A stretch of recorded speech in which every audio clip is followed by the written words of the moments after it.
Good evening, everybody. Welcome. This is our 2022 budget presentation. The mayor will be here later, so until then, I'll be presiding. I've asked Commissioner Wunsch to lead us in the pledge and Commissioner Smith to lead us in the invocation. All rise. Commissioner Smith. Let's pray together. Heavenly Father, Lord, thank you for the opportunity once again to gather to discuss town business. Father, tonight we'll be looking at one of the most difficult things, and that is determining how to best spend the public's money, Lord. Father, we've been blessed in Fuquay that our funding has remained strong during the pandemic, and we're most grateful for that. Lord, I pray you'll help us to be mindful of what we're doing tonight, to use wisdom, Lord. I pray you'll grant us that wisdom, and I pray that we will make the best decisions possible tonight as it pertains to public funding. I pray you'll help us with that. Lord, we just ask you to bless every aspect of this meeting. In Jesus' name, amen. Amen. We'll face the flag. I pledge allegiance to the flag of the United States of America and to the republic for which it stands, one nation, under God, indivisible, with liberty and justice for all.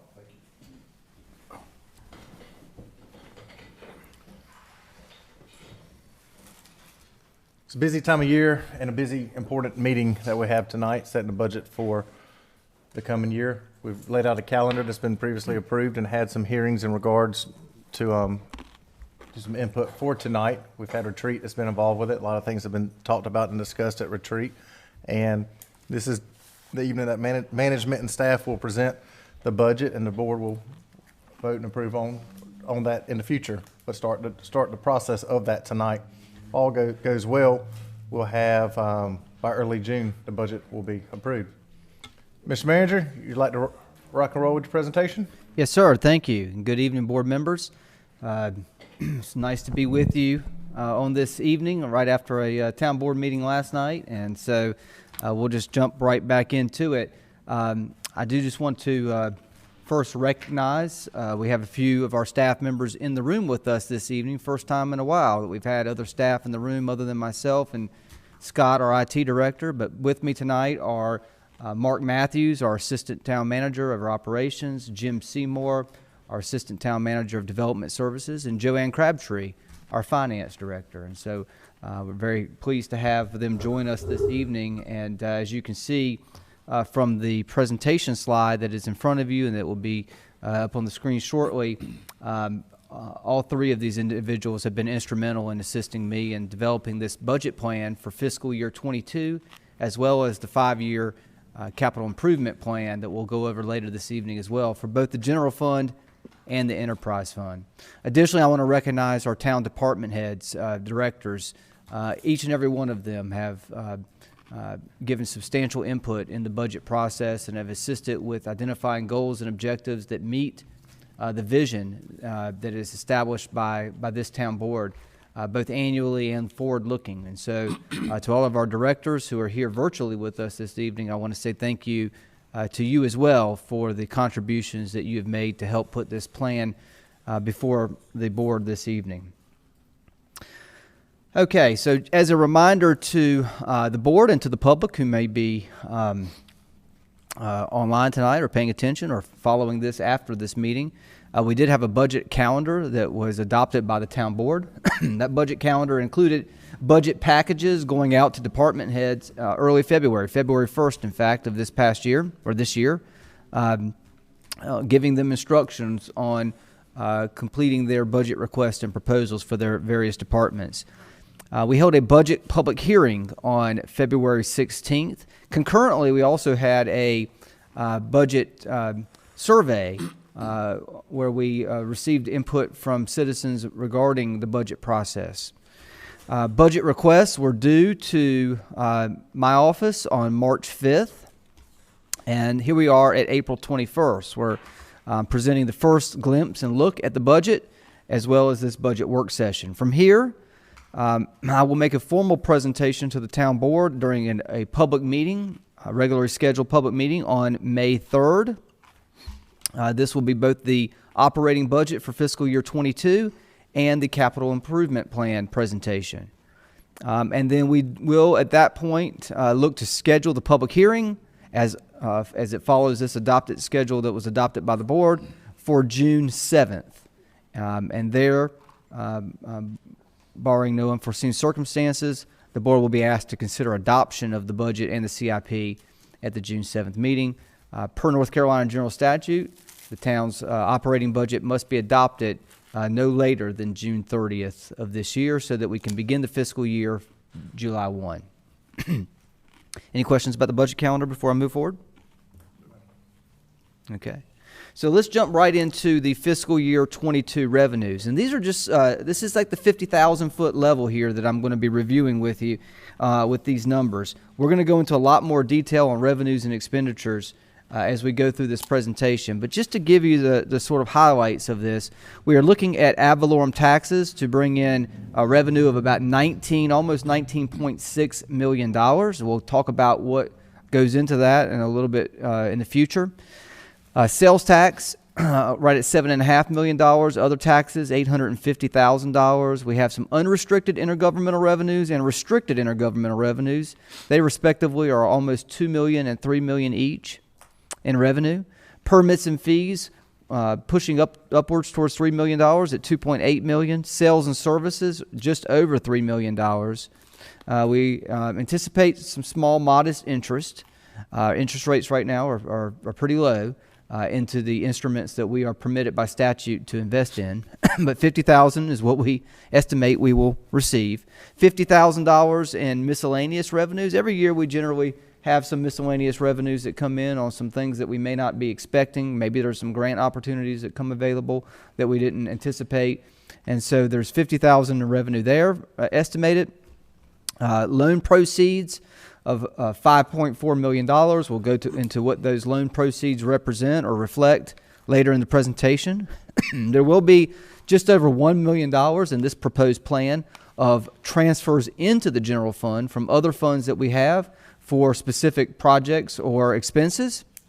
We'll talk about what those transfers reflect as well. An appropriation of fund balance. This is planned as it was adopted in the 5-year plan last year of $4.3 million in fund balance appropriation, and an appropriation of $440,000 for PAL bill fund balance. And I think what I would like to just point out with this is that for the first time, I believe, in the town's history, I'm presenting to you a budget that reflects just over $50 million.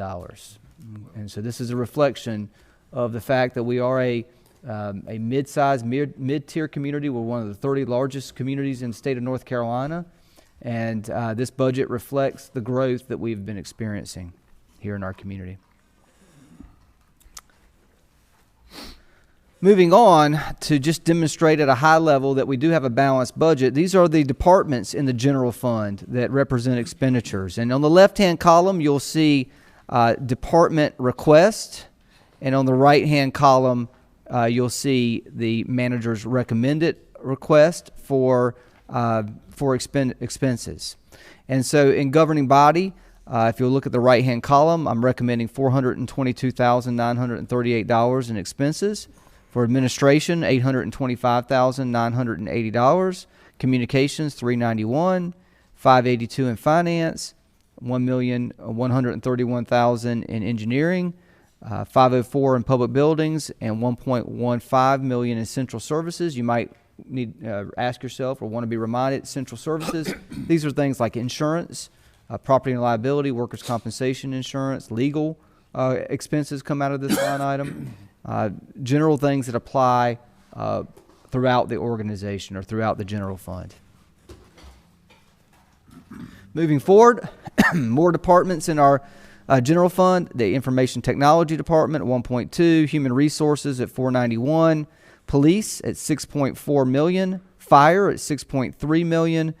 Again, just as a reminder, our fire is reimbursed partially by Wake County through the fire services contract. So we get roughly just over 40% of our operations reimbursed to us through revenues from our Wake County Fire Services agreement. Inspections, $1.7 million. Again, this is another department that we'll talk a little bit about moving forward through our presentation that is experiencing some significant growth pressures. Our streets department at 1.6 million, almost 1.7. PAL bill, this primarily encompasses street resurfacing, sidewalk improvements, some right-of-way maintenance, things of that nature. $550,000. Yard debris pickup, close to $80,000. Sanitation, just over $2 million. Planning and zoning, $1.1 million. Parks, recreation, and cultural resources, $3.8 million. And the Arts Center, $700,000. Both Parks and Rec and the Arts Center, which we'll talk about as we go through the presentation, but I'll just mention briefly. These departments, we are making some assumptions that the expenses reflect a closer to normal operating year coming out of a pandemic. We'll see how that turns out. If it doesn't turn out that way, the expenses won't be expended, and the revenues that we're assuming on the revenue side won't come in or be realized either. So they, in some respects, wash each other out. Okay. Moving forward, economic development, $318,000. Downtown development, $127,000. And then outside of these normal operating expenses for these various departments, there are three other categories that we highlight and we separate out so that we can drill into those and spend more time talking about those this evening. That is new personnel. That amounts to 1.4, almost $1.5 million. Capital equipment, $1.1 million. Capital projects, $11.9 million. I would say the lion's share of these amounts in all three of these categories were planned for in the previous 5-year plan. However, there are some deviations that we'll speak to later in the presentation. And then as it relates to debt, we have $3.1 million allocated in expenses for debt, and we'll talk about debt as we get through this presentation as well.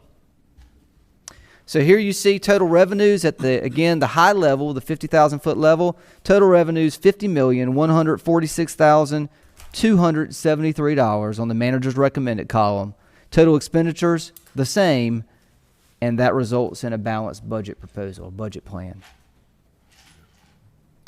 Any questions about the high-level figures before we advance to the next stage of the presentation? Again, the numbers don't mean a whole lot to you until we drill down into the details, but I generally want it to show we've got a balanced budget plan. This budget does reflect the impacts of growth, and I want it to show the deviations between department request and manager recommended. Move forward. Okay. And just as a bit of housekeeping, I did want to mention Joanne passed out before the meeting some sheets, paper sheets. Hopefully on your screens in front of you, it will be big enough for you. But I know in previous years we've had a lot of numbers crammed into one slide or one page, and they've been challenging to see at times. And so we also provided some printouts for certain slides as well that will hopefully help you out as we go through that process. Absolutely. All right, so we, in this year's budget, as the town board spent a considerable amount of time at the town planning retreat on our strategic plan, we wanted to make sure that this budget in many ways ties back to our strategic plan. And we will talk about that theme throughout this presentation. But just as a reminder, our vision statement is Fuquay-Varina is a dynamic, inclusive, and caring community that provides exceptional service while offering economic opportunity, sense of place, and an unmatched quality of life.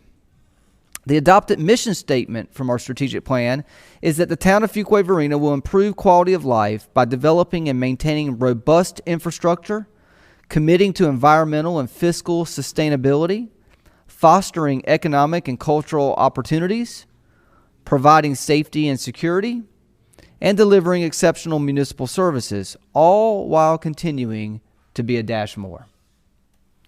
The theme of this budget, again, is making strategic investments to advance the mission, the core values, and the objectives and initiatives identified in the town's adopted 2021-2025 strategic plan. As a reminder, our core values are as follows: effective government and governance, fiscal strength, safety and security, economic vitality, preserving character and identity, and quality of life. All right, some highlights of this budget plan for fiscal year 22 as it pertains to the general fund. First, this proposal does include a 2% market adjustment for all town employees. In addition, as a part of our pay and compensation plan that was approved by the board, we include a 3% performance compensation opportunity for our employees. So if their performance merits it or warrants it, there's an opportunity to earn up to a 3% increase in compensation. These two combined 5% are on par with our peers in the county and in the region as to what is being recommended. We are not the highest and we are not the lowest. We're about in the middle as far as this proposal is concerned. This budget proposal for the general fund and the enterprise fund encompasses 22 new full-time equivalent employee proposals for next year. 20 in the general fund and 2 to be paid for out of the enterprise fund. And we'll talk more about those positions as we move forward in the presentation. This budget does assume and reflect a 10% increase in health insurance premiums, although I do want to note that we are still negotiating that. And we do expect that those will be lower, but we have not finalized those negotiations. And the budget also assumes or proposes a tax rate of 39.5 cents, which is our current tax rate. This is no change from the prior year.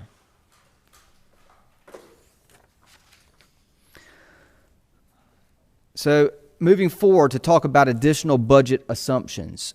Our tax base estimates are provided by the Wake County Revenue Department.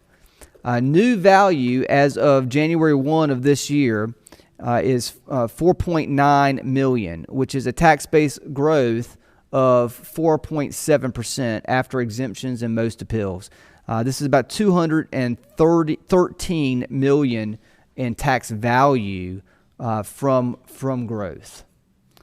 The tax base generated by new construction is lagging the impact on core services. Okay, so the impact on services happens before we get some of this revenue stream. As a baseline for your understanding, 1 cent on our tax rate generates approximately $494,000 or almost $500,000. And this budget does assume a 4% increase in sales and use tax from the estimated fiscal year 21 collections. The town has not seen an absolute decline in sales tax revenue due to COVID. Therefore, projections are based on current revenue patterns. Impact is mitigated by growth. That's going to be a theme in our conversation this evening. Home improvement and e-commerce purchases. We've been very fortunate during this pandemic.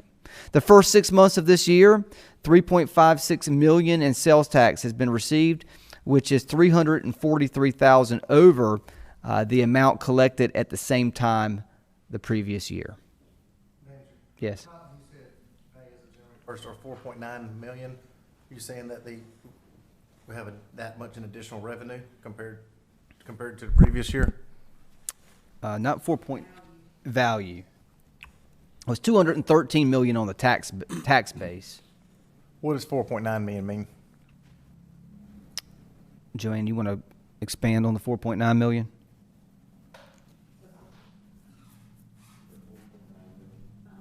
What is that number? What does 4.9 million mean? It's the tax value, the new value. The new value is $213 million from growth. So we have 213 million in growth. Okay. So what? I'm sorry, And 4.9 billion is the value. billion is our value. It's not million. Billion. Okay. Billion. That's what was throwing me off. Gotcha. That's right. We tried to catch every. No, that's fine. everything. I understand type. It's okay. That's what I understand now. Thank you. Any other questions? All right. Going forward, some additional budget assumptions.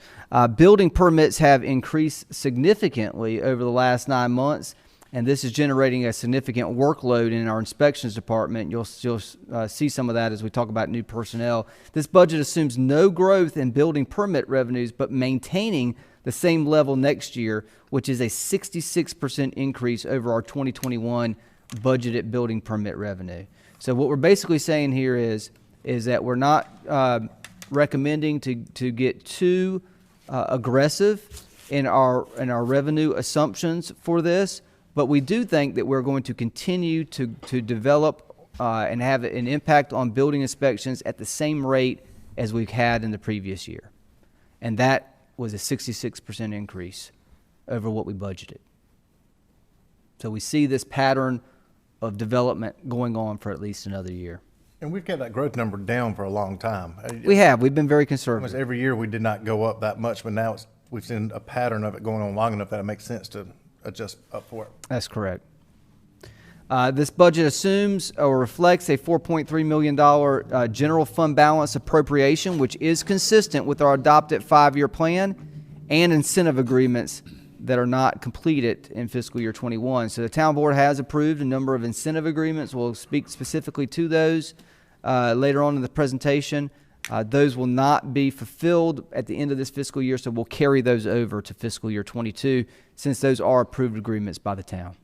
And that's blended into the $4.3 million appropriation. And this budget reflects $440,000 in PAL bill fund balance appropriation, which includes an appropriation for a second street sweeper and a cash match for the LAP grant pedestrian improvements.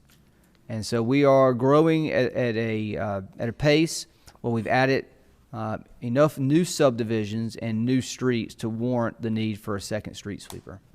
Many communities our size have at least 2 street sweepers in their fleet. Some have 3.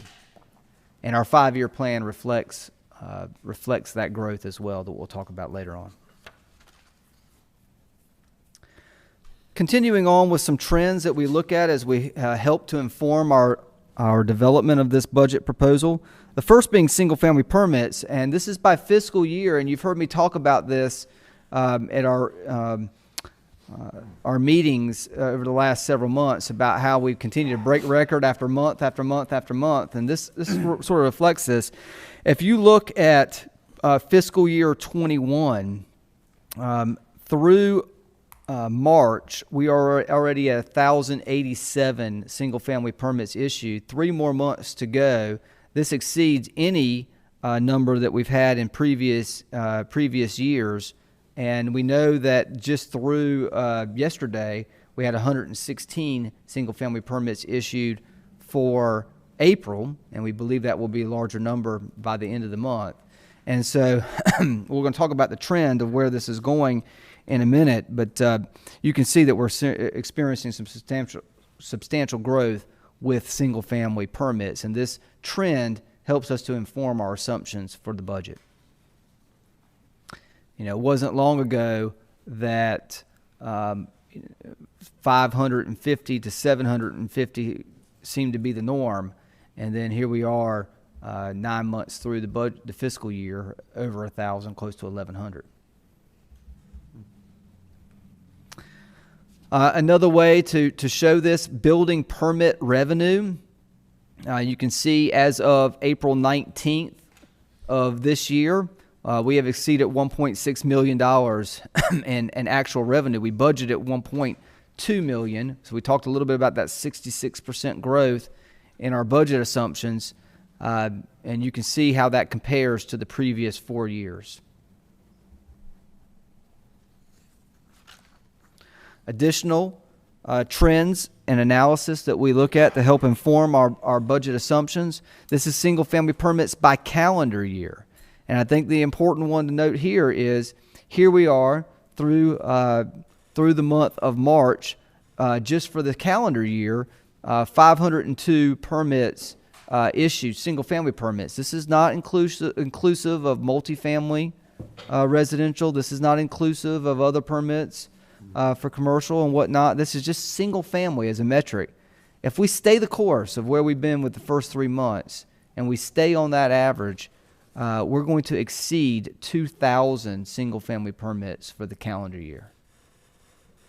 And that is, in fact, would be, in fact, a record for the town. That's almost 4 times the amount that we've experienced just in a few years prior. Certificates of occupancy issued. Here, again, the theme, the trend is going upward.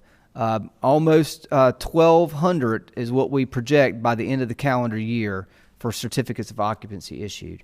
Remember, there's about a 9-month lag between, or could be upwards to 9-month lag between the time we issue a single-family permit and when the actual certificate of occupancy is issued.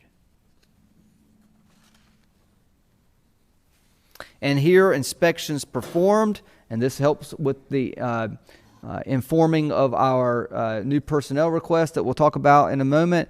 Inspections performed. We've done 10,169 inspections just through March of this year. If we stay on that track, we will be close to 45,000 inspections by the end of this calendar year. So a lot of activity, and some of these recommendations that we're going to talk about as it relates to development and inspections are impacted by state law and requirements of the general statutes with respect to the turnaround time for what the service or the delivery service we're expected to have. So let's spend a little bit of time talking about personnel recommendations. And again, I'll just remind you, 22 new full-time equivalent positions recommended in the in the total budget for the town. 20 of those in the general fund, 2 of those in the enterprise fund.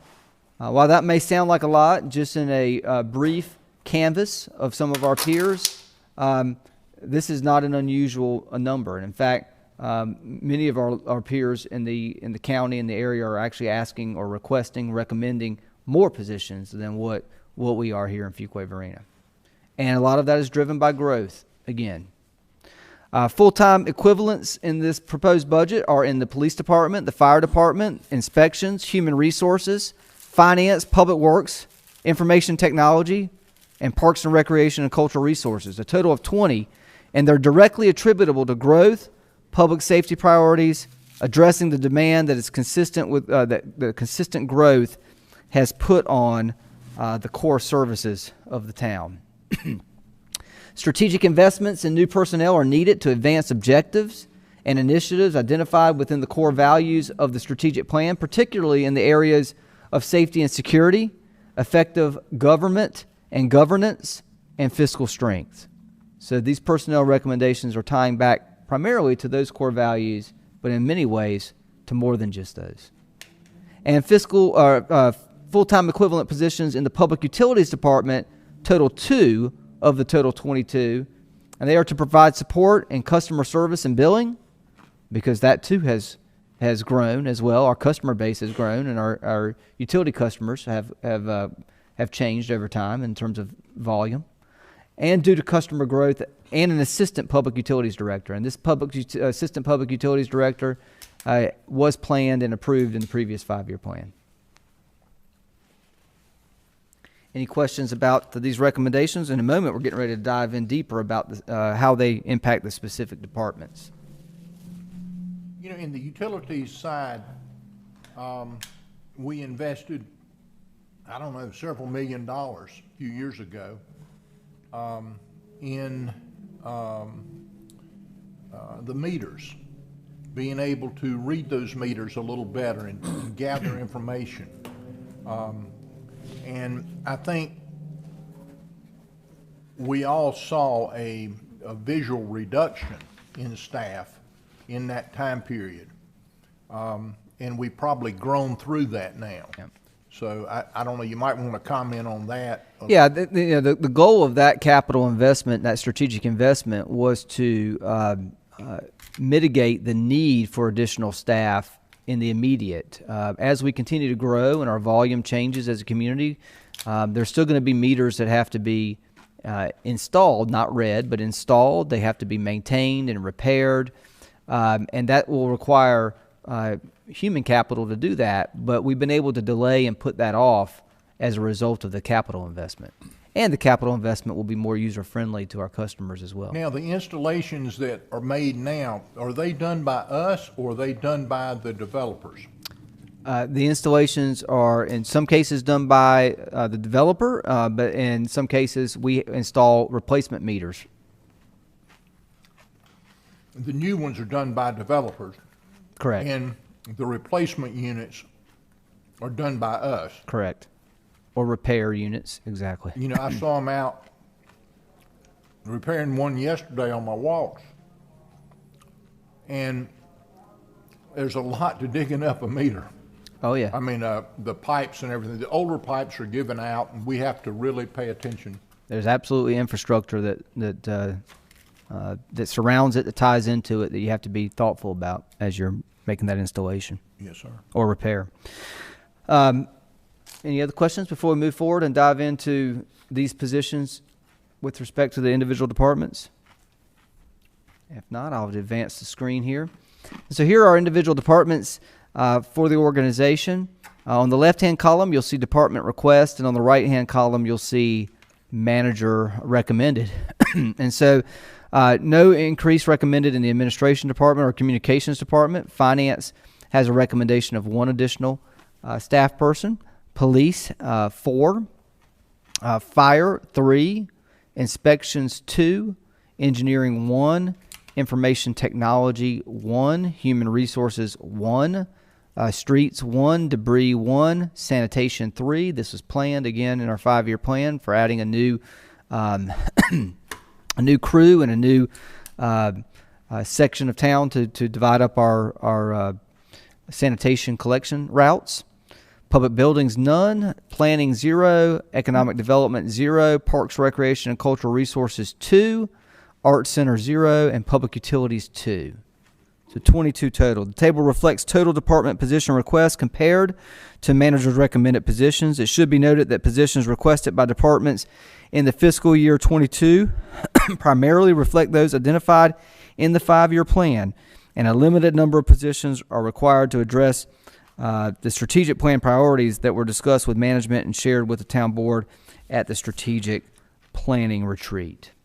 How many do you have? Human resources, you're adding 1, and you only had, how many did you have?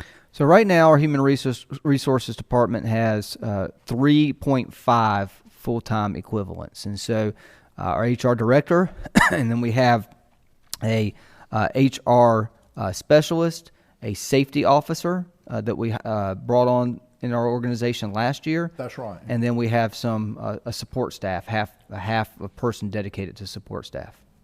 It amazes me you can get as much done as you can with what. Well, and that's thank you for that, Mayor. But that's a big reason for why we're recommending an additional staff person. We've just grown.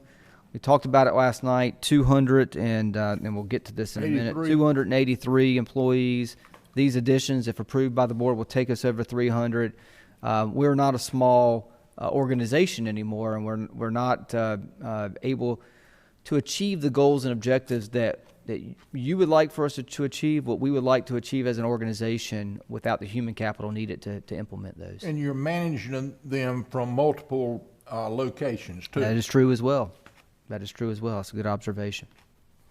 So I'm going to continue forward because I think it'll give you more insight into what this is proposing. So we talked about it, but just to drill down into the positions themselves, we have a in the left-hand column it explains the proposed personnel.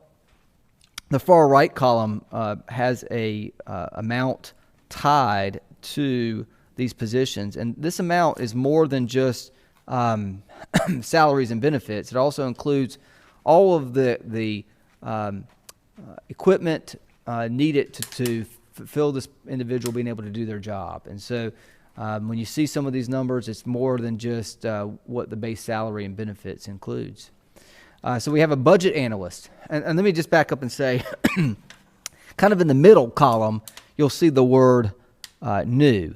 And what that new reflects are positions that were not a part of the approved 5-year plan, but as a result of the growth and the change that we've experienced as an organization, these are recommended for us to be able to continue to provide the high level of service that we have been known to provide in this organization. So we've gotten to the point now, for the first time in the town's history, I've presented to you a $50 million general fund budget. Most organizations our size and larger have what are called budget analyst positions. These are people that are dedicated to assisting with the budget development process, but then also managing the budget development process throughout the course of the fiscal year. They work closely with department directors to identify any pinch points within budgets, any opportunities for savings, and are really sort of the bridge between the finance department and management in keeping a close eye and monitoring the budget process. Local government organizations are fluid, and very easily something could change the dynamic of the budget process. And to make sure that we have the correct attention needed to the budget process to make sure that we don't get off course, I believe that it is time for a budget analyst position within our organization. This is included to assist management of the strategic plan and advance multiple objectives and initiatives under the effective government and governance and fiscal strength core values of the town. We want to make sure that our budget does, in fact, continuously reflect the core values adopted in our strategic plan. This position will help to make sure that happens. One of the things I think that happens a lot of times, and probably one reason Adam has recommended this spot, is that there are ways that department heads can save money. If you don't hire somebody, if you lose an employee and you don't hire somebody for 3 or 4 months, well, you think you're saving money. And you're really not. You're not providing the service to the community that our budget has stated. And we need to be about making sure that all of our positions are filled and providing all of the services back to the community. And I think that that is a important piece of the puzzle, because you can look out there and all of a sudden you can see that there were some people that saved a lot of money and they just didn't hire anybody for a while. Right. Well, Or they didn't implement or complete a project or a planned investment for that fiscal year. That's right. You're exactly on point, Mayor, and I think the value of this position is to again make sure that they're the conduit of communication between directors and management and finance department, so that we are fulfilling the objectives throughout the fiscal year that we have planned. yes, sir. Continuing down this table here, system administrator for the IT department. A system administrator is identified for IT to support growth in the use of technology to support efficient and effective service delivery, specifically maintaining robust and reliable technology infrastructure through continued investment. We've spoken over the course of the year about managing our system and our network in a way that protects us from outside invasion into our network that could compromise the town's information. A system administrator will help to do that. They will help to keep us online and keep us operating as an organization.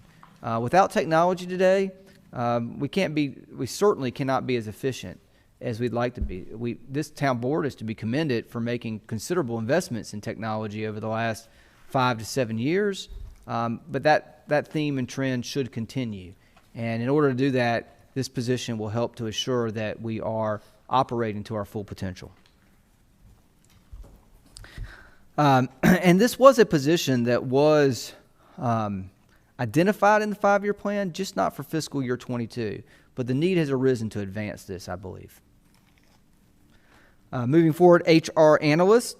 The HR analyst is identified to help develop a town-wide customer service training program tailored for employees, peer benchmarking, provide internal and external professional development opportunities, and develop a strategy to recruit and retain a diverse and highly qualified workforce while fostering an inclusive workplace culture. All are initiatives from the strategic plan. Again, we've grown to the size of the organization that we've got goals that we want to achieve. We certainly want to continue to recruit and retain diverse talent in this organization.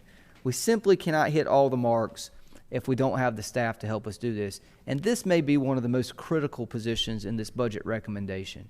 We've talked about our human capital, our human resources, and how they are such a significant asset to this organization being able to fulfill our mission. Without having the staff necessary to manage that in our HR department, it makes it difficult to achieve all of our objectives.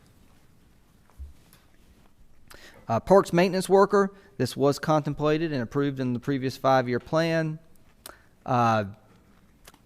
A recreation superintendent, again with Hilltop Needmore Town Park and Preserve coming online the last few years, and our plans to proceed forward with potentially a community center north and senior center.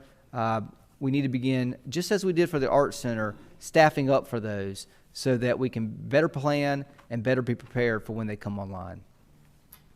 There are 4 police officers proposed in this year's budget proposal, and this is consistent with the previous 5-year adopted plan, as well as 3 firefighters, also consistent with the previous 5-year plan. Police and fire are identified to advance the core value of safety and security, particularly in the area of Objective 1, to cultivate a safe and inclusive community. This coming from our strategic plan. How many of these firefighters are related to our new fire station? None. That'll come next year or the following year. There'll be 9 firefighters. You'll see that in the 5-year plan. Yeah. How many will that be? 9. 9. Yes, sir.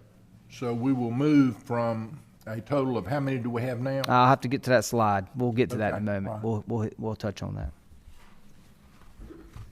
Don't remember off the top of my head, but somewhere in the 50-ish range. Transportation engineer and planner. The transportation engineer, planner, and the building inspector, the one line below that, and the plans examiner, which is one line below that. And that is a new position, the plans examiner. These are needed to address increased workload, bottom line, in the development services area while maintaining the core values of effective government and governance and safety and security. These 3 positions are directly tied to growth, the impact of growth, and, and us being able to efficiently address the projects related to transportation. We're very fortunate as a community. Just in the last 2 years, 6 LAP projects. It takes a lot to manage those and to make sure that those projects happen within budget and on time. And the additional resource of a transportation engineer and planner is going to be extremely important to achieving those and helping us to continue to apply for these grant opportunities that have brought millions of dollars into the organization. Well, I think you make a key point. You know, brought 20-some million dollars in grants. If you mismanage those, then you can become ineligible. That's correct. So it's very important that we manage these correctly, and our goal is to do a better job. That's right. Than in the past. I mean, to get more grants. Yes, sir. Again, the building inspector, plans examiner, twofold. One, you saw the trends in development and the trends in inspections. They're just going off the charts right now, and so in order to send our inspectors out daily, so that they're not with a over workload and therefore not making mistakes or overlooking something inadvertently, we need to have the appropriate number of staff to be able to limit that or mitigate that risk. And so that's where the building inspector comes in. The plans examiner is a position needed short while ago. The North Carolina General Assembly, within the last couple of years, passed legislation that says that cities and towns and counties must turn around plan review within a certain short period of time. In order to do that, you have to have the staff and the resources to dedicate it. And we've got so many plans coming in now that we just simply cannot keep up with the workload. We're paying quite a bit in overtime, and it could create or lead to burnout of our staff, and it certainly impact morale as well. And so this position will help to offset that. Also in the budget is a debris collector position. An additional debris collector and street sweeper operator position are included to address the increased workload in yard debris operations and maintain and enhance quality of life and operational excellence. Both positions will support stormwater quality as well as community aesthetics. So again, our footprint has grown. Certainly during the last year with the pandemic, more people have been out in their yards and there's been way more yard debris, but we believe that is a theme that will continue forward. And we've, again, grown our footprint. This department is getting stressed in terms of its ability to provide the service within the time allotment that they have in a day and in a week, not to mention how weather could impact that. And so an additional collector position, I believe, is needed in this department. And then you heard me say earlier that the PAL bill appropriation, fund balance appropriation, helps to afford a second street sweeper to our fleet. If you have a second street sweeper, you got to have a driver, and this accomplishes that. And again, we have a sanitation equipment operator. This was contemplated in our 5-year plan, as well as 2 sanitation workers. The 3 allow for us to add a new route to our sanitation collection routes and allow us to be more efficient as our footprint grows in our community. And so hopefully with these explanations, and perhaps I glossed over the parks maintenance worker, but I just want to mention that real quick. Oh, no, I mentioned both of those actually, with Hilltop Needmore Town Park and Preserve and the community center and senior center. So hopefully with those explanations, I've provided justification for these 20 general fund recommended positions.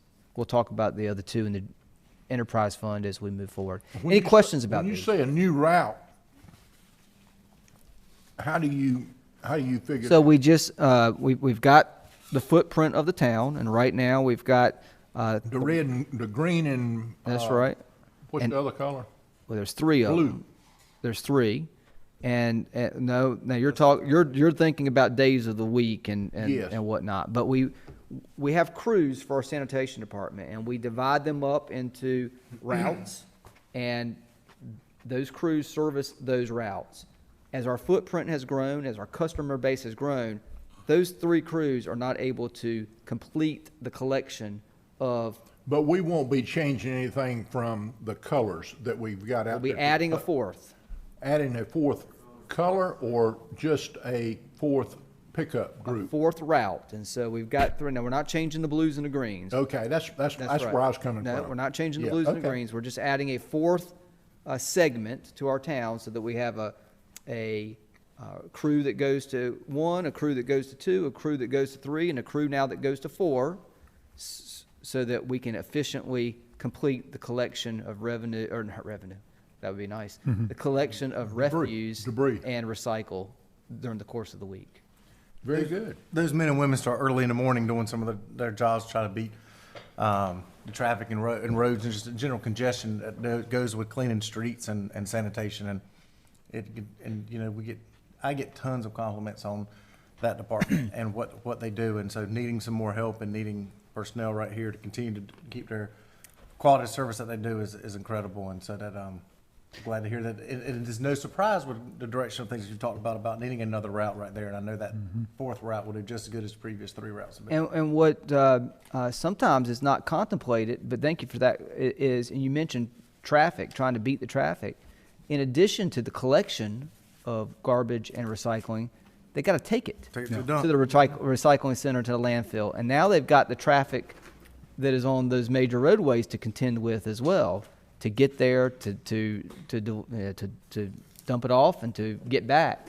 And so 3 is just not cutting it.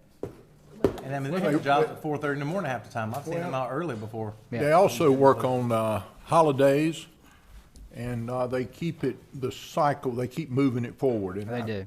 We appreciate that very much, That's right. Adam. In these last years, we've had a lot more people working from home. We and have. Staying at home. There's been a lot more sanitation work. Exactly right. Required. Those garbage cans are filled up. They're toppling over in a lot of the neighborhoods, that's for sure. And the other issue that you run into with the trucks have a certain capacity. So once the garbage truck fills up, they have to take it to the Gotta go. landfill. And so we have hit the tipping point in this past year on one of our trash routes where they actually have to make a second run to the landfill, and that triggers overtime and not being as efficient as we could be. People were later in getting their trash picked up. And The so the that's good thing about it is the where we're at. landfill's not too far away. That's true. The landfill, the recycling It's different. is a little bit different. That's right. It is, but it can still, put you out of service for an hour and a half, just going up there, waiting in line, dropping. We used to take it to Raleigh, Mark, on the other side of Raleigh, and we've kind of, we're glad improved. it's closer We by. we are blessed by the proximity of the landfill in Holly Springs. All right, moving forward.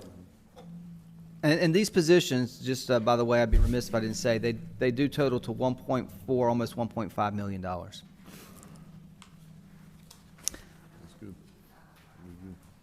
Yep, so we're going to get there in just a second. Thank you, Joanne.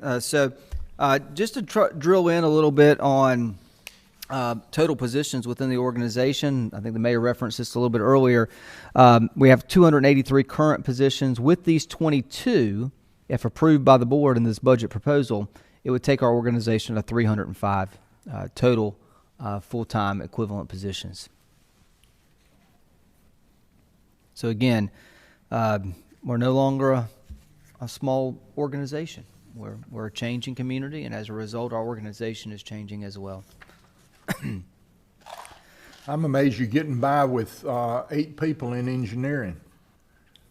Yeah, well, and that's a big part about the transportation engineer and planner to do that. And listen, we've got a 5-year plan that we'll dive into after the operating plan. And you'll see that there's going to be some proposals there to continue to address our needs there. Okay. Police personnel, just trying to diving in a little bit further to public safety, both police and fire. We look at some metrics here. We're using population estimates from the U.S. Census from 2019, so we're using everyone's 2019 population estimates. We'll be glad to stop using the estimate and using the real number when the 2020 census numbers come out late September. But as a common comparable, we're using these figures for all the municipalities here in Wake County. And then we look at our sworn positions. Currently, we have 49 sworn positions in our police department.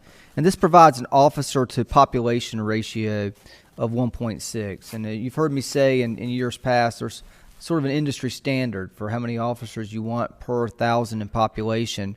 And that industry standard is 2 per 1,000. And so here you see we're below that, and we've been working to improve on that over the last many years. When I first got here in 2014, 7 years ago, and you compared us to our peers, we were substantially lower than our peers. And but we had also not we saw growth during the recession. The growth. But a lot has changed since 2014, and so we've worked hard. This board has worked hard to commit to getting these metrics closer to our peers. And so you can see here, there's quite a few that exceed the 2 industry standard, and there are some that are below the 2 industry standard too. And I think some of that has to do with that community and their crime statistics and their approach to policing, whether they're proactive or reactive. And so with the positions recommended in the fiscal year 22, compared to the same population, it would take our ratio up by a percentage or 0.1% to 1.7 versus 1.6. And so again, making some chips has been adopted as in our 5-year plan, some chips away at closing the gap on these ratios. Manager, my only concern is it uses the same population estimate at 30,000, and we just talked about record COs and permits, that means the So- population number is going to be light, which means we're probably going backwards on our numbers. So we did do some assumptions internally. What if our estimate came back at 35,000? And it would, if it did come back at, I believe we checked it at 35,000, it would take our ratio back to 1.6. So we wouldn't be going backwards. We just wouldn't be making up any ground either. I In just other think, words, we're holding our own with growth, but we hadn't made up for the historic issues that you inherited when you came here. That is correct. and as we took a 60% increase on revenue on permits because we expect it to continue to be extremely strong, but we're keeping our 5-year plan as the same from a police standpoint. I see very quickly we're going to start falling behind in that, and I question is 4 the correct number this year, or is 5 more the right number, considering that we're having record growth, as you mentioned? Well, Yeah, I mean, I think you gotta have, the way they go about hiring police officers, I reckon you almost have to do it at certain numbers, don't you, Adam? 2 or 4 or, Not so much police as it is with fire. Fire's a whole shift, yeah. That's the fire is where the shift comes into play. okay. But you running these folks are running 24 hours a day is my point. And, but I think it's an area that we need to continue to work on. And as our population becomes more of a truer figure, it'll give us a real good target to. Yeah, I think that's right. I mean, I don't expect to see 30,324. I'm going to be upset if that's the number that comes back with the 2020 census. I don't think our certificate of occupancy history reflects that. Yeah. So I would be shocked to see that. I do think we'll see a larger number, to the Mayor Pro Tem's point. And again, I think that means these 4 positions hold us sort of steady with the growth, but don't necessarily close the gap from our historical. I mean, you look here and you see, for example, Garner, Holly Springs, they're both over 70 sworn officers. And, you know, that has an impact and a change. And I think that's something we got to compare ourselves against too. I mean, from a population and a proximity standpoint, it's both Garner and Holly Springs, and seeing where their ratios are and where our ratios are. I think the board and management needs to really look at ways to add additional personnel there to do a better job of trying to get this ratio aligned. Because in 5 years, I see our population growth, and in 5 years, from now, we're still at 1.7.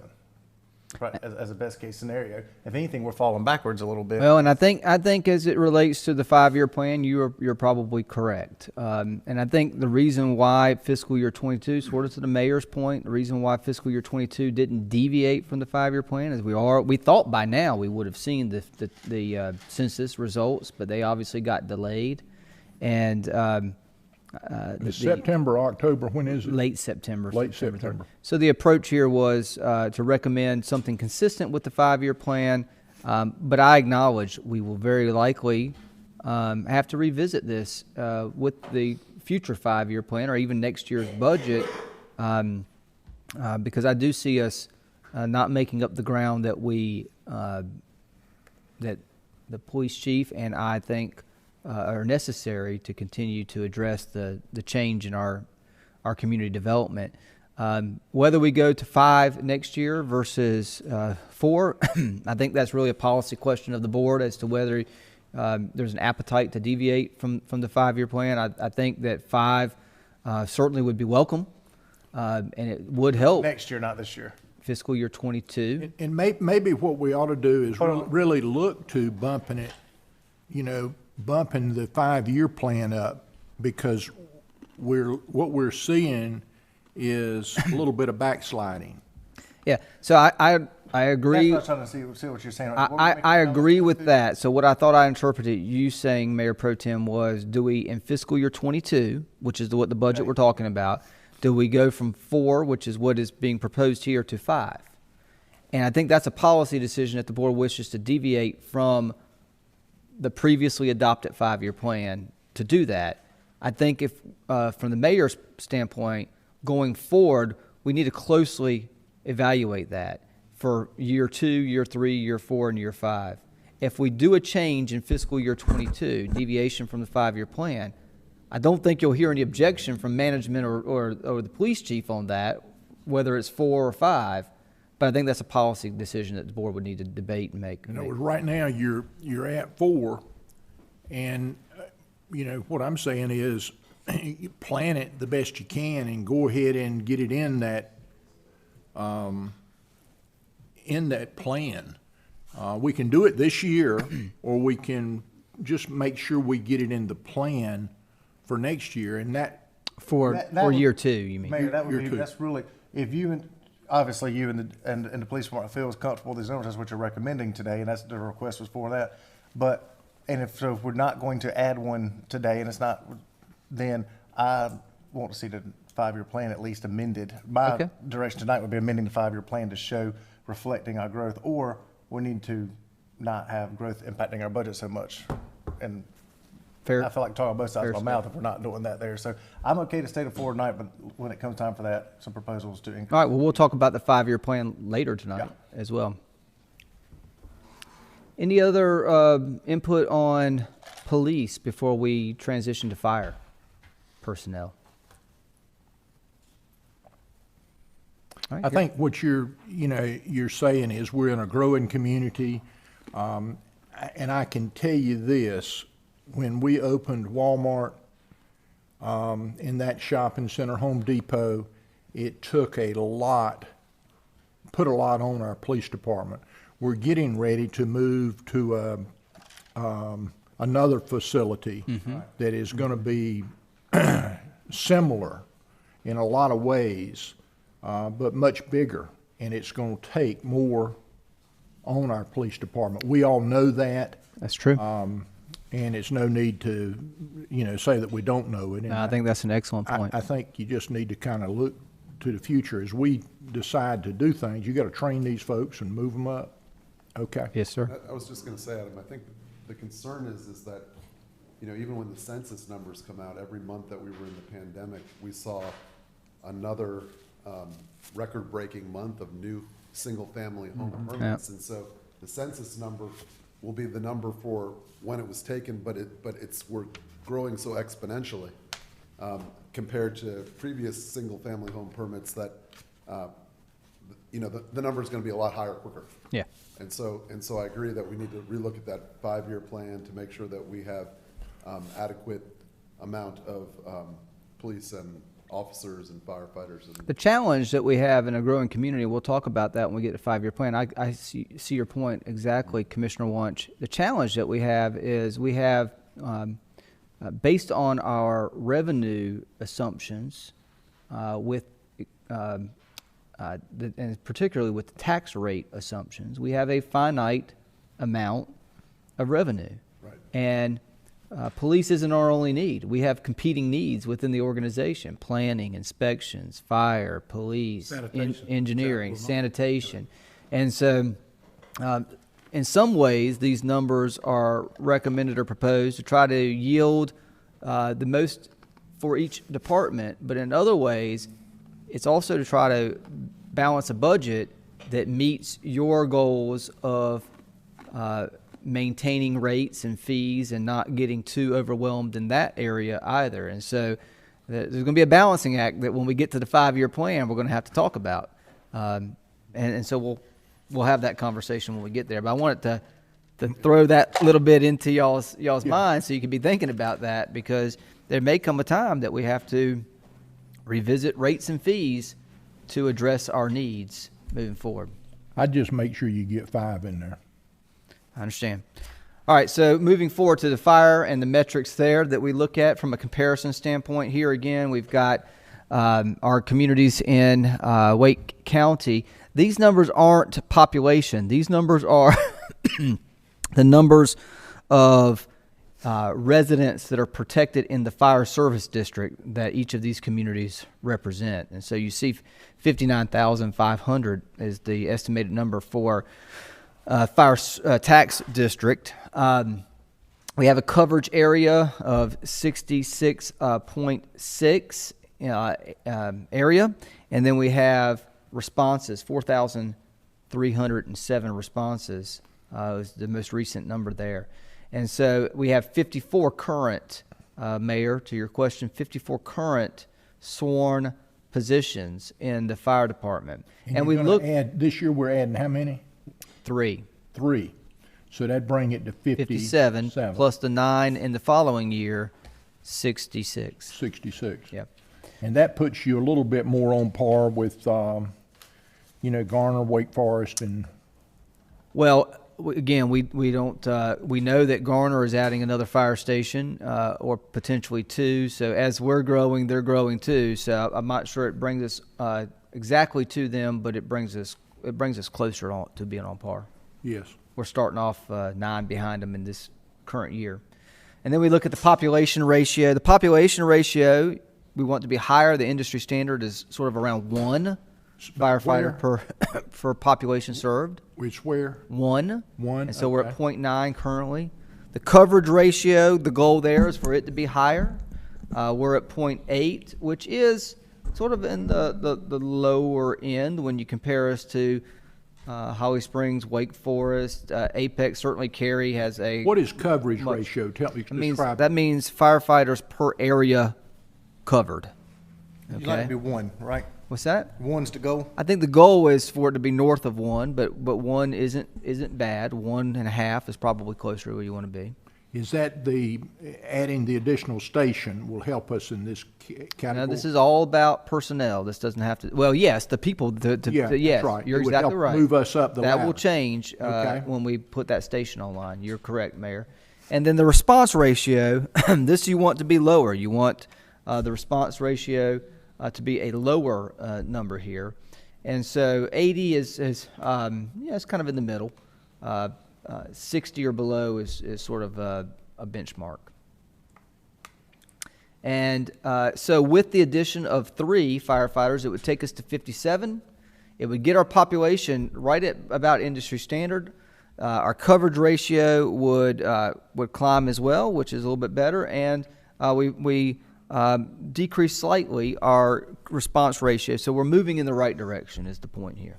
So you mentioned personnel is what changes this right here, not the necessarily where the fire stations are located. I mean, I understand insurance Correct. rates on that, but that personnel. So to get this to move, and is the thought behind it that by more personnel, then you would have more trucks at that station, and so it's more bodies that are coming out? Because just if a truck is manned by 3 individuals, it does no good just to put a 4th man on That's the truck. correct. They need equipment and what's going from there. Same comments made earlier in regards to the police department. What kinds of growth factors are taken into here? I understand that next year we got a big fire station, an expensive year coming on fire, but I think that shows we're going to continue just to be treading water and not Well, get hit on. you're going to see some changes in the 5-year plan that will reflect that when we get to that. I had the same thoughts on both police and fire on that conversation of correct. growth. Yeah, because just look at some raw numbers. Our fire department's 4th in number of responses, 3rd in the size of area covered, 5th in the size of population covered, but we're in 7th in terms of personnel, if you rank it. That's right. And so obviously they do have some needs. They do. And again, when we get to the 5-year plan, you're going to see where we're proposing investments in both facilities, equipment, and personnel that will help to close that gap.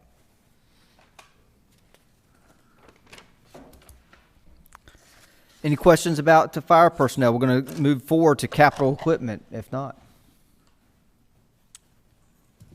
Okay, so capital equipment, this is capital over $5,000 that is included in the fiscal year 22 proposed general fund budget. We have in the IT department replacing our tech van and a storage server replacement. In the engineering department, a staff vehicle. In the planning department, a replacement vehicle. When you see a staff vehicle, that's tied to a new vehicle. It may say staff or new vehicle. If you see replacement, it's obviously replacing an existing vehicle in our fleet. Police department, 3 vehicle replacements, 4 new position vehicles tied to the 4 positions that are included in the budget, and a take-home vehicle. Again, we've had more police officers that have taken advantage of our take-home policy by moving in or within the range allowed under our take-home vehicle policy. Are we staying up with that pretty much? We are with the our 5-year plan helps us to be staying up with that. We have not been staying up with that as best as we would like, given the fact that we've got more police officers wanting to take advantage. Not every police officer has a take-home vehicle right now that qualifies, and so you'll start seeing in the 5-year plan that we're adding these positions in there. I would like to see us try to do more of that, if we can, Adam. I don't want us to fall too far behind. So our 5-year plan reflects that same goal, Mayor. Okay. I think it's huge on recruitment. I think it looks good for communities in general to see a car sitting in the driveway, Yeah, from an awareness standpoint. definitely. Absolutely. And so that is a goal of our chief. It's been a goal of this board in our 5-year plan. You adopted this policy. You've allowed it to expand. And so that is what this budget and our 5-year plan reflects. And then our SRT vehicle is being proposed to be replaced.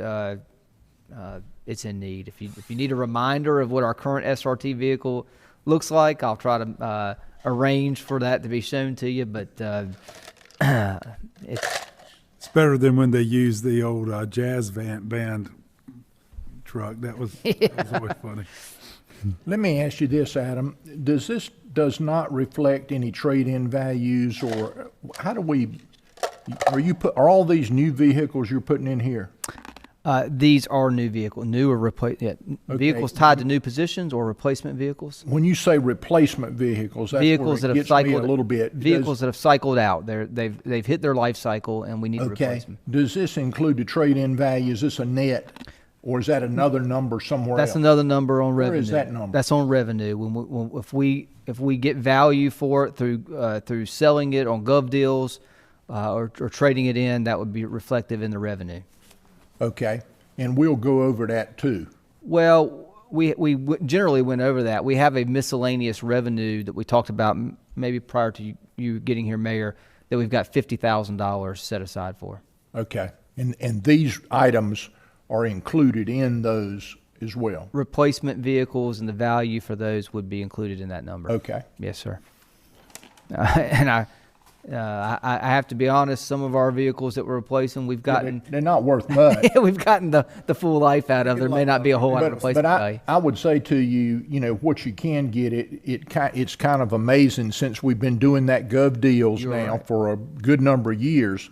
When you look at the total, it's a lot better than not getting anything for it. And at one time, we just had a lot of junk piling up. That's exactly right. You're right. Public Works, the street sweeper. This is the second sweeper to the fleet, POW bill. And so we've got $270,000 allocated for this. Parks and Recreation, a new treadmill. So it does exceed the $5,000 limit here for capital equipment, a tractor, and a pickup truck. And you did look at those smaller vehicles. Yeah, we're still evaluating it. I'm not Okay. prepared to rule any of that out at the moment, Mayor. I would tell y'all this. I was down in Pinehurst, and this lady driving a little bitty street sweeper shot right by me. And so I walked down the street a little bit, and I took a picture of it, and I sent it to Adam. And it's a street sweeper. I don't know what it's probably about 25% the size of a regular street sweeper. Mm-hmm. And it could work good on getting out of little nooks and crannies and helping us some. So Adam's trying to evaluate that and see. I just find it interesting when places look to do things differently. And one of these pieces of equipment is, pretty expensive, $270. I mean, this is a big one. That's right. And does a good job, I'm does. sure. Absolutely. Yes, sir. Fire, there's the Battalion 1 truck replacement, and then the Art Center. In years past, we've bought rats in the budget. We've bought pigs in the budget. This year, we're going to buy a snake, a digital snake. My understanding from Maureen is it has to do with lighting in the theater. And flooring in our dance for our stage related to our dance programming. And so that's included in this for capital equipment. And then in the inspections department, a vehicle tied to the new position. Is that flooring going to be able to be taken up and put back down? Yes, sir. That's what I thought. Yes, sir. You're right on spot. So $1.1 million in capital equipment included in this budget proposal. Yeah, so any questions about that? Sounds like you keeping us moving. All right. So capital and special projects. Capital projects and special projects included in the fiscal year 22 budget. And there's quite a few here, so we'll just sort of run down through them. There's pedestrian projects out of PAL bill, $335,000. These are funding to be used to cash match a federal grant if we're successful in securing one, and if not, we will advance a to-be-identified pedestrian project from our pedestrian master plan. This goes towards enhancing quality of life. And we've made this commitment to pedestrian improvements for the last 3 or 4 years out of PAL bill. The community center gym floor resurfacing, we intend to use rec fees for this, $40,000. Action Park tennis courts lighting system, the Musco lighting system. We've been transitioning most of our lit fields and recreation spaces to the Musco system, and this was a part of our 5-year plan. Rec unit fees are proposed for this, $10,000. Carol Howard Johnson Environmental and Education Let me Park. ask you this, Adam. This will be lights that will be able to go, this is on Action Park or is this on the tennis courts? The tennis courts at Action Park. Okay, and we'll be able to turn them off a little bit better than the ones. The maintenance and the operations will be more It's efficient. much better. Correct. Okay. Absolutely.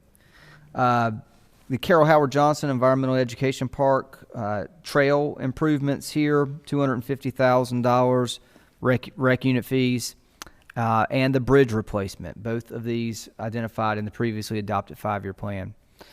The Hilltop Needmore Town Park and Preserve Master Plan, $150,000. It's finally worked its way through our 5-year plan, and it is appearing in fiscal year 22. Action Park Dugouts, $70,000. Community Center North Senior Center Design, $493,450. Fire Station number 4 construction loan, and Fire Station number 5 and number 6 land purchase. So you see above it says loan $5.4 million. That's the $5 million and the $4 million together. Both contemplated, or most contemplated, I shouldn't say all, but most contemplated in the previously adopted 5-year plan. Fire Station number 5 would be a fire station located in the southern end of our town. We've seen significant growth and development in that area. I can name a number of subdivisions, but the Del Webb subdivision being one that comes to mind, that being a senior living neighborhood. We estimate will require some additional, potential additional attention to. And frankly, the volume of development sort of in that southern quadrant from a response time standpoint, we believe that there will be a need for a 5th fire station there. Whether or not we would need to purchase that land is being negotiated. There may be an opportunity that the town would not need to purchase that land, and if that happened, the expense would not be required to take place. Let me ask one question. The 70,000 Action Park dugouts, how many dugouts is it? Let me follow up with you on that, Mayor. How many fields we got out of it? 3. 3, so it's got to be 6 dugouts. Probably 6. I'm not sure it involves all the dugouts, though. So let me follow up with you on that. Okay. And as it relates to Fire Station number 6, what we are calling Fire Station number 6 is the joint fire station that we're currently exploring right now with the town of Garner and Wake County. We will have a decision point to make when preliminary design is done with that. Should be around the July timeframe, whether we want to take our exit ramp or whether we want to proceed forward with that project. We'll know more information about cost and about timing once we get that preliminary engineering report back.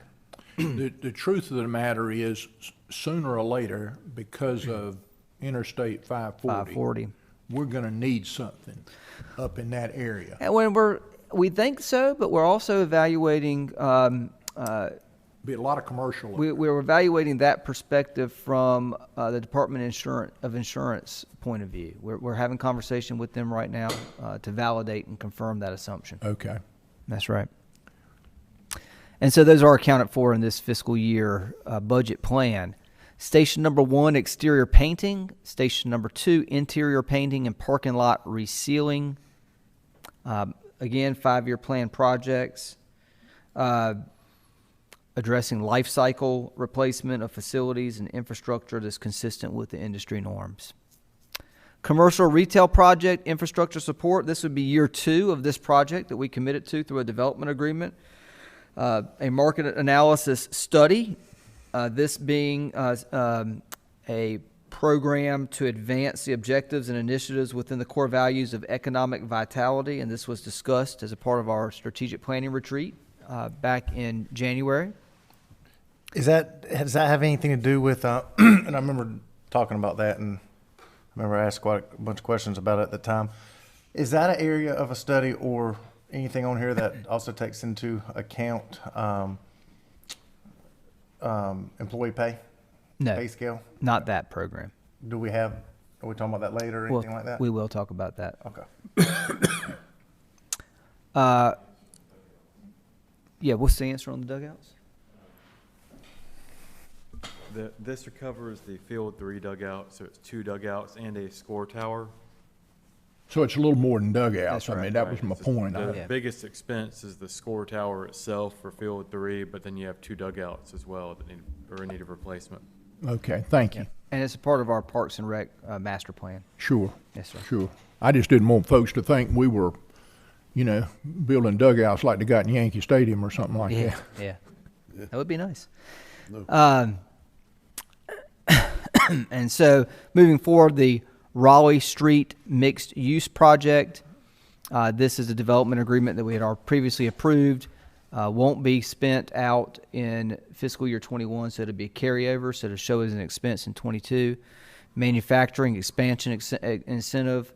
Again, these are funds that we had previously identified and set aside in the event that we may be asked to make a contribution to an existing industry expansion.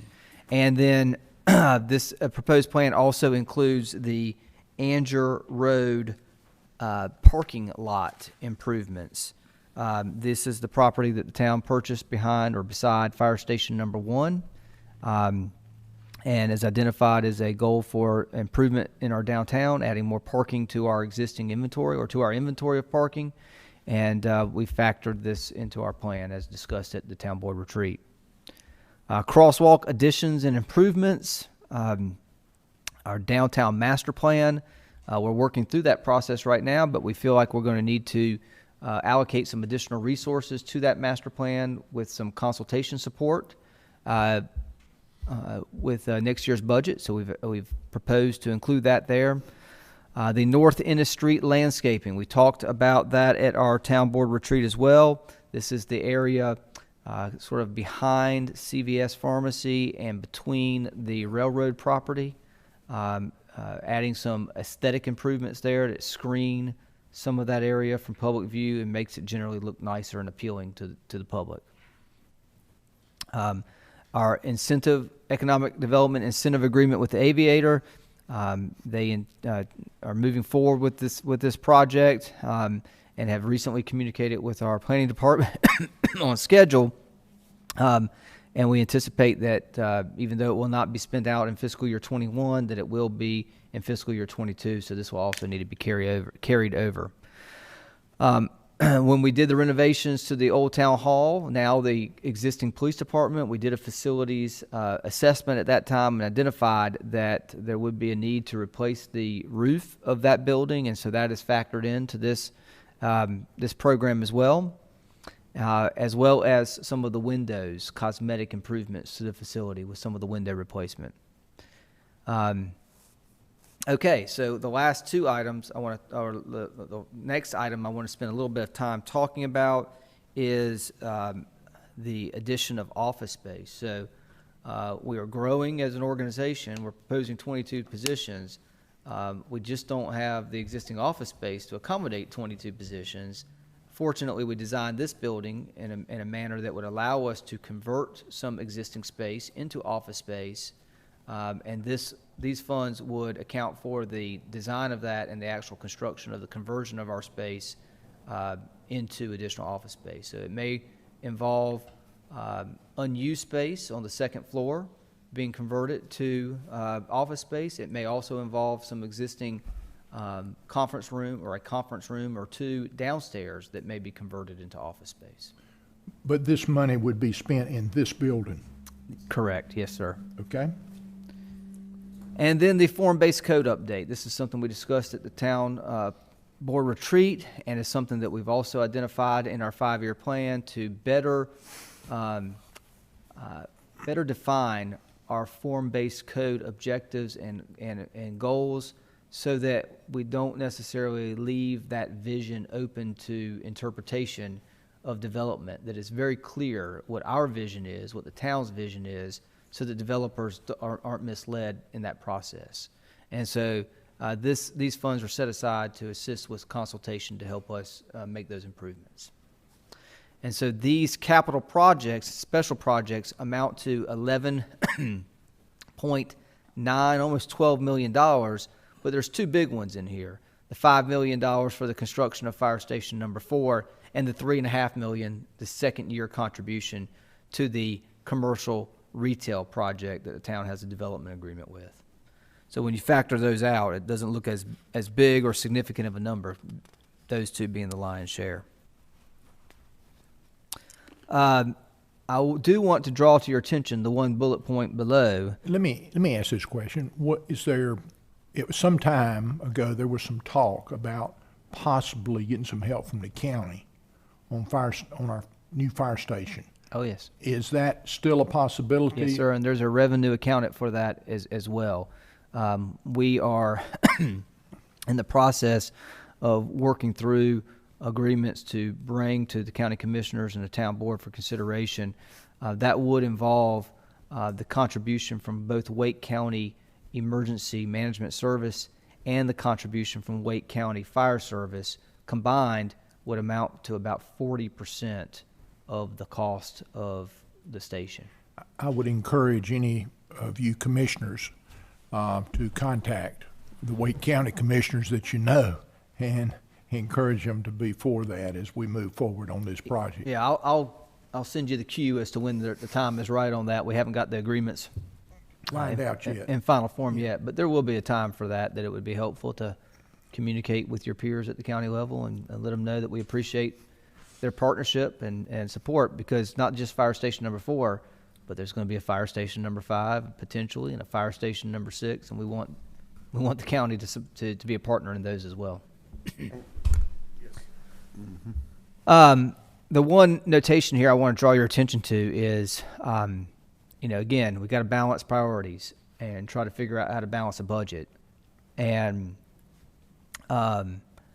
one project that we talked about in pretty good length at our strategic planning retreat was the conversion of Depot Street into a festival-style street. It would still carry traffic on it, but it would be significant aesthetic and operational improvements to that street so that we could close it more frequently and it be more appealing than just the current street that it is for festival-type events or special events. And we shared renderings of that with the town board. We've refined some cost estimates on that, and it's pretty substantial. $650,000 is what we believe that project will be. And that $650,000 really does not account for everything that was in the visualization that we shared with the town board at retreat. We can go into more detail if you'd like to go into that, but the bottom line is if you want to go into more detail, before we have that conversation, you need to know that we don't have capacity for $650,000. And so if that's a priority for the town board, what we're going to have to figure out where the $650,000 is coming from. And we've racked our brains on all of these priorities, and that is just one we were not able to program and fit into the budget. How about Stewart Street over there in Varina? Stewart Street, not not as well. We between the two, the town board prioritized number one, Depot, number two, Stewart. If Depot couldn't make it, Stewart didn't make it either. Should we save this money from this North End Street to apply to one of these projects next year? No, I think North End of the Street is low-hanging fruit, and it will make a huge improvement. Okay. I think so. So I think, there's things that we can go back and revisit, not for fiscal year '22, but look and see if we can maybe put together a program or a package that allows us to do it. Maybe we end up borrowing funds on it. Maybe we end up looking at other opportunities. But for right now, for fiscal year '22, simply just weren't able to fit this in. Into it. Maybe there are projects that we do in fiscal year '22 that come in under budget that we realize savings with, that we're able to put those savings away for this project in fiscal year '23 or fiscal year '24. But right now, again, I hate to reemphasize it and beat a dead horse, but we just not been able to figure out how to balance the budget with this $650,000 expense included. I think we've got other areas that we can continue to work on, and one of those is Fuquay Avenue by the coffee place and the restaurant back there, Vicious Fishes, and extending our streetscape, maybe some lighting up in those areas. And the other is on Fuquay Avenue.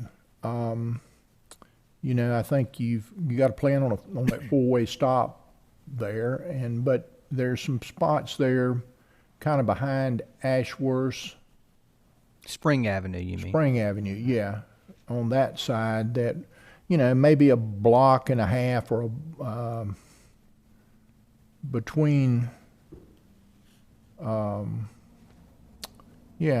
Ann Maria Miko and Linda have the building there, and going down that way for lighting and getting to the four-way stop. If you get those two done, then you basically got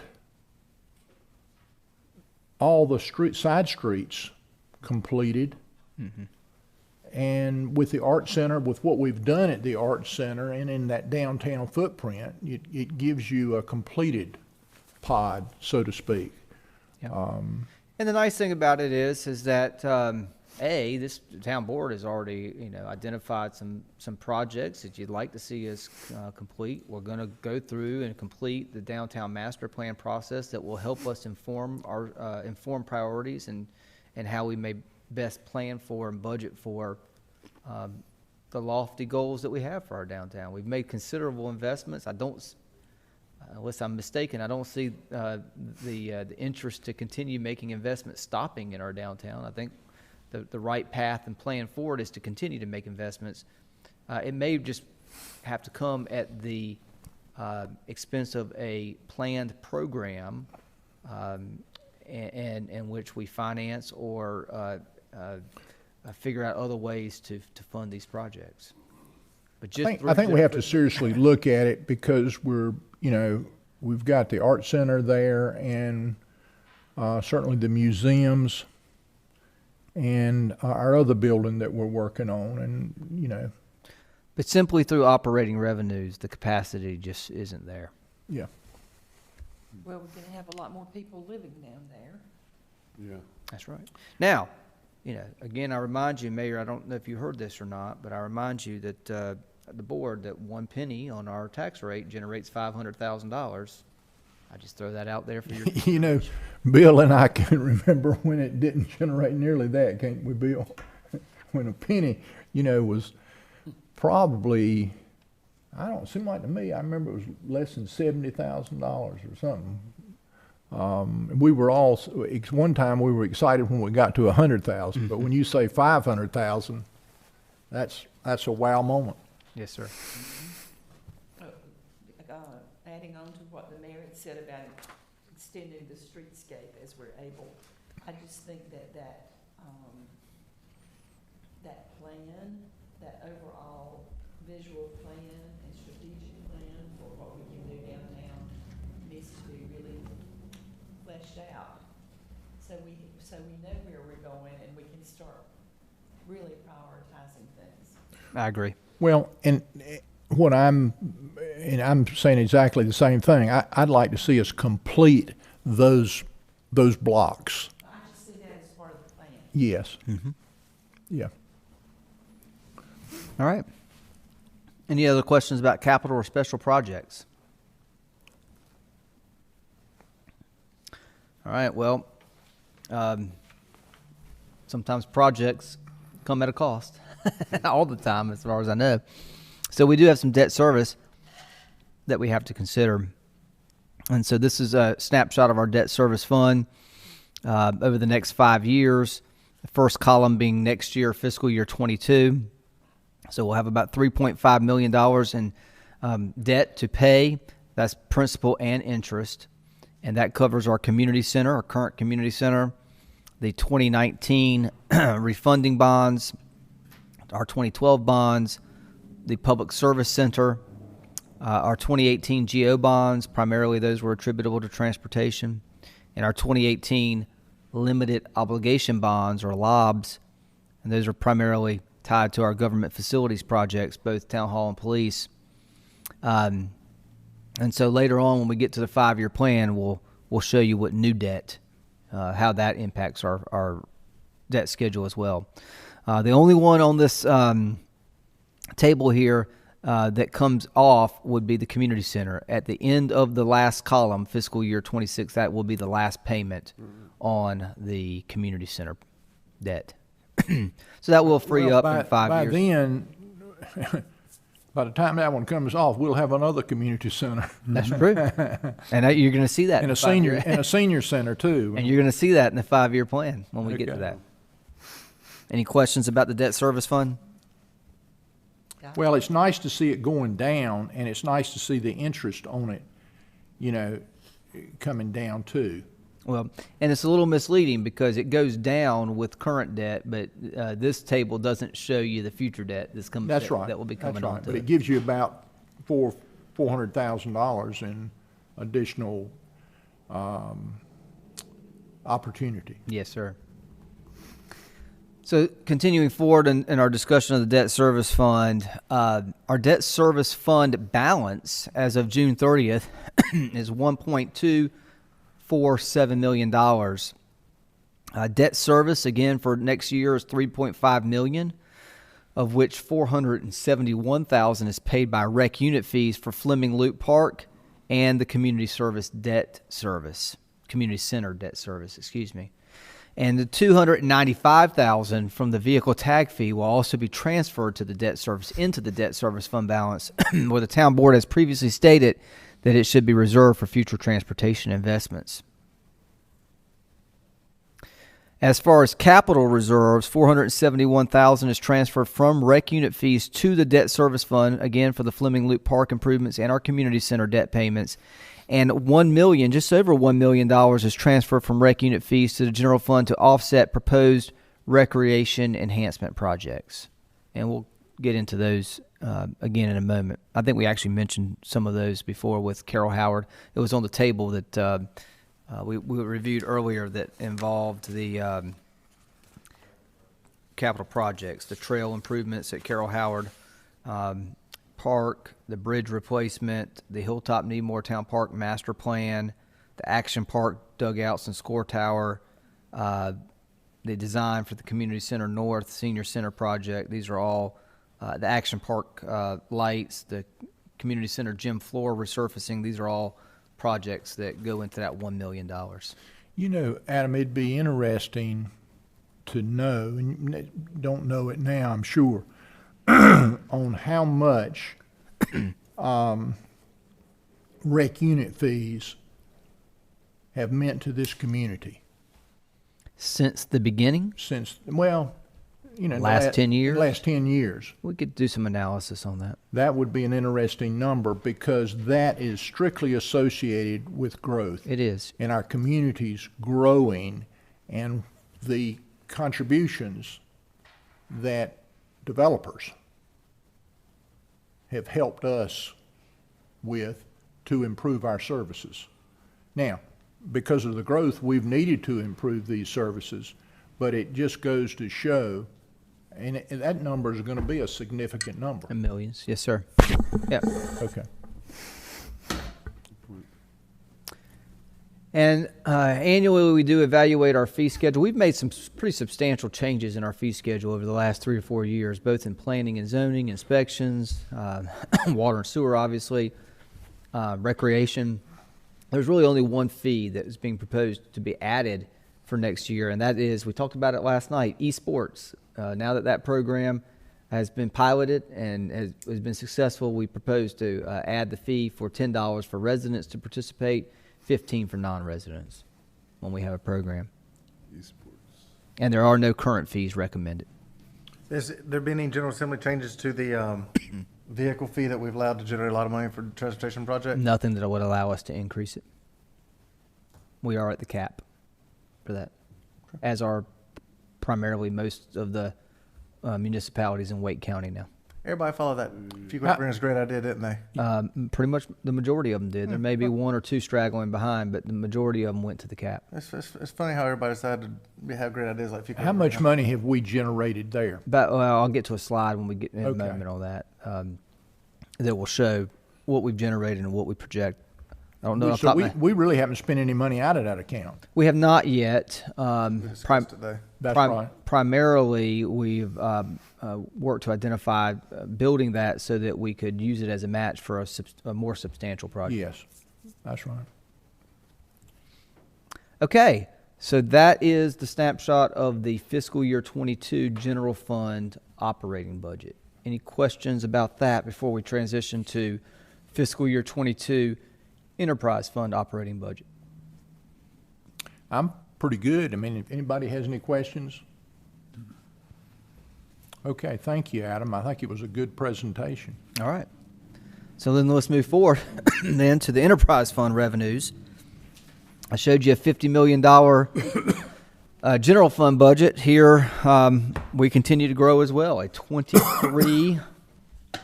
almost $24 million, excuse me, enterprise fund budget. This is both operations and appropriations from reserves and transfers from system development fees for capital projects.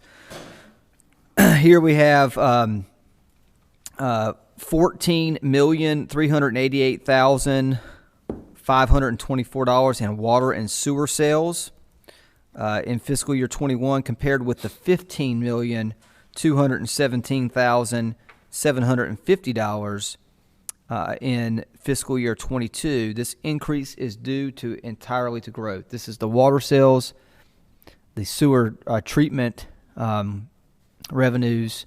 We're not really selling sewer, we're treating it. Probably should change the title of that line item.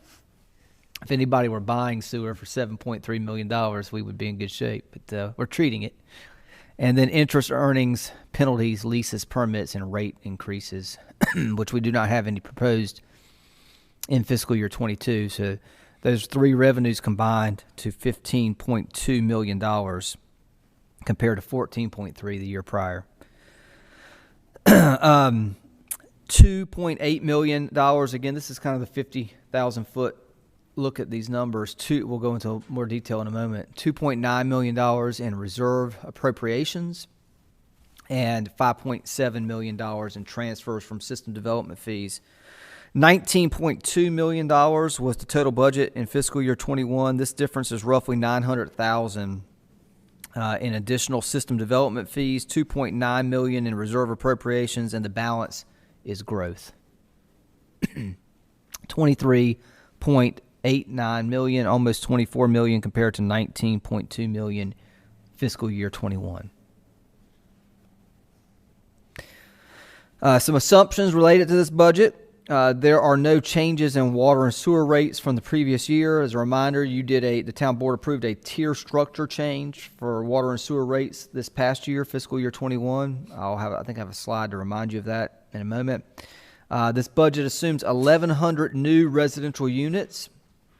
This is building permits and apartment units for system development fees. This is a bit conservative, we think, given the pace that we've started on. But we don't want to make erroneous assumptions either, and so we used the figures that were provided to us by our planning department to help inform our assumptions for our enterprise fund. And 1,000 new homes for water and sewer sales. 20 new apartment buildings and 50 new irrigation taps for water sales. These are the assumptions that are built into our revenues. Moving forward What are our with, fees for those taps? excuse me? What are the fees for the, on the apartment complexes? For the taps? Yes, sir. It depends on the meter size, so there's multiple different fees. I could provide you that information, but I don't have it off the top of my head, Mayor.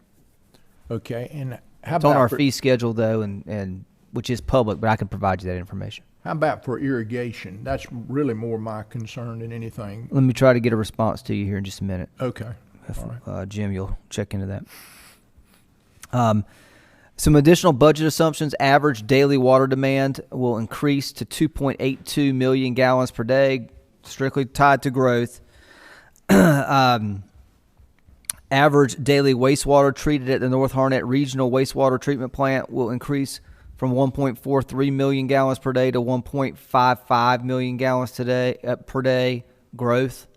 Harnett County is not proposing any rate increases for next year, and Johnston County and Raleigh are proposing a 1 to 3% rate increase. However, Raleigh's rate structure in 2020 reduced per gallon cost from $4.79 per thousand gallons to $2.92 per thousand gallons. So the increase for fiscal year 22 is absorbed in our current rates. So that's favorable to the town. Who has the best rate now? Is it still Harnett County? Still Harnett County Okay. with our contracts. That's right. Although Raleigh, again, made some reductions, which improved our position with them. Good. Just a reminder, we have capacity that we are currently utilizing. We are as well working on some additional negotiating contracts, and then obviously Sanford is our big focus right now with water capacity. The enterprise fund fees, no change from previous year. Again, we made a rate structure change last year that is based on meter size, and so these are our current rates for water and sewer. Base rates based on meter size, and variable rates for water consumption and sewer treatment. No proposed changes in fiscal year 22. That's good because we've had changes the last several. We have as a part of our rate plan, and we've got some proposed changes in the future moving forward in the 5-year plan, obviously with new debt and growth coming online, but none for fiscal year 22. That's very good. Thank you, staff, for being able to accomplish that. That's right. Thank you for recognizing the staff. Jay, Chris, our entire water and sewer operations team, they do a fantastic job of being able to manage our system so that we keep our costs stable at worst. Our expenditures for next year's fiscal budget and enterprise fund, we're projecting $4.4 million in water operations, $4.3 million in sewer operations, $533,000 in utility billing and collections. Debt service and major maintenance projects combined to $4.4 million, and the transfer to Enterprise Capital Projects Fund, Fund 59, and Water and Sewer Projects Fund, Fund 60, $10.1 million. This is a balanced budget, $23.89 million in expenditures compared to the same number in revenues. And we'll go into more detail about those transfers, those projects, and debt service in a moment. We built our new sewer treatment plant. What capacity of that sewer treatment plant are we at now? I know when we first started where it was, but I know we've grown it considerably. Yeah. And we were able to transfer some to it that helped us cost-wise. I would just be curious to know. We're north of 60% of capacity right now. That's wonderful. And but there is some reconciliation to do with that that we do pretty much on a 6-month or annual basis, and that could change that number some, but we're doing fine there for the time being. Well, it Now, just this growth rate that we're experiencing, it might change our assumptions a little bit for when we're going to need the next. I think we had planned on, I think it was 15 years or so before the next plant expansion. If we keep going at this rate, that could be 12. well, But we're fine for the current moment. what it does, it shows us how much it was needed. Oh, absolutely. And I know Jay was able to transfer some to save some money off of the system that we're paying more for in Harnett County, and put it onto our system and True. save a considerable amount of money. And I was just curious how much or we figure we save there. I can follow up with you on the savings, but the transfer was hundreds of thousands of gallons, and that impacted capacity, but it also resulted in cost savings for the town. Yes. Okay. Okay, and so then moving forward, some budget expenditure assumptions that you should be aware of. Fiscal year 22 budget was developed with a great emphasis on preparing for the significant capital expenditures required in the 5-year plan to address long-term water capacities. And so acknowledging that we've got some substantial investments in future years, we took this opportunity in this year to provide somewhat of a breather year, and that's why you also see that reflected in rates and fees as well. Operational line items increase 3 to 5% depending on the line item per year. The Sanford water supply cost, funding options, and impact on rates will be further studied in fiscal year 22, and that will help inform a phased-in fee change, Mayor, to your point, to support water supply and debt service and operational cost in future years. So while no rate increase this year, the public should expect to see some in future years in advance, just like we did for the wastewater treatment plant. Absolutely. Prepare for that debt service.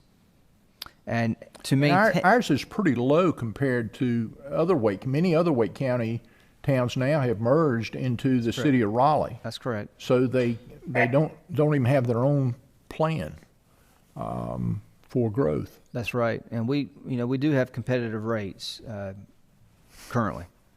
And then to maintain reserves to support this top priority, capital improvement projects are limited to needed projects, and limited other projects will be evaluated if there is a compelling business case, a return on investment to partner with private development for a development-triggered need.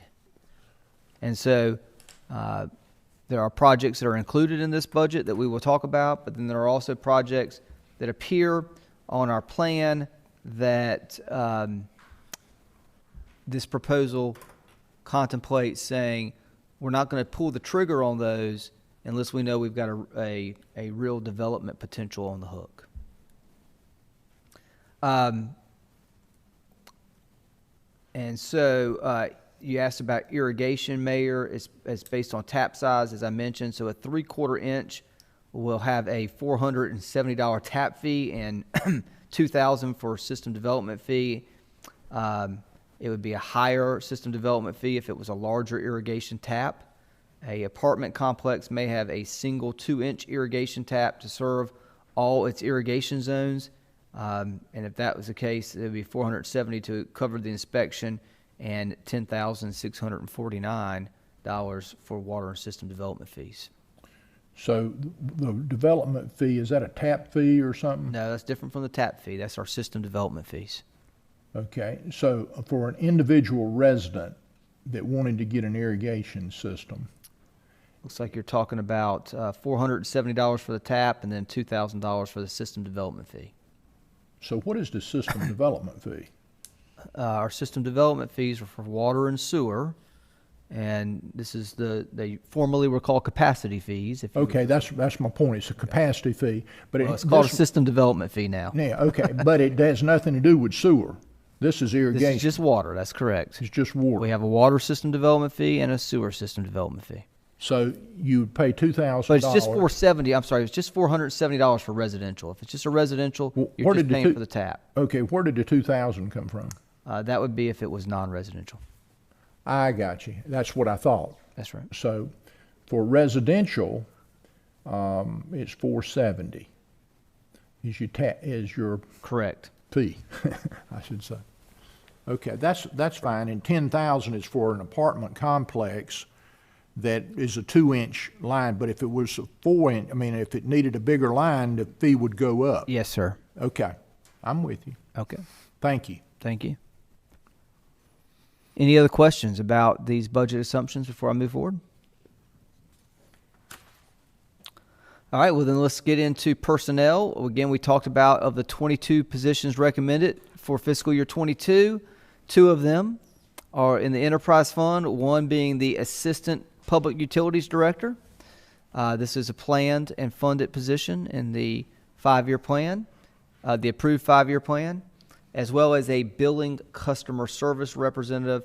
70% of this position would be paid for out of the enterprise fund. The other 30% was included in the general fund out of the finance department.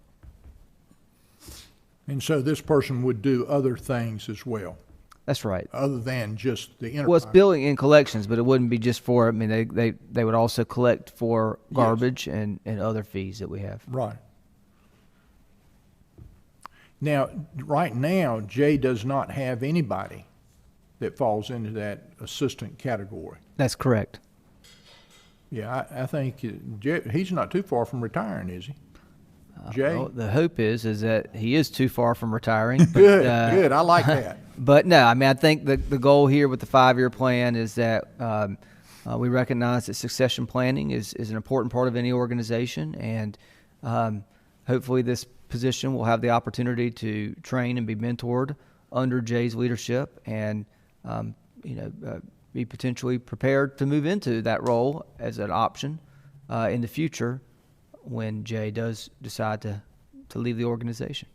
Well, I think it's important that you have those plans in place, and I'm glad to see you looking at this particular one. Yes, sir.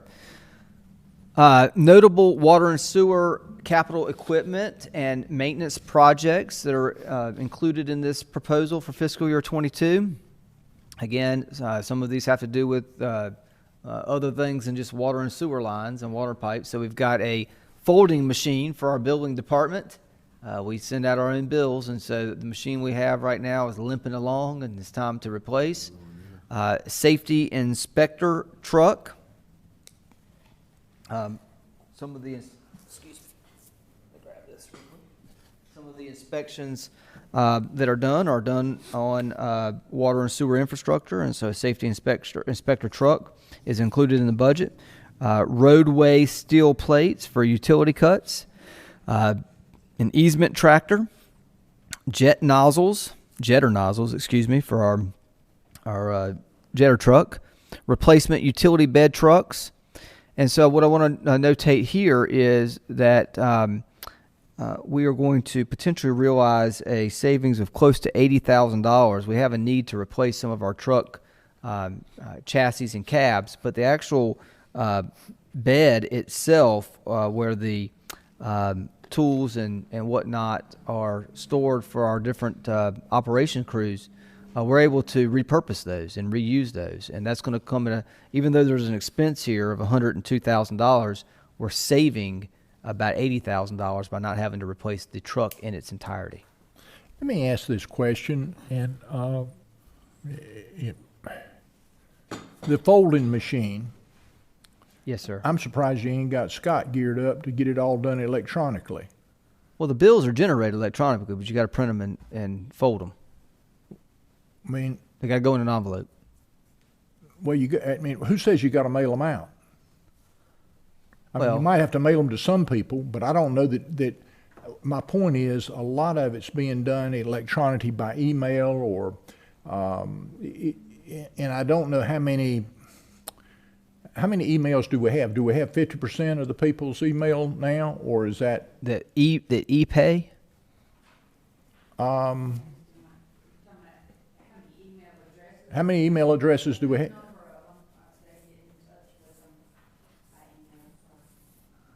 Well, I mean, that's just, I think electronically is the way that we can save money, and especially on things that are going over and over and over and over and over again. And I know we try to encourage people paying by draft and electronically.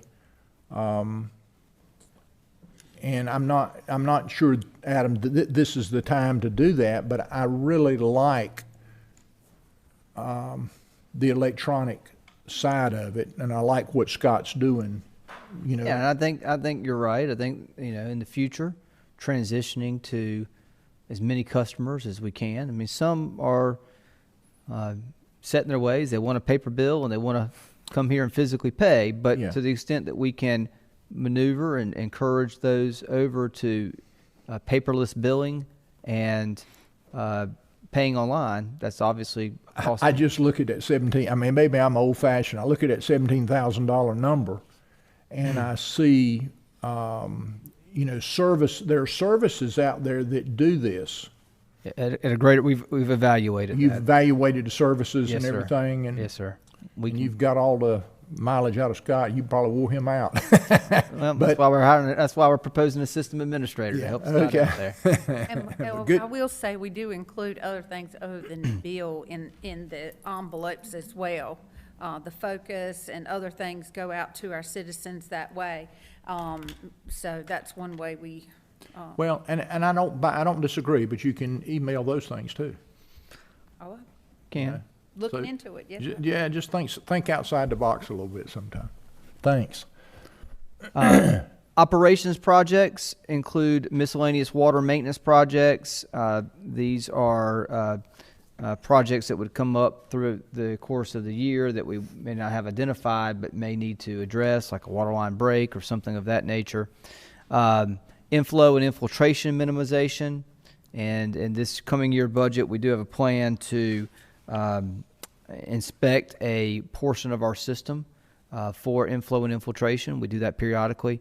And then just generally miscellaneous maintenance for system improvements. $742,000, consistent with our previous 5-year plan. How about the inflow infiltration? I know we've been working on that for several years.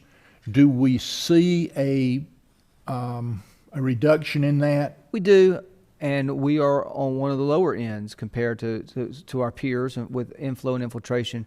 That's a big deal. We will never, though, Achieve total. Yeah, we will never achieve total, and we should always expect, if we're doing the right thing with the maintenance of our system, we should always expect an investment in inflow and infiltration. Well, it usually happens in those terrible rainy seasons. That's right. That's correct. Capital projects included in this plan: Sanford Water Design. This is plant expansion and conveyance. So we're proposing to allocate $3 million to this. This is not the complete cost, soft cost for design. This is just going ahead and begin funding an initial phase of this at $3 million. I believe that the total expected cost for design will be somewhere in the neighborhood of $7 million, and we'll continue to be making investments in that over the next couple of years. The Kennebec Road water line, $1.2 million. Raleigh water supply agreement, $2 million. Water line replacements, $1 million. And the final phase of our automated meter program, phase 3 at $251,000. Wow. $7.5 million. And then on the sewer side, the Middle Creek pump station upgrade, part of our 5-year plan, Mills Branch pump station upgrade, and then a parallel line on US 401 to carry sewer. This is kind of coming up from the Wake Tech area, south of 540, to these pump stations that are identified here. That's $2.7 million. Total of 10.1, almost $10.2 million. That phase 3, that completes, That will complete the program and allow us to flip the switch and turn it online and put it out to our citizens for use. that'll be huge. That will be big. And our citizens will be able to see their water consumption in real time. They'll be able to identify, self-identify potential leaks within their properties. It will allow us to read meters remotely by the press of a button here at Town Hall, get more accurate readings as well, be more effective and efficient in our billing. But more importantly, I think from a customer standpoint, they will be able to monitor their own billing If they have a smart device, they will. in real time. Yes, sir. If they have a smartphone or a smart device. That's correct. And that was our goal when we started this program. I'm not sure how many years ago it was. About 2.5. About 2.5, 3 years ago. So Yes, it'll sir. be completed in about 3 years. That's right.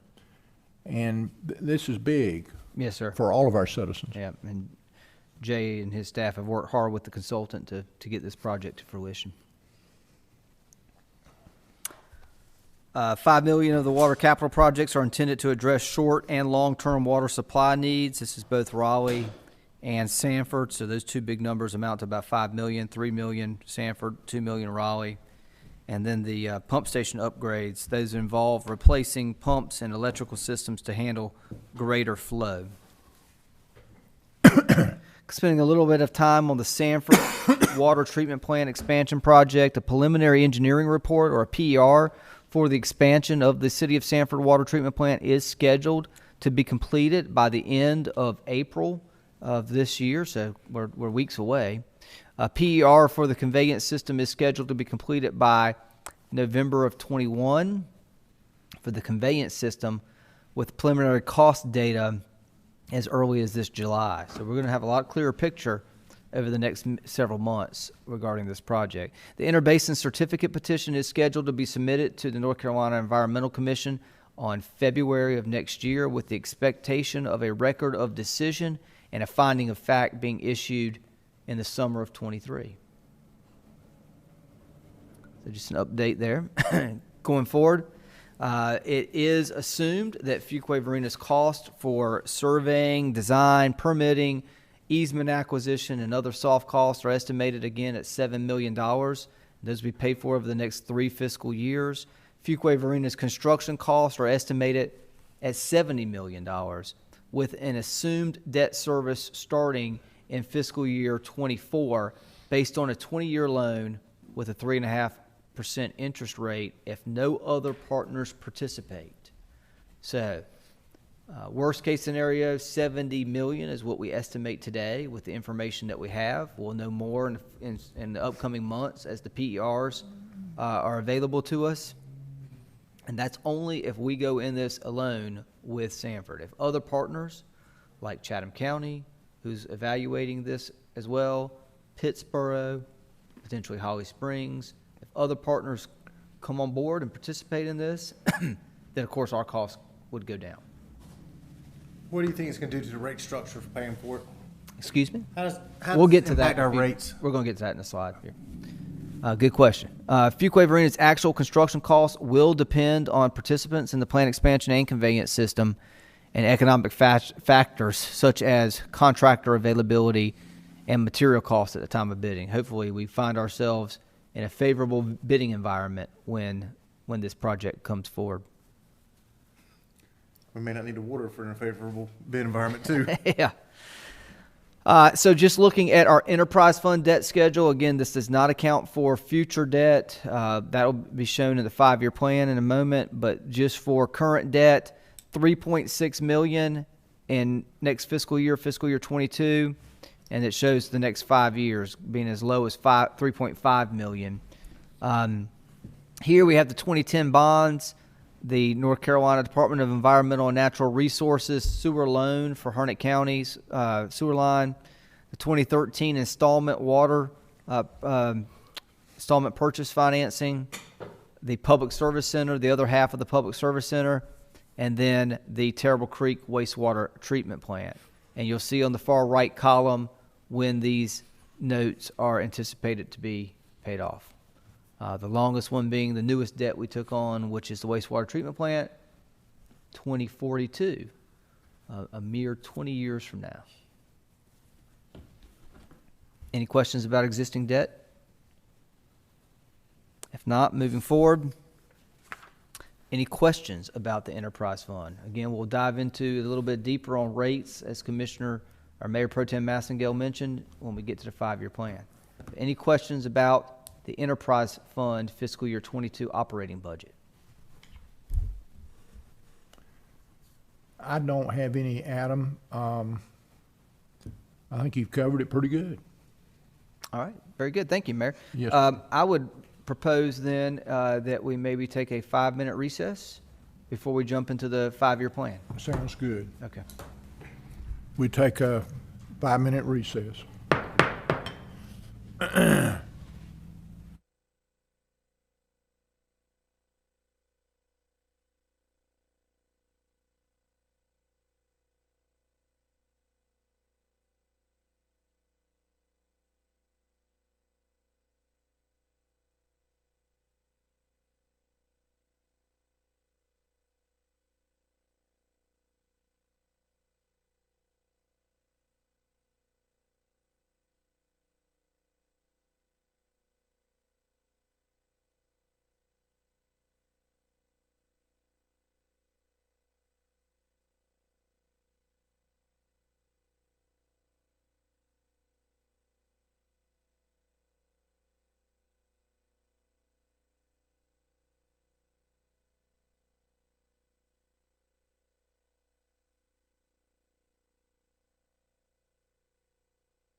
I'll go ahead and call our meeting back to order, and I turn it over to our illustrious town manager. Well, thank you, Mayor. Adam.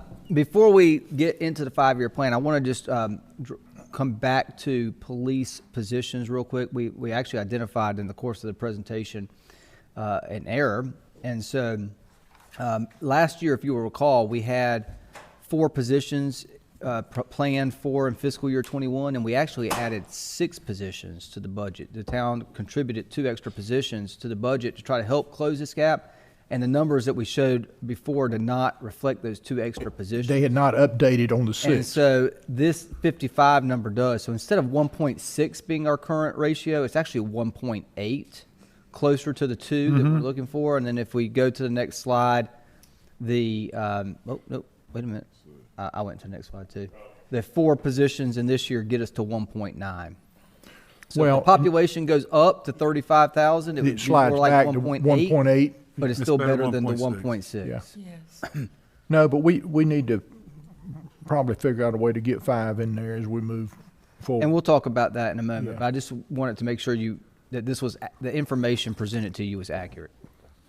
Again, last year, the current year that we're in, fiscal year 21, initially the proposal was 4 positions, but this town board decided to do 6. Who So how caught, many- who caught that six- number six for you? As in the year we're in now. Correct. But the proposed budget is for 4. Correct. And then we're discussing later the 5-year plan about Correct. adjusting that again. Cool. Okay. Which one of you gurus caught that number for you? One of the 3 behind me. I'm not sure which one it was. They just told me it was fixed. Good job. Good job. All right. This is like, to tell the truth, y'all all gonna take her stand up, one of us gonna take credit for it. Jim's pretty good. He takes credit for everything. All right, so Scott, can you throw us back to the 5-year plan then? Excuse me. All right, so we're going to try to run through this 5-year plan, both for the general fund and the enterprise fund. This 5-year plan covers fiscal year 22 through fiscal year 26, and primarily encompasses capital equipment, capital projects, and personnel. But it also looks at, as a whole, the revenues and expenditures for both the general fund and the enterprise fund. As a reminder, and to anybody who might be paying attention to this presentation this evening, the purpose of a 5-year plan is to align projected revenues and expenditures for the forecast period.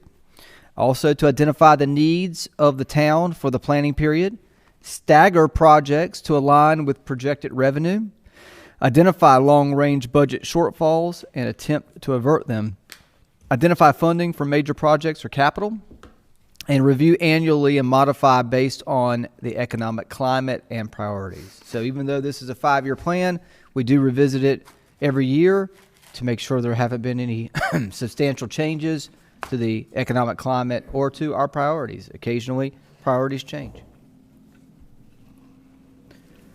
All right, so general fund revenues. Now, this is on your screen in front of you. Hopefully, it's large enough for you to see, but we do have the paper copy that we handed out for you as well to be able to follow along.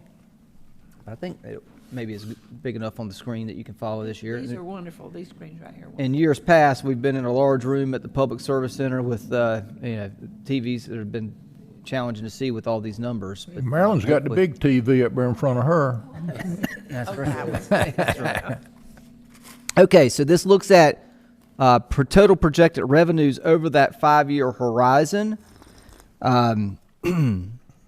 Again, the far left column is the titles of those revenues, then 22 through 26. We pretty much have covered 22, and you see in that there is no tax increase proposed, $50,146,000. All right.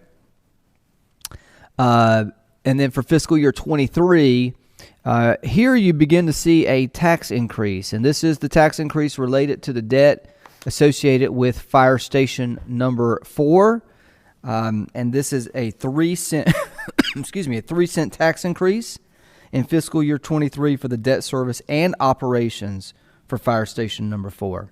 So this not only covers debt service, but it also covers the operations, the personnel, the equipment, et cetera, to operate the facility. Also, in this fiscal year, we identify some revenue generated from our commercial retail investment, and then general rate revenues, from the other revenue line items. You see a revenue of $730,000 from POW bill. You see growth in permits and fees, growth in sales and services, some modest growth in investments, miscellaneous revenue, loans and bonds, so revenue related to that, $11.5 million. We'll go into more detail in a moment. Transfers in to the general fund, and then appropriations, both in POW bill and in general fund balance appropriation. Adam, let me ask this question. You spoke about having to really look at a possible tax increase in 2023. How much of the growth factor is based in, I'm looking at it now and seeing that our growth in many ways is almost doubled from when these numbers were once looked at. Have you taken a lot of that into consideration? We have taken that into consideration. I will say, Mayor, that we have been conservative. Well, we've been conservative, but in the tax value in fiscal year 23, we take a little bit more of a aggressive approach, given what we know is in the pipeline. We don't go overboard, but we are reflecting some of that growth more aggressively than we have perhaps in years past because of known projects and our trend.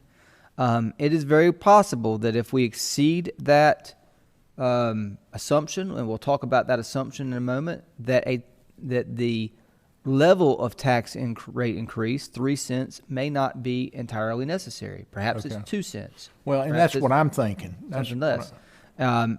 Right now, with what we know and the assumptions that we make, we're showing 3 cents. I don't believe it'll be more than 3 cents.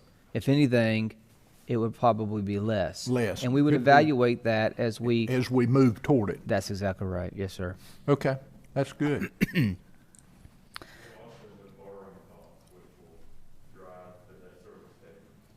Well, part of what we can tell is as we move through the surplus that we'll have this year, because this year our surplus is probably going to be a little bit more than you initially figured that it would be. That's true, but we're also going to continue to monitor it. That's right, but we also are. We'll talk about fund balance and surpluses and deficits and whatnot as we go through this presentation. And while the surplus is, we project, will be a good number for this current fiscal year, that's getting gobbled up with projects. Absolutely. And other investments. Well, investments in people, too. Exactly. You're exactly right. And yep. For year 3, which is fiscal year 24, and this fiscal year, this reflects a 2.5 cent tax rate increase, and this is for the debt service and the operations associated with the Community Center North. I'm sorry, I should be highlighting this number because we already did the increase for Fire Station number 4. This is attributable to Community Center North Senior Center. So potentially upwards to 3 in fiscal year 23 and 2.5 in fiscal year 24. And again, some revenue in tax generation from the commercial retail project, the phased-in approach there. And then other revenues throughout the columns and rows there.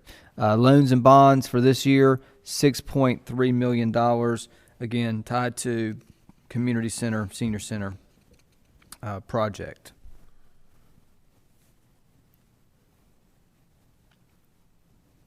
Actually, the $11.5 million is tied to that project. The $6.3 million is tied to Fire Station number 5, which we'll get ready to talk about next. In year 25, which is year 4 of the 5-year plan, This year contemplates a tax rate increase of 3 cents for the debt service and the operations of a fifth fire station, the fire station on the southern end of our town. Now, again, a lot can change in the next 3 years. It may not require as much of a tax rate increase, and also in that window, there will be if I'm not mistaken, a reeval in that window, and that reevaluation will have an impact on our decision making as well. If tax values have gone up in the reevaluation, that will generate more revenue, which will allow tax rate increases to not be as significant. And we're talking to people, I mean, you might not have to pay for the land too. That is correct. We are working on that as we move forward. And then year 5 does not reflect a tax rate increase in year 5.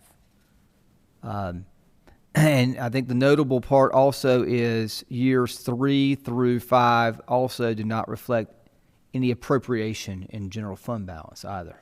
Now, we're going to talk about a fund balance schedule, and so that you can see what kind of capacity, if any, we would have to appropriate if we wanted to in those years to offset tax increases or to offset other projects that we might wish to fund. I think that what I gathered from this balance right here, real quickly, is what the mayor said a minute ago, the way the growth is going to each of these different things, additional revenue, that these tax increases may not go away 100%. It'd be a very, very rosy market for them to go away 100%, but the degree of where they are will be likely a lot less than where they are today. And with some good wins and some more fortunate things, they may very well go away. And also, if projects don't come up and things like that are important to different people, that causes additional spending down the road also. Yep. This is a conservative revenue proposal here. And to your point, Mayor Pro Tem, to the mayor's point, with the growth, with tax reevaluation, with efficiencies in the management and the operation of our budget, we may very well see an improved picture as we move through these years. I think it's more likely that we would see an improved outcome than not. That's right. And yeah, it's a very conservative budget. Yeah, I agree. Any questions? Several of these line items we're going to dive deeper into in a moment, but just at the 50,000 foot level, any questions about the revenue projections for this 5-year horizon? What kind of interest rate are we looking at? It's less than 1% now. Most of our stuff is invested in the trust, North Carolina Capital Management Trust, for liquidity and safety. We're restricted on. What you can put it in, yeah. Yeah, we're restricted, but we are looking at other options as well. Okay. How about We're not going to put it into Bitcoin, but man, that would have helped out. Not wanting you to do that. 2 years ago, that would have been a bad investment. But let me ask you this: on the other side of the 5 fire stations already. on the other side of the coin, what are we paying for money now? You mean in terms of borrowing costs? Yeah. Well, I'm not sure. Joanne, you might be able to speak to our latest financing that we did with the lobs. Do you recall what the interest rate was on that? It was, I think, around 2%, but we're looking at maybe doing a refunding. We're looking into that now. Okay. And potentially, if we do a refunding, it could be between 1.4 or 2% if we get good rates back. But that's kind of what it's going for now. I remember maybe 10 years ago, we were able to refinance all of our stuff. And we saved about $500,000 a year doing that. And now, like she's talking about, is a good time to really evaluate it and see if that's a possibility. That's right, We're Joanne. actually sending something out tomorrow on some of our, to see about refunding, and if we get a good enough percentage, then we'll bring it to the board. Good. Thank you for doing that. Yep, Joanne's been Get on top of it. working to stay on top of that for sure. Any other questions about the revenue or the revenue picture outlook for the 5-year horizon? If not, then we'll talk about some assumptions. Tax base growth is projected at $225 million annually for years 2 through 3 and $220 million in years 4 through 5. Now, I think it's, What did we see this year? I believe, 213. Now, if you look at, however, our trends in single-family home permits that we're issuing and projects that we have on the That we know. and that we have on the horizon for next year, I think it's more likely than not that we will hit that 225 mark or potentially exceed it. Potentially 300. When you get the big project that's going, when that Potentially. that's going to be a whole new change for us. Yeah. 548 notes going to really set us off. Yep. And so I think the point is that this is Conservative. this is not unreasonable, and I think it could exceed it. But at the same time, we're not trying to get too fancy with it either. That's right. Okay. We talked about the tax rate adjustments: 3 cents in year 2 to offset Fire Station 4, 2.5 cents in year 3 to offset the Community Center North Senior Center, 3 cents in year 4 to offset the Fire Station number 5, and then we are reflecting some revenue stream coming in years 2 through 5 for the commercial retail project. How serious a look have we looked at having a bond issue? Very seriously, and in fact, we are going to be starting next board meeting, bringing forward this. Of course, we spent quite a bit of time talking about it at our strategic planning retreat, Right. both for recreation and transportation. Yeah. And we're starting the process at our next board meeting to kickstart that off. Okay. For the November election. Well, and that's part of that savings, I think, that we're talking about. I mean, if we could get that incorporated into it. I mean, it's probably not a big amount of savings, but That's it's right. probably some. Correct. Okay. General fund revenue assumptions continued here. Growth of 2% in years 2 through 5 for other taxes and unrestricted intergovernmental revenues. 4% growth in years 2 through 5 for sales and use taxes and permits and fees. That is a conservative number as well. Not overly conservative, but it's still on the more conservative side than fancy side. Expected cost share increase from Wake County in proportion to the increased operations and debt service for fire stations in years 2 and 4. Growth of, I think it was you, Mayor, that asked earlier during the budget presentation, are we getting any money from Wake County for Fire Station 4? We are showing that as a revenue in year 2, and we're showing it again for Fire Station number 5 in year 4. Growth of 5% in years 2 through 5 for sales and services, and an additional increase in year 2 associated with an expected rate increase for refuse fees. And so we have not raised refuse fees in over a decade, yet the cost to provide that service has certainly gone up over that same time period, and we believe that there will need to be a rate increase considered during year 2. Loans are included in the same year. The project costs are expected to be incurred. Transfers are to and from the various reserves as projects eligible for reserve funding are included. And we'll talk more about that as we move forward. So these are some assumptions that we have built into our revenue projections. Okay, so more numbers, lots of numbers here. Now we're on the expenditure side. There is a piece of paper for that as well, if you'd rather look at that. Year 2, we pretty significantly went over that. Year 1, fiscal year 22, we went over as a part of our previous presentation for the operations of the general fund. So I won't spend a lot of time rehashing that. $50,146,000 balanced budget. Year 2, fiscal year 23, these are our estimated increases in expenditures for our various departments. Here you see our existing debt, and then you begin to see some additional debt associated with the ladder truck debt service, the $1.5 million that we're borrowing for the new ladder truck that we expect to get in sometime in the next 12 months. And then now you're starting to see in year 2 the debt service for fire station number 4. Additionally, we're projecting or showing, and I'll dive into that in a little bit, new personnel.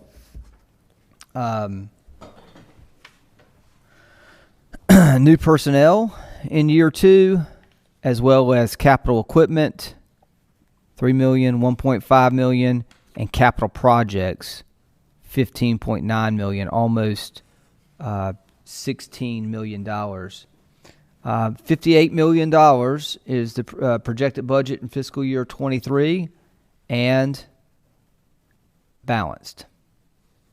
I think I'd also like to just draw the attention. Let's see. Maybe it's on the revenue side, I guess, for the transfers. So that is fiscal. That is year 2.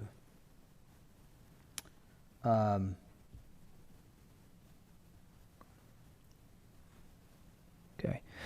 Year 3, fiscal year 24. Again, expenditures for our various departments. Here you get to debt. This is existing debt. And still, you've now got the debt from the fire truck, the ladder truck, and fire station number 4. And here you begin to see debt coming online for community center, senior center. Mm-hmm. Additionally, what is the term on that? I believe we were looking at 20 years. New community senior center. That's right. Okay. And all this is just interest, or is this? That's principal and interest. That's the payment. It's level pay, isn't it? In other words, you pay this level principal. Level principal. That's right. What I meant to say. Mm-hmm. Okay. All right. Good. And here we've got new personnel, capital equipment, capital projects. We'll get into detail on those. Year 4, fiscal year 25. Again, our various departments, the growth in expenditures for our various departments. But more importantly, you've got existing debt.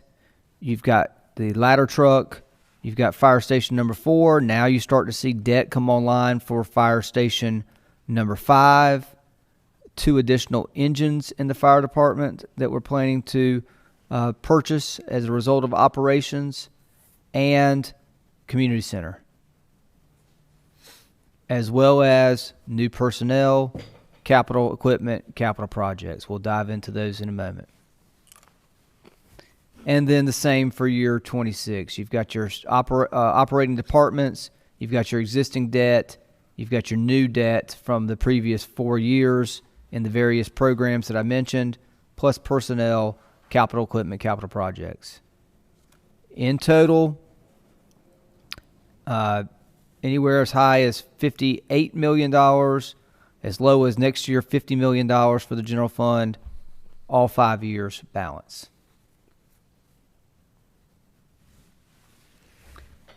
Again, these numbers don't mean a whole lot until we dive into them, so unless there's any questions at the 50,000 foot level, we'll get a little bit lower.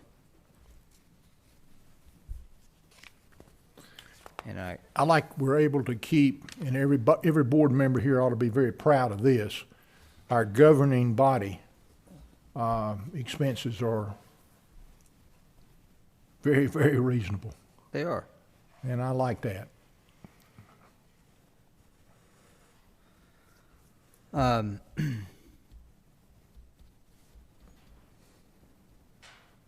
Yeah. Okay, so moving forward then, just some general fund expenditure assumptions that I want to mention. The new debt for ladder truck, fire station 4, community center north, senior center, fire station 5, portion of share to fire station number 6, and 2 engines all take effect in the various years that I just showed you. Okay, so over the course... Let me ask this question. These 2 engines that we're getting that are going to fire station... They will go to helping populate the new fire stations, Fire station number probably 5 and 6. 5 and 6. Okay, the engines that we put in fire station number 4, We can do that with existing equipment. that's my point, and that's a big deal. Because we're not having to finance anything that's going into Not financed, no, sir. number 4. Okay, go ahead. 330, other than the building. the new ladder truck that we're also giving. That's not going to go into that fire station, but we are financing the ladder truck during that same horizon. But we're also going to sell a ladder. We are. You're right. Yeah. Okay, how much are we going to get for that ladder truck? Yeah, I don't know exactly yet, but several $100,000. I Yeah, believe. keep us posted, I because we will. want that to go against that debt. It will, and we've got some revenue assumptions for that. Yeah. $330,000 is transferred. So I made the point last year that every year was balanced, okay? But it balances, some years there are going to be surpluses, and some years there are going to be deficits. But over the course of the 5-year window, the surpluses outweigh the deficits. So over the course of 5 years, we balance, and we actually have some extra at the end. In fact, the 5-year plan is balanced over 5 years with transfers in and out of debt service. If you look at the last column in your or bullet point here, $330,000 is transferred from debt reserve fund balance in year 2 to balance the budget. This is a deficit, so we're taking it out of debt reserve fund balance, putting it into the general fund to balance it. $104,791 in year 3 is a surplus that will go back into debt reserve fund balance. $147,270 in year 4 is transferred from debt reserves to to general fund because of a deficit, and $832,202 is transferred from general fund to debt reserve fund because there's a surplus. So over the course of the 5 years, we balance the 5-year plan, and we end up with this plan having a $459,016 surplus. So not every year balances, and we'll have to adjust for that when we get to those individual budget years, but under this long-term plan, we're balanced plus surplus.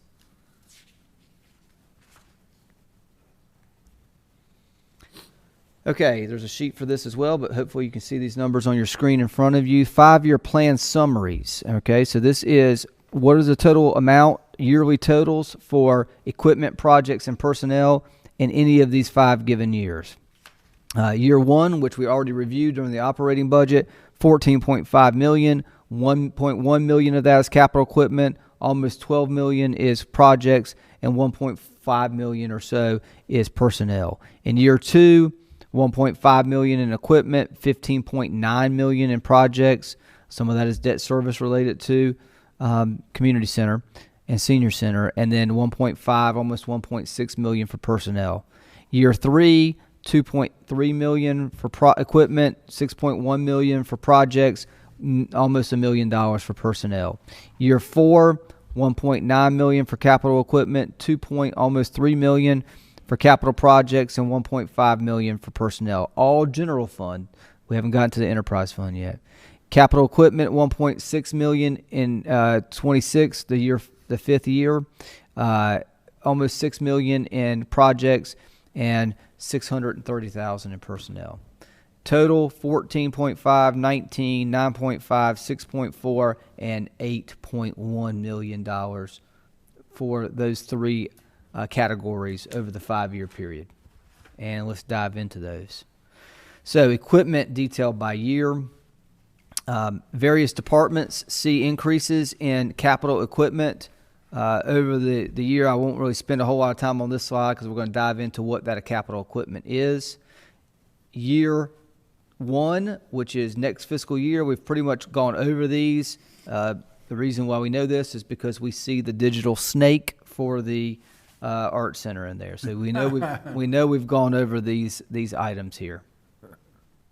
Year 2, we've got some new and replacement vehicles programmed in for the inspections department. New position vehicles, I should say, rather. We have vehicle replacement, 3 of them in the police department, 4 new position vehicles, and replacement portable radios in the police department for capital equipment. Public Works, 2 replacement pickup trucks, a dump truck replacement, a bucket truck replacement, tractor, garbage packer, and we're going to use reserve money for the garbage truck. Remember, we collect that and set that aside so that when we buy a truck, we can buy it outright versus borrowing on it. A snow plow and a leaf vac replacement. What does the snow plow go on, a pickup truck, or is it a? It does. It just goes on the front of one of our trucks. Okay. Parks and Recreation, we've got a sprayer for our gator, an aerator, treadmill, a Q-Track mower, and a 72-inch deck mower. A vehicle replacement programmed in for year 2 in the fire department. Sound equipment suitable for the outside. Our art center would like to program some additional programming for outside of the art center on the campus grounds there. So having sound equipment to accommodate that will be important. And then for our IT department, implementation of a phased approach to document scanning. This, again, was identified in the previous 5-year plan. An additional server node and Tyler Ready Forms, which are forms for our finance department programming software with Tyler Systems. Tell me about that document scanning thing. Again, we're trying to, have backup of our documents, so we don't want paper only. We would like to have it digital. So it's a savings in storage space. And, Physical storage space. yeah. And it allows us to have redundancy in our files. We went through this process with Other parts of the town. well, yeah. our HR department went through a document scanning process or phase a year or 2 ago to document. Yeah. To This is a great scan those idea. documents. This is a great idea. Year 3, fiscal year 24, we've got a replacement vehicle in the planning department, a new inspector vehicle in the inspections department, staff vehicle in the engineering department, lighting equipment at the art center, in the police department, vehicle replacements, 3 of those, new position vehicles, 4, replacement mobile radios, 4, replacement portable radios, 7. Cargo van for our public buildings department, replacement van or it's a new van to replace the existing one in our public buildings department. How old is that van? It is 7. 8. Well, it's 7 plus. That's right. We bought it. That was the first vehicle that I bought for the town, and we bought it at auction. It was used. When I first got here. It was used. That's right. That's right. I remember that van. Yeah. 72-inch mower and Parks and Rec, tractor, and a replacement work truck. Fire department, mobile data terminals for our vehicles, 15. Self-contained breathing apparatuses, extrication equipment being replaced. New engine for station number 5. This is one of those that we talked about, Mayor. And then engine number 1 replacement. So actually, Mayor, I was incorrect about that. One of these engines will go into fire station number 5. The other one is a replacement in fire station number 1. Yeah. Desktop replacement, a portion of our desktops as a part of our annual rotation or our planned rotation for our IT department, as well as an additional server node as we continue to grow and our capacity changes within the organization. We need additional server space for that. Pickup replacement in the Public Works Department, tractor, a Z-Track mower, pickup replacement for Sanitation Department, and a pack rat mechanism for the Sanitation Department. We're going to get a snake in 22. We're going to get a rat in 24. To almost $0.4 million. Year 4, fiscal year 25, but year 4 in our plan. Replacement vehicle in the inspections department and a new inspector vehicle, a desktop and laptop replacement, another portion of that with our plan and IT, upgrade virtualization servers, This is part of our planned rotation as well in the IT department. Vehicle replacement and new position vehicles, mobile radios and portable radios in the police department. Equipment for the new engine and for number 5 in fire. In Parks and Recreation, a skid steer, a heavy-duty pickup, 72-inch mower, and a Q-Track mower. In Public Works, a pickup replacement, a street sweeper, a snow plow, a rear flail mower, 2 of those, 25 cubic yard garbage packer, new. What is a rear flail mower? Goes on the back of the tractor and helps cut the right of way. Okay, so this is Public Works, it's not Parks, we've moved it. Public Works, that's right. Garbage packer replacement, and a leaf vac replacement truck, and salt and sand spreader. Total equipment here, almost $9 million. And finally, year 5, fiscal year 26. We had a question I'll here. wait till he's finished I'm with sorry. this, then. Okay. Go ahead through this and I'll ask my question. Replacement vehicle and a new inspector vehicle and inspections, desktop and laptop replacement portions of those continued, and additional server node. Vehicle replacement, new position vehicles, replacement mobile radios, replacement portable radios in police, replacement vehicle and planning, pickup truck, tractor, a bunker rake, and a gator in Parks and Recreation. I said, yeah, we got the gators. Now you got a gator. Now we got a gator in there. Thermal imaging camera replacements, 2 of those in fire. Engine 4 replacement. New deputy fire marshal vehicle in fire. Salt and sand spreader, a second one in Public Works. And pottery equipment for the Art Center. You mentioned earlier about take-home vehicles. Some of those are blended into the new position vehicles. Is blended in with new position vehicles? Okay. So then when we have 4, But we may need to consider revisiting that as well. because if we have 4 officers coming on board, then that's not going to do any good to get a take-home vehicle That's that year. true. I'm assuming we're going to wait and talk about that stuff at personnel. We'll talk about personnel. Okay. And that was something that the chief and I discussed as we went through this budget process, is the take-home vehicle portion of it may not be adequate at this point. Well, you gotta almost monitor that individually. Well, annually, you got to kind of do that Yeah, as adjust. well. And it could be mid-year adjustments as well, depending on what we have. But we'd like to plan for it as best we can. And some of that's a little bit, to your point, a little bit of a guessing situation. But at the same time, you want to make sure you have some capacity there. What is we like for them to be in town, but we also allow a little bit of outside of town, don't we, Adam? We do. We have a radius. Don't quote me on the exact distance right now. I can follow up with you, but it is a radius outside of town. 4 or 5 miles or something like that. It ain't far. I hate to say that. Let me get Okay. you an answer here That's in just fine. a second. I don't recall Yeah. off the top of my head. No, but it needs to be. But there's a bit of a distance away from the core of town. That's right. I'm thrilled that they can find housing, they can 10, afford in that. 10 miles. 10 miles. Okay, and And that's I'm fine with that policy. I just want to Yeah. make sure, you mentioned earlier we didn't have enough for it and that Yeah. we're planning for it. Is that from a certain point in town? Is that from the edge of to the nearest edge of city limits? I believe as the policy is written, is from the nearest edge of the contiguous corporate limits. But I'll verify that. I mean, it's not, I just. But we did this several years ago, and the purpose of it was to encourage longevity, for our town in the police department. And I think it's been a real asset. It's helped a lot. Town limits. From the town limits. Okay. Okay, so capital projects detailed by year. So we just talked about equipment. Now let's run through the 5 years of capital projects. Here we have fiscal year 22, year number 1. I won't spend a whole lot of time talking about this, primarily because we just went over it.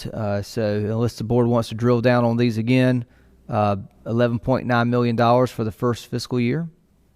Some of this is paid for with PAL bill funds. Some of this is paid for with rec unit fees. And then a good portion of it is paid for with general fund.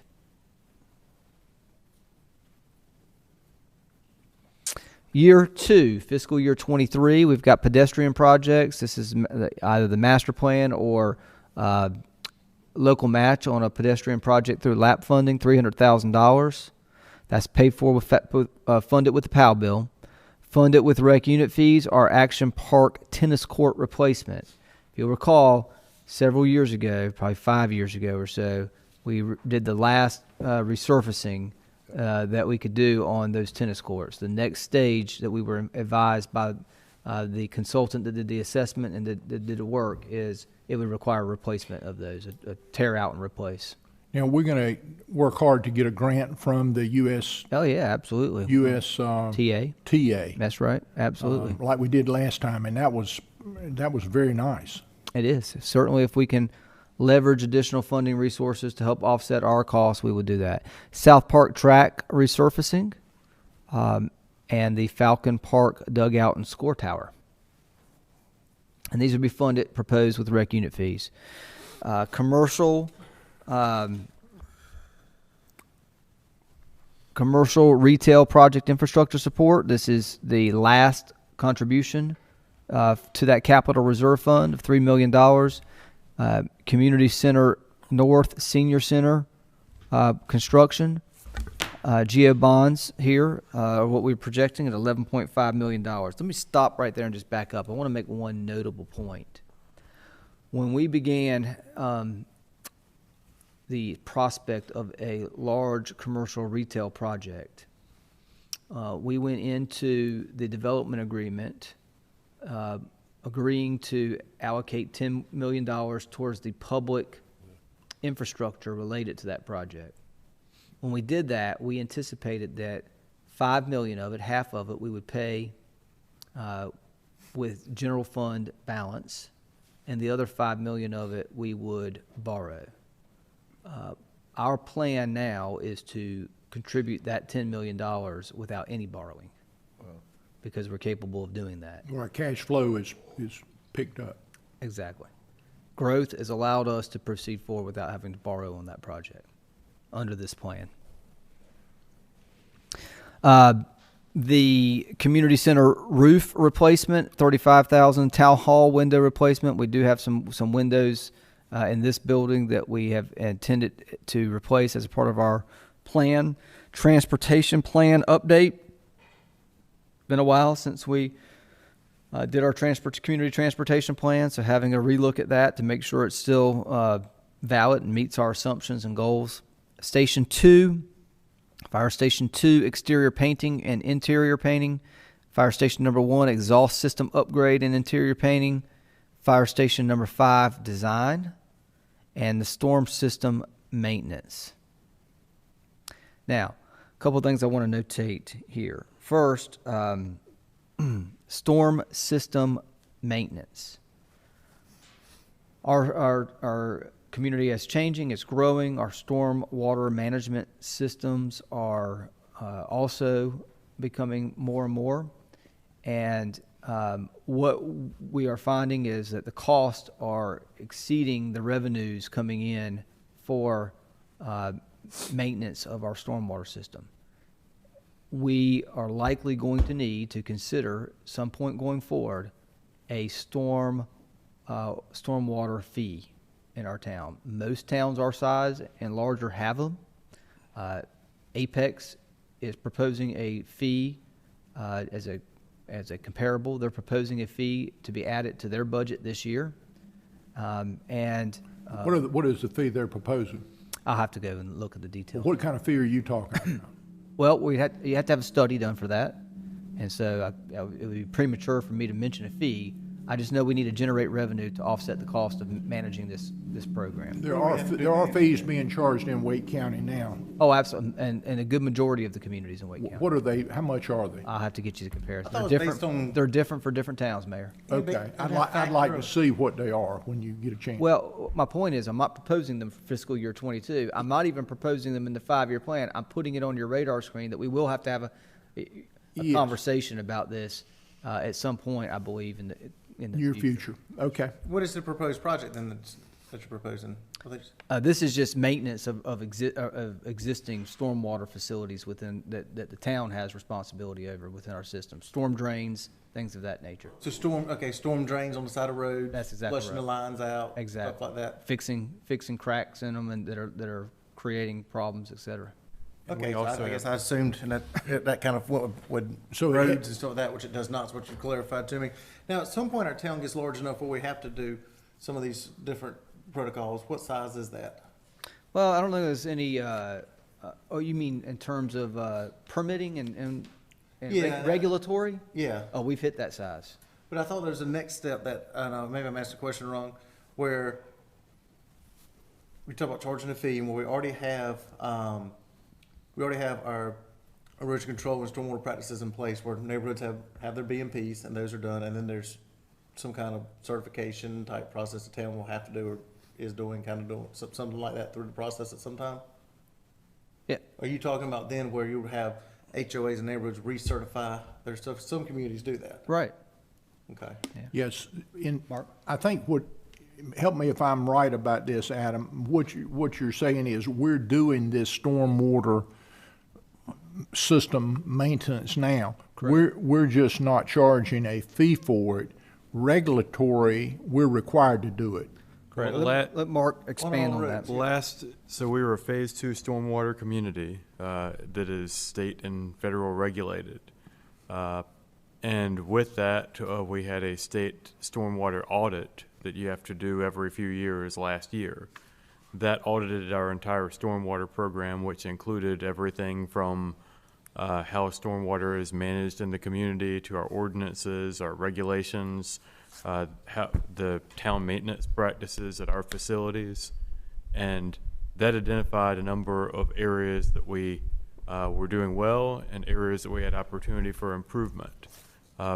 Additionally, our new public works director, who's got a lot of experience and focus in this area, has identified that we'd benefit from greater, more frequent inspection of our stormwater conveyance systems around town, culverts, pipes, boxes, places that we have either had documented stormwater issues during flood events, or places that, based on the age of the structures, need to be looked at because, the concrete's been in the ground for 50 years or more.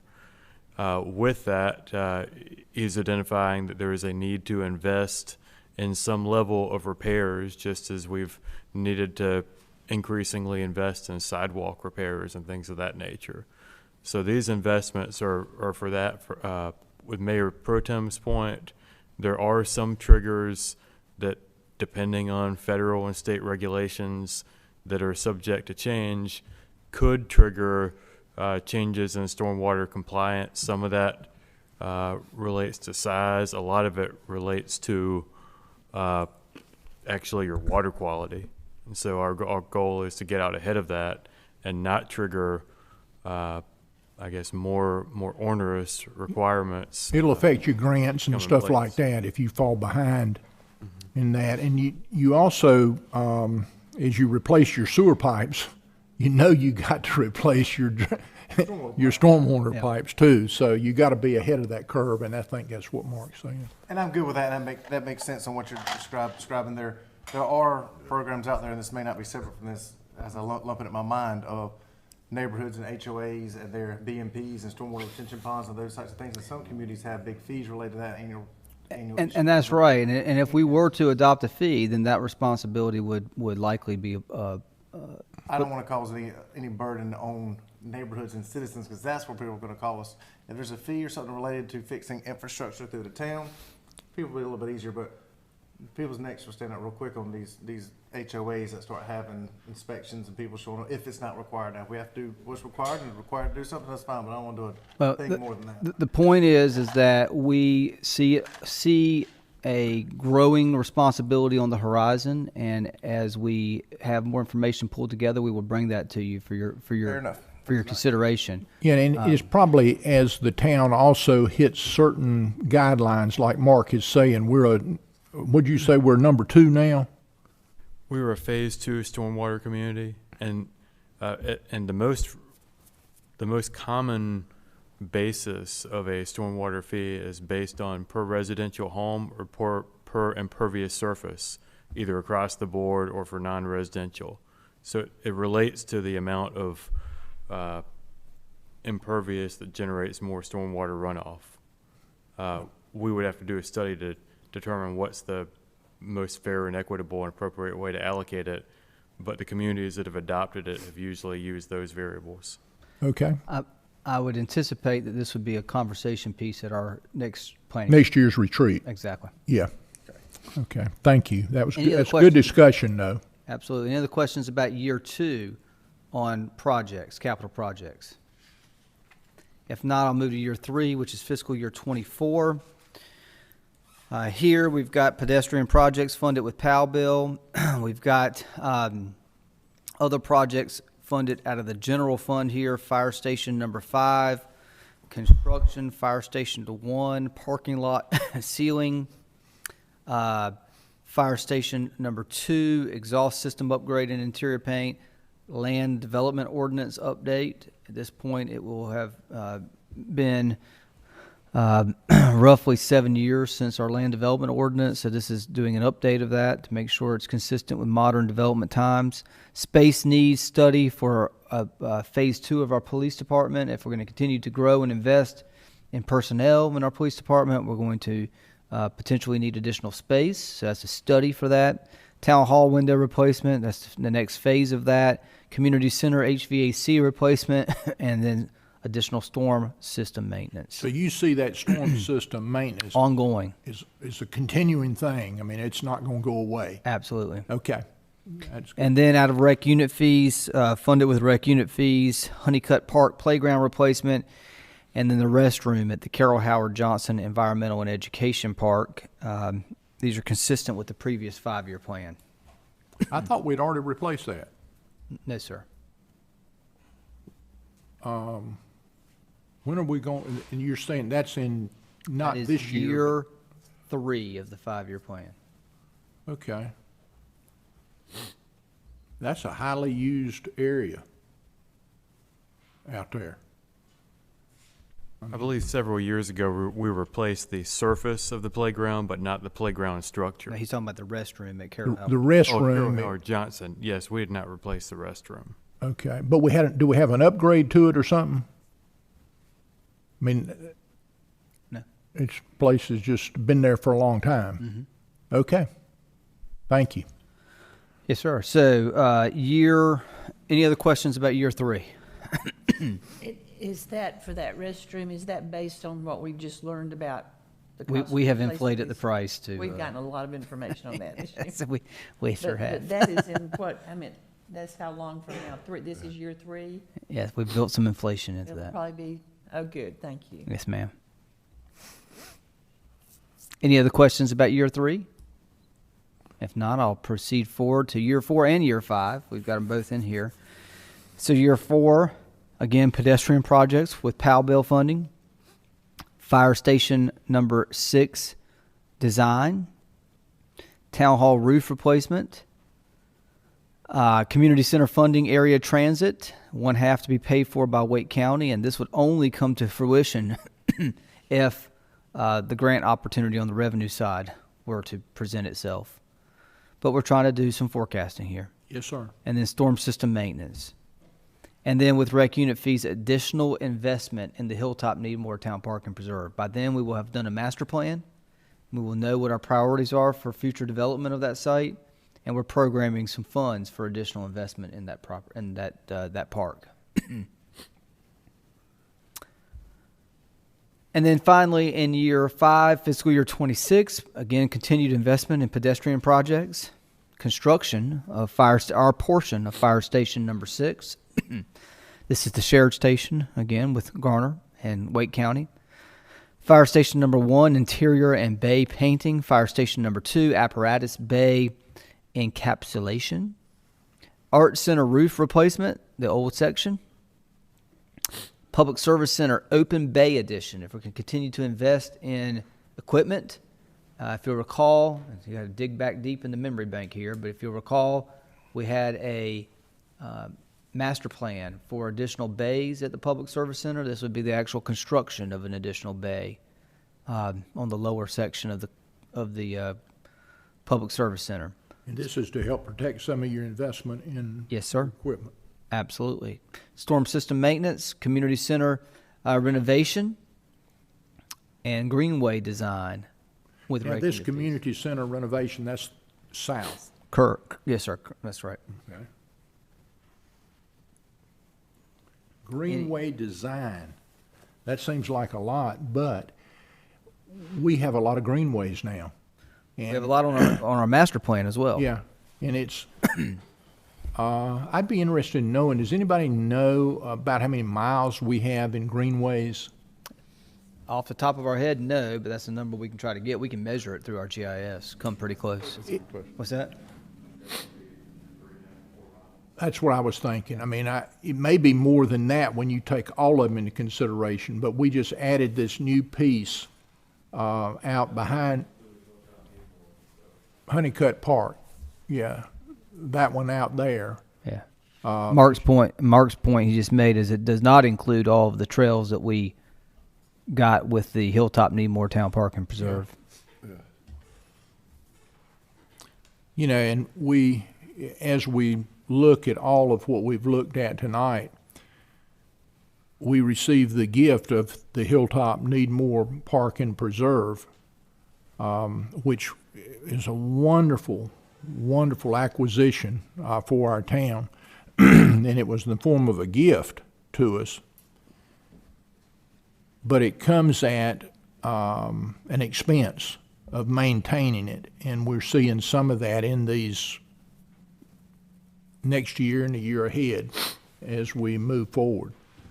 But it's a great facility and, you know, in a great location as we grow our town.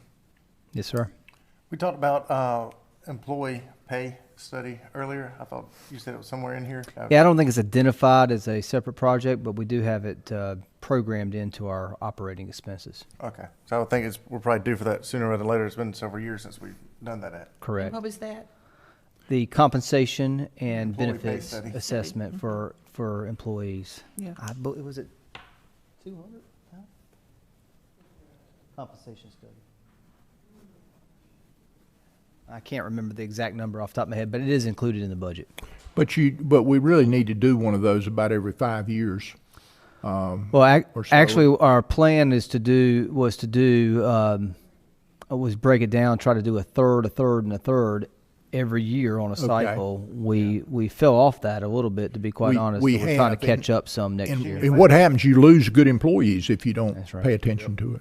Will you just circle back later to me when the last time we did it is and when we actually will be doing it again? I think we've got it planned, if I'm not mistaken, in fiscal year 22. So it's planned. So it's this coming year. That's right. It's coming Okay. this All right, I coming didn't year. hear you. Thank you. Yeah.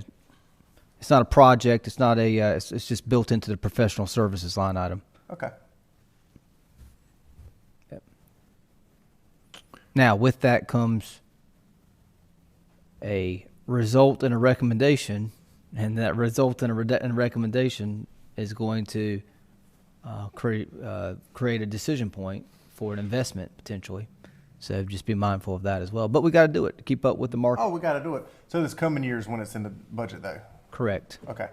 So then by next year's budget, mid-year we could do an adjustment needed, but definitely by next year's budget, Correct. we can be doing that. So I do think that's important to do as Absolutely. soon as possible. Yep. I like the way you've broken out that storm water system, but that's not as big a number as I thought it would be. Well, it could be bigger. I understand that. We're trying to take small bites at the apple. Okay. Yep. Is that number, I mean, we go back and look at it historically, and that's kind of a number that we've been. It depends. Some years some years it's been minimal. Some years it's been significantly more. I think on average it's probably on the lower end, but again, we're trying to build up to a plan. Our territory is growing. We're Exactly. becoming larger. I got you. Okay. But that number does not scare me. Right. but I know that what you're saying is it's a growing number. Yeah, exactly. Okay. Yeah. Any other questions or thoughts or ideas? And then we'll move to personnel if you don't, after projects. Okay, I think we're good. So personnel detailed by year. I love it. Here we've got our summary for departments. We won't spend a whole lot of time dwelling into this because we're getting ready to get into the details, but you can see about every department has some sort of touch point on personnel over the 5-year horizon. Go back just a minute. You moved it pretty quick. Communications, does that fall into, that's Susan Correct. Rice's Yes. group? Mm-hmm. Yes, sir. Yeah, I'm surprised that, that we haven't gotten somebody before now. I mean, that's, Well, and- is that this year, this coming year that you're at? No, that would be year 2. Okay. And I do think that there's a need certainly to invest in that. We put it on the 5-year plan 2 or 3 years ago, and it's now beginning to kind of work its way up. Susan's done a fantastic job. I think what we have identified is that Susan sort of has hit a capacity, and if we want to do more with communications, we're going to need the human capital to do that, and so that's why we've got it programmed in year 2. But I'm going to get into the details of the positions here. Okay. So I won't spend a lot of time talking about year 1 because we did that during the budget presentation. So if there's no objection, I'll move to year 2, which is fiscal year 23. Here we've got a purchasing manager in the finance department, not an uncommon position for finance departments our size, organizations our size, to help with procurement, contract management. Who is doing that now? Each department head? Each department head is involved, and of course the finance department is doing a lot of the coordination and management of it as well. But each I department. think this is a great idea. I mean, we're big enough now, purchasing, and it's just big. I smile because your finance director would agree with you. Yeah, that's right. Yeah. I just heard He can feel it, huh? I can feel it. I just heard Jim say to her, "Now's your chance." This is not your chance. This is not your chance, Joanne. All right, so the Art Center, we've got Let me ask you this. What is our annual spend on what? on everything that we're buying? What is our annual? Well, our budget's for next year's a $50 million budget, but that's not all purchases. I understand that.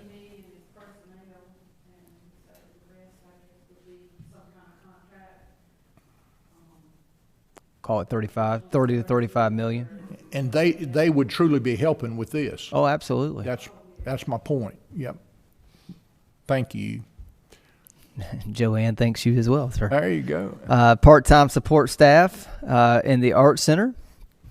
Public buildings supervisor, and now I can't cut the purchasing manager out of the budget for year 2.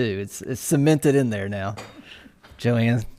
Make sure we recorded that. That's right. The mayor took the red pen out of my hand for that position. Public buildings supervisor for the public buildings. Listen, facility maintenance, facility management is going to continue to be a challenge and an opportunity for us moving forward. We've grown our facilities. I think about all the facilities that we've built since I arrived here at the town 7 years ago, and it's been pretty phenomenal. But we've got a small staff right now managing that, and a supervisor for that department is going to be important, I think, moving forward. I think that's huge. And if you look at our footprint and managing not only people, but managing buildings where you're replacing windows and you don't want to have buildings flooding, managing landscapes, this is a much needed area. I mean, when I look at all of our assets, it's pretty substantial. Yeah. Thank you, Adam. Thank you. So parks maintenance worker, athletic program specialist here in the Parks and Rec Department.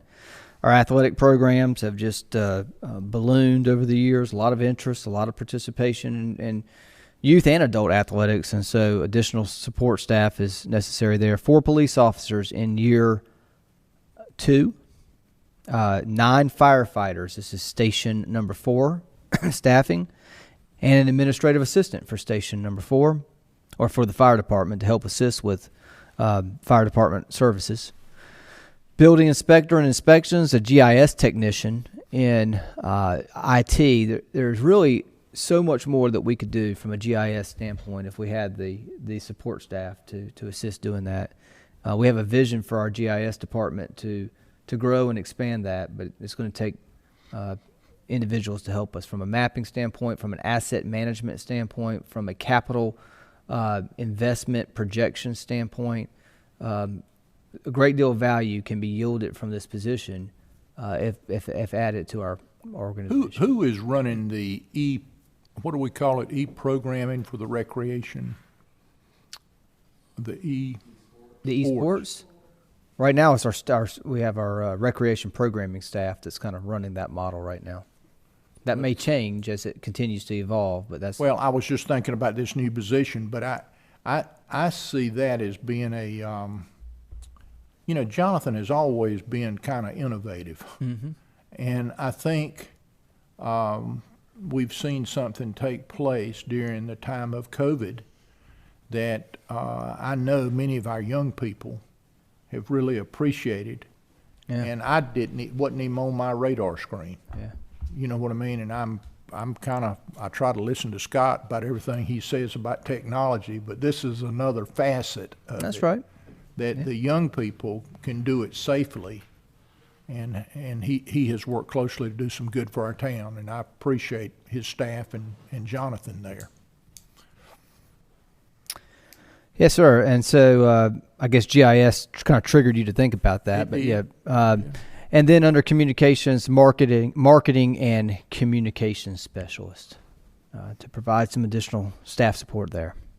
Do you want to wait till the end of the whole 5-year to talk about the personnel additions we mentioned earlier in regards to police and fire? Or Yeah, why don't we run through you these wanna do it? Why don't we run through these 5 years and then we can kind of Cool. talk about it. So then year 3, fiscal year 24, we have support staff in the Art Center, Community Center, Senior Center Administrator, Senior Program Specialist, and Recreation Program Specialist, all planned in the previous 5-year plan. 4 police officers and 3 telecommunicators. This is to add another shift or another layer of support in telecommunications. Not another shift, I guess added personnel to existing shift in our telecommunicator staff. Construction inspector and engineering, building inspector and inspections, and a street maintenance worker in public works. Year 4, fiscal year 25, support staff for the Art Center, Community Center North Senior Center support specialist, and custodian. 4 police officers, a secondary evidence custodian, and administrative support. 9 firefighters for fire station number 5, a building inspector for inspections, sanitation equipment operator, and 2 sanitation workers. This would be adding another route as our town grows to our sanitation department. And then in year 5, fiscal year 26, recreation specialist and parks maintenance worker, 4 police officers, a deputy fire marshal, and a building inspector. So that is 20 police officers over Next 5 years. next 5 years.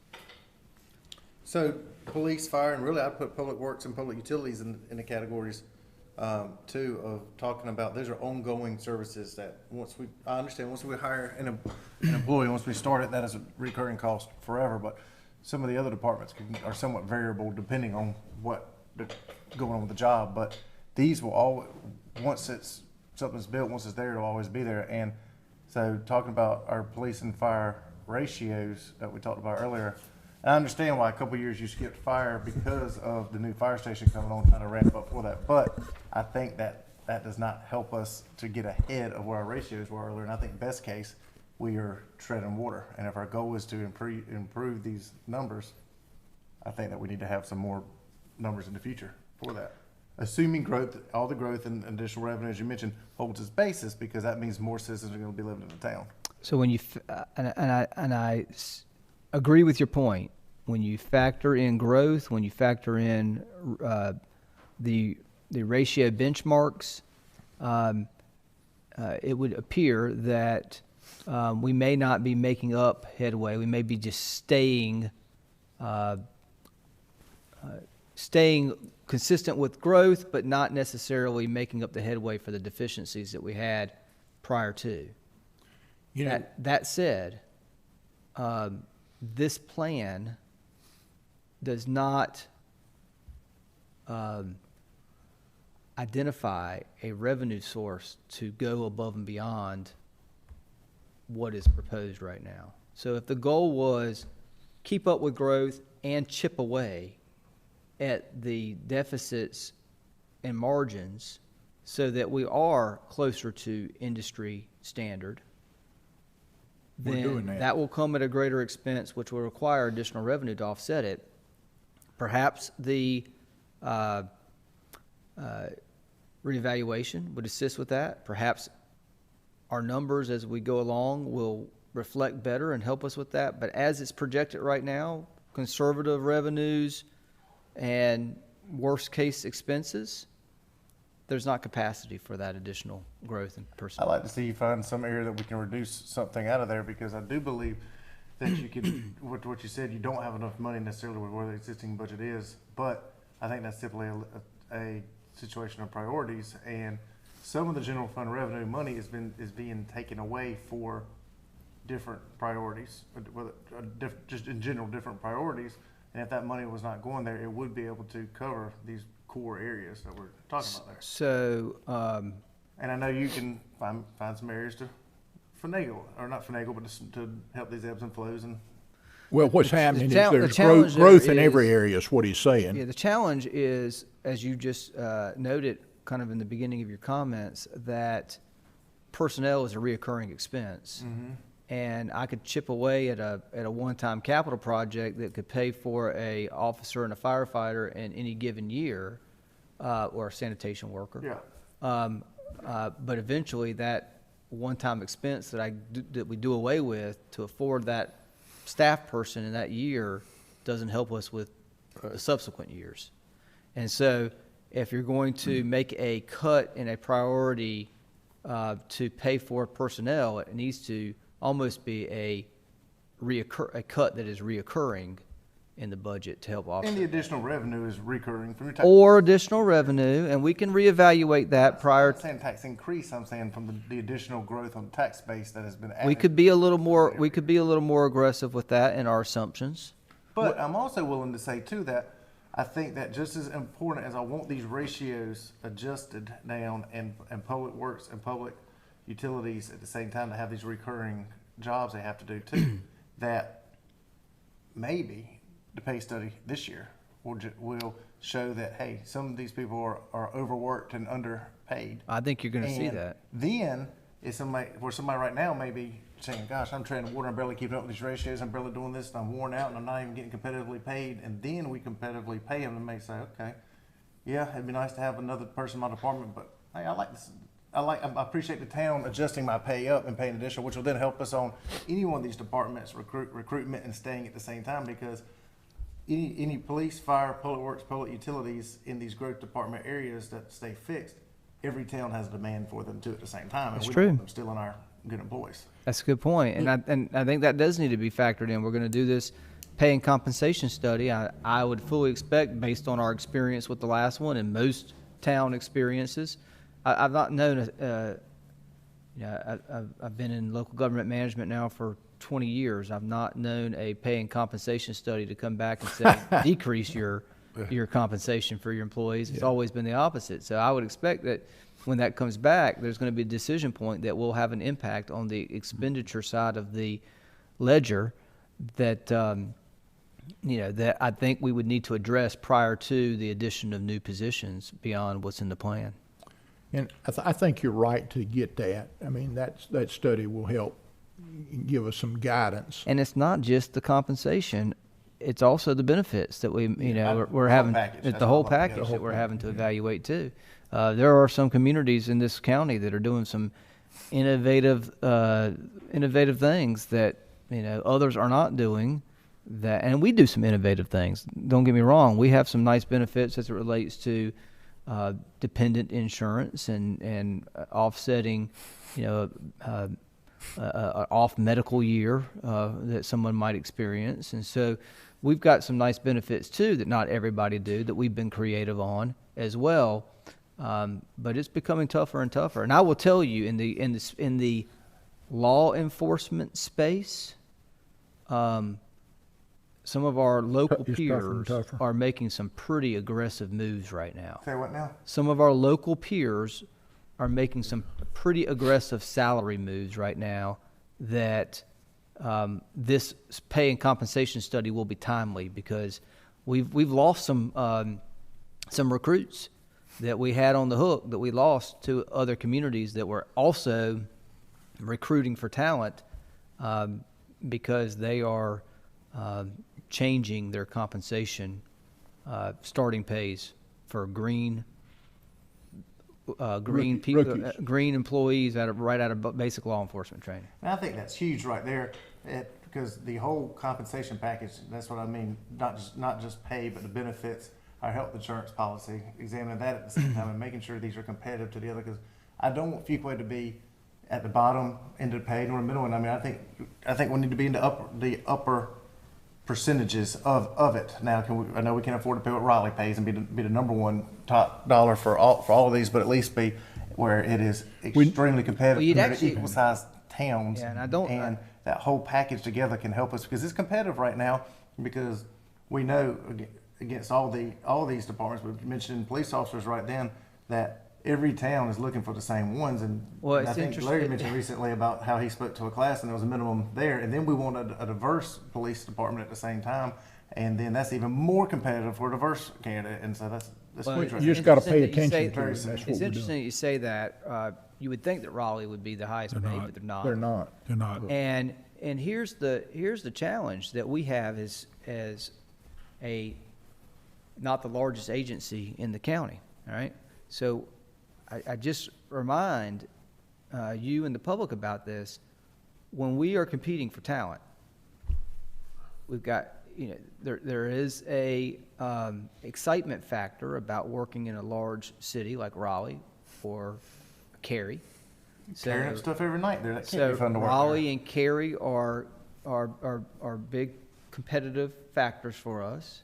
Then you've got the State Highway Patrol, then you've got the Sheriff's Department, then you've got the State Capitol Police, then you've got, you know, the next tier of larger communities like You got the SBI too. SBI, you got Wake. I get it. It's all competitive. That's why I want us to be So by the time, competitive. by the time we get to the candidate pool, the selection is not as plentiful as one would think. So we need to be very competitive on our. So that is an important reason why we ought to be. And we also want to keep them. I'm getting back to agreeing to your assessment that being less than competitive or less than probably mid-tier is very problematic, I think. I don't want to be there. I want to be. Yeah. I want to be top here. That's right. Yeah, 'cause we want to be drafted, attracting the top You candidates. want So we have top to be a talent, top. and we Yeah. want and we want diverse talent. Diversity's an issue. Because you're Absolutely. right. If I ask to add a bunch of positions and you can't fill the positions, what good have we done in end of the day? And we want the best candidates too. Absolutely. One thing I would like to make as a comment, I know earlier we talked about the potential tax increases over this 5-year plan. I think it was 8.5 cents, something like that, give or take. We talked about the potential that with growth that could reduce maybe a cent or two if we got lucky. I think one of the things we as a board have to be careful with is, and I'm as guilty of as anybody, when I hear in a planning session at retreat that we might profit, if for lack of a better word, we might be ahead and won't have to spend money on something like taxes, we may have to be careful and say, we can't do our pet projects. I have some, everybody else has some, and maybe concentrate on hiring key personnel, not just police, fire, police, or anyone else that we need, because you've listed a bunch of needed positions here. So I think as we look at what happens this coming year, as we look at a potential tax increase, if you report back, we've already prepared to raise 3 cents for next year. If you report back, say, guys, guess what? I got great news. We don't have to do but 2%. That might be an opportunity for us to say, well, we'd already planned one, because if I remember my numbers correctly, it didn't take about $300,000 to $350,000 to hire 4 police officers. $500,000 that we would get for a 1 cent tax increase could cover an extra officer for 4 years, or an extra firefighter for 4 years, or 4 or 5 or 6 other employees for 4 years. So I will be thinking along those terms at the retreat. If you come up and say, we got great news, we can get by with a 1.5 or 2%. We may have to bite the bullet and say, to keep delivering services, let's just keep it at the 3 cents and not put it on a project, put it on personnel, and keep investing in our human staff here. Other than the projects that we've identified for the 3 or 5% or projects. Well, that we've I'm saying already that committed you to. come back and say we don't have to That's raise right. taxes to still do these Exactly. projects. No, We may still have to raise it. I hate to say that, but that might be the only way out of this thing, I see your point exactly. is to hire people and pay them what they need. I'm willing to take the heat on that, to get the right people and get enough people to do that here. For priorities, that's exactly right, Commissioner. Figure out how we're gonna spend Commissioner it. Smith, we do If we that. find extra money, how are we Yeah. gonna spend it? And that's why I We're would trying to say do I- all everybody's pet projects at the same time, then there's no money left over at the end of the Yeah. day, and that's what you're saying. Yeah, and that's why I would say I don't Not get, like pet projects, you know what I mean? I know what Important you mean. projects that Yeah. I mean, I like the senior center, that's not my pet project, but I like it. right, yeah, But sometimes you've got to look at things that, what are we going to trade off for if we find extra money? sure. I would say, you know, that's why I don't get too overly concerned about, you know, 4 police officers in year 2 or year 3, because we're going to annually come back and revisit this. And we're going to annually see What our revenues, where our financial picture looks like. Yeah. And we can make adjustments annually to our 5-year plan as long as they balance. Got to balance it. Yeah. That's the end of the day. We got to balance it, because that's what the rating agencies look at, and that's what local government commission looks at. That's But what, I think you're headed in the right direction on this, Adam. I do. I think you're headed in the right direction. Let me ask this question about the Art Center. Slide that thing back. Maureen is pretty smart. Somehow or another, she's getting people for about. these are just part-time positions. This is support staff. It's just showing the fund. I understand. Yeah. But she's doing it, and do you have any other of your departments that could do the same thing?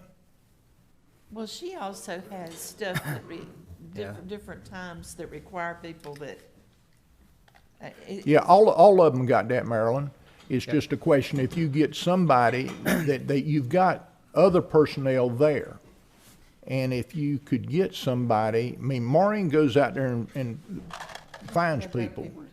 She recruits. And Yeah, I she's- think, you know, I think in department, we do that already in Parks and Rec, and we do it with the Art Center. But I think Maureen's got a little bit of a, she's got a good plan She does. on keeping her costs down. And I like it. If you look at it over a 5-year period, she's a manager. That's right. Okay. I agree. I'm a big fan of Maureen as well. Yeah. Well, the truth is in the pudding. You know, when you look at it, that's, I mean, what she's projecting. Now, whether she can hold right in there or not, but it's, How many, I think Maureen unmuted her mic last night by accident and said "love you." She might want to do it. She might want to do it on purpose tonight. She might want to do it on purpose tonight. well, I can tell you this, if you look at her all across the page, and you're a person like I am, have dealt with numbers all my life, Yeah. that one catches my attention as being a good manager. Yes, sir. I agree. Okay. All right. Any other questions about proposed personnel? And we'll commit to continuing to evaluate and be creative where we can, and see how we can continue to identify opportunities for investment in additional personnel. So transfers, this just gives you a glimpse of transfers from various reserves to the general fund to support debt service and specific projects funded by rec unit fee capital reserves and the sanitation truck reserve. So you see funds being transferred into the general fund from rec unit fee reserves to pay for the community center debt service and the Fleming Loop Park debt service over the 5-year horizon. Sanitation truck reserves in year 2 and in year 4 to help offset the purchase of sanitation equipment. Year 4 is a replacement and a new sanitation vehicle. Rec unit fee reserves being allocated for various projects that we previously reviewed. And then that last column, debt reserves, that shows the funding going into the general fund or out of the general fund in any given year due to deficits and surpluses.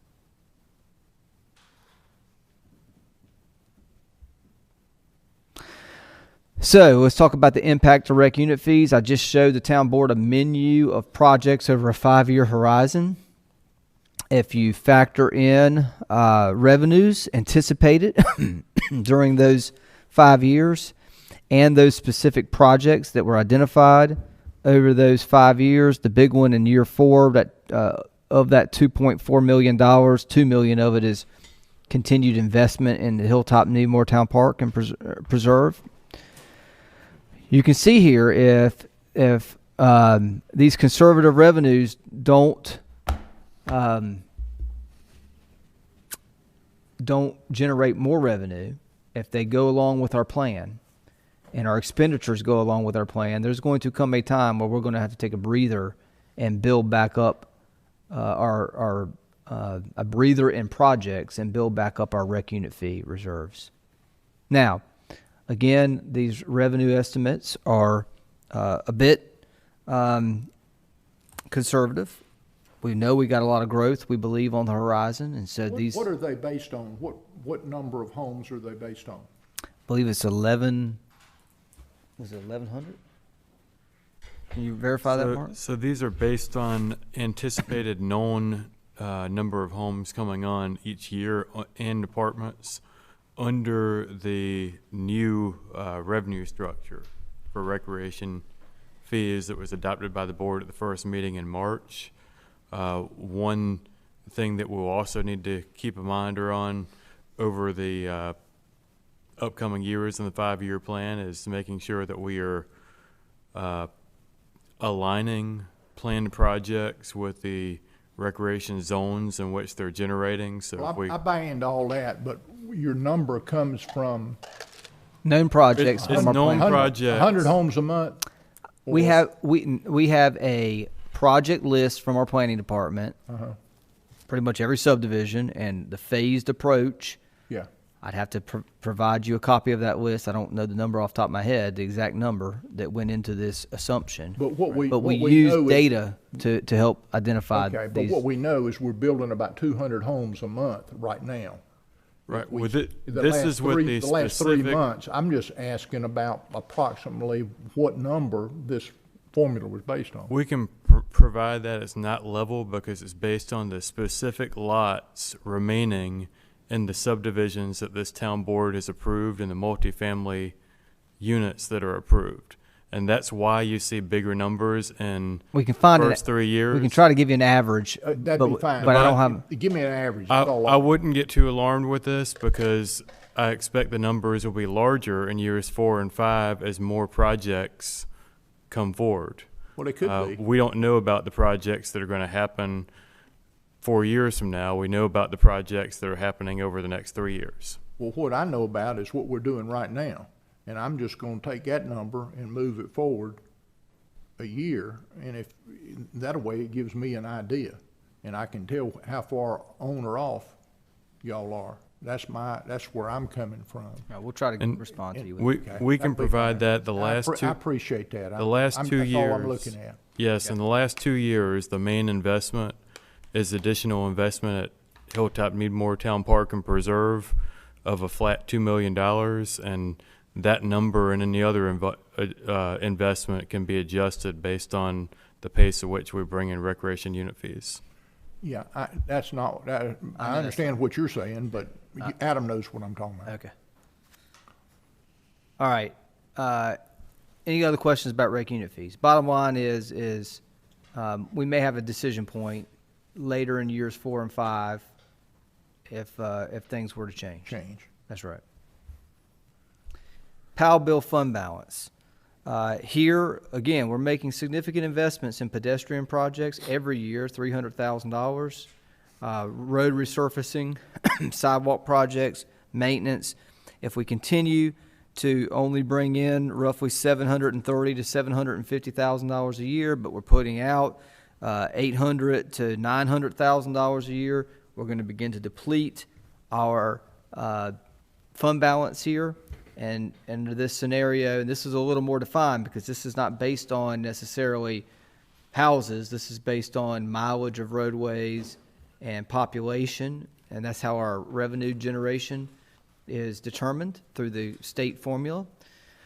So pretty consistently, we've been over the last 5 or so years between that 690 and 720,000 mark, and so it grows, but it doesn't grow by large leaps.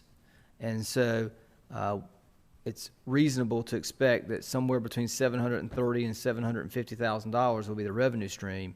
Our projected expenses exceed that on an annual basis, and so that will begin to deplete our resources. All that means is we'll still have enough annually for street resurfacing, things of that nature. We just may not be able to take as an aggressive approach to pedestrian projects. And then our debt reserve fund balance, Mayor Pro Tem, you asked about this a little while ago. Both of these columns are numbers that we have available to us. The left-hand column is the balance and the proposed appropriations from debt reserves for various projects that we identified or surpluses. And then on the right-hand side shows that we're putting that $295,000 a year from the vehicle tag revenues into this vehicle fees reserved. So by the end of the 5 years, we'll have just over $2 million that we could use as a sizable match if we wanted to for a larger transportation project. But none of it's being appropriated still. Not yet. No, we said it there. We didn't want it to I be. thought we talked a little bit about at retreat and some of that, they would start finding some projects and some opportunities and. So we identified Yeah. some projects on that, and we're running parallel tracks on that right now. We're looking for some federal earmarks. We're looking for some other funding through state appropriations, and so right now we are not showing those funds having to be spent, but we're still proceeding forward with projects. So you we're banking the money in our fund as we want, actively looking for projects. We've been fortunate so far on a lot of our projects and some of the road projects we prioritize at retreat that you've been able to get grants for. We've talked to local Senate and House leaders at the state and different things like that to help us fund some things. And we have this money here for a match when we need it, but we have not had a project that needed it yet. Correct. Well, So the you're looking House for and projects the, to use it on. yeah, the House and the Senate hadn't, I mean, we haven't gotten anything, Not yet, but not yet, but and- we're trying. That's That's right. Because my goal would be in 5 years, within What? 5 years, we're using this money to just sit there and keep That's it what on the mayor was saying. and find the right projects to do it for. correct. But we want to get a match. Yeah, If we can do that, yeah. That's what you're doing. You're using this, you're saving this money right here to be able to use it for matching grants and try to be more Yeah. competitive. Yes, sir. Okay, any questions there? And then the last slide here, which is perhaps the most significant one, is our general fund balance. We are projecting at the end of this fiscal year to potentially have $1 million being able to be added back to the general fund balance. That would carry the balance to be roughly $19.5 million. But this plan does involve the expenditure of $4.3 million next year and $3 million the following year. That would bring it to $12.1 million which is right at our threshold for 25% as a percent of the next year's expenditures. And so we have a fund balance policy that we will not go below 25%. And if this plan goes as according to what it's shown here, we would not spend down below that $12 million. Now, you also would have $1 million, should have based on what you're telling me now. You'll have another $1 million next year and another $1 million the next year in surplus. If everything, even if you stay like you are now, your surplus should grow from year to year, shouldn't it? No, sir. Okay, why would you say that it wouldn't if you budgeted in pretty much the same way? We're not budgeting the same way. We've got our expenditures vary from year to year. Our revenues, your revenue should be going up. our revenues are going Or up. growing. Our expenditures are going up as well. Well, they are, but we kind of know what they are. The only variable right now, I think, is knowing what your revenues. There is no reason to believe that beyond next year, beyond this year, that we would have $1 million surplus in any given year.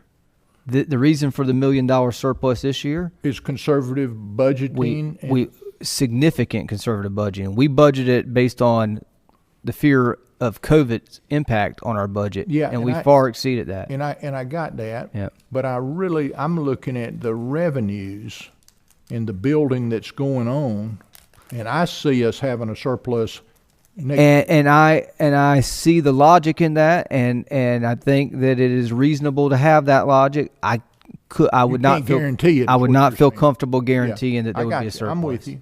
Okay. It would not surprise me if we had a surplus wouldn't because of surprise me either. because of your reasoning. Yeah. I just wouldn't, based on the plan, I wouldn't be comfortable saying it will happen for sure. Absolutely. I'm not comfortable saying that either, but Yeah. I'm saying the bus is heading that direction. That's right. And then just some notations on fund balance. Rec unit fee appropriations reflect projects identified in the projects by year description and the debt service required for the financing of Fleming Loop Park and the community center. PAL bill appropriations reflect $530,000 to $630,000 each year for street resurfacing and other eligible expenses, and $300,000 each year for pedestrian project improvements. General fund balance appropriations reflect projects that are in the town's 5-year plan, and the debt service fund balance reflects budgeted surpluses and the use of fund balance reflected in the town's bond and financing plan, and a portion of vehicle fees set aside annually for transportation projects.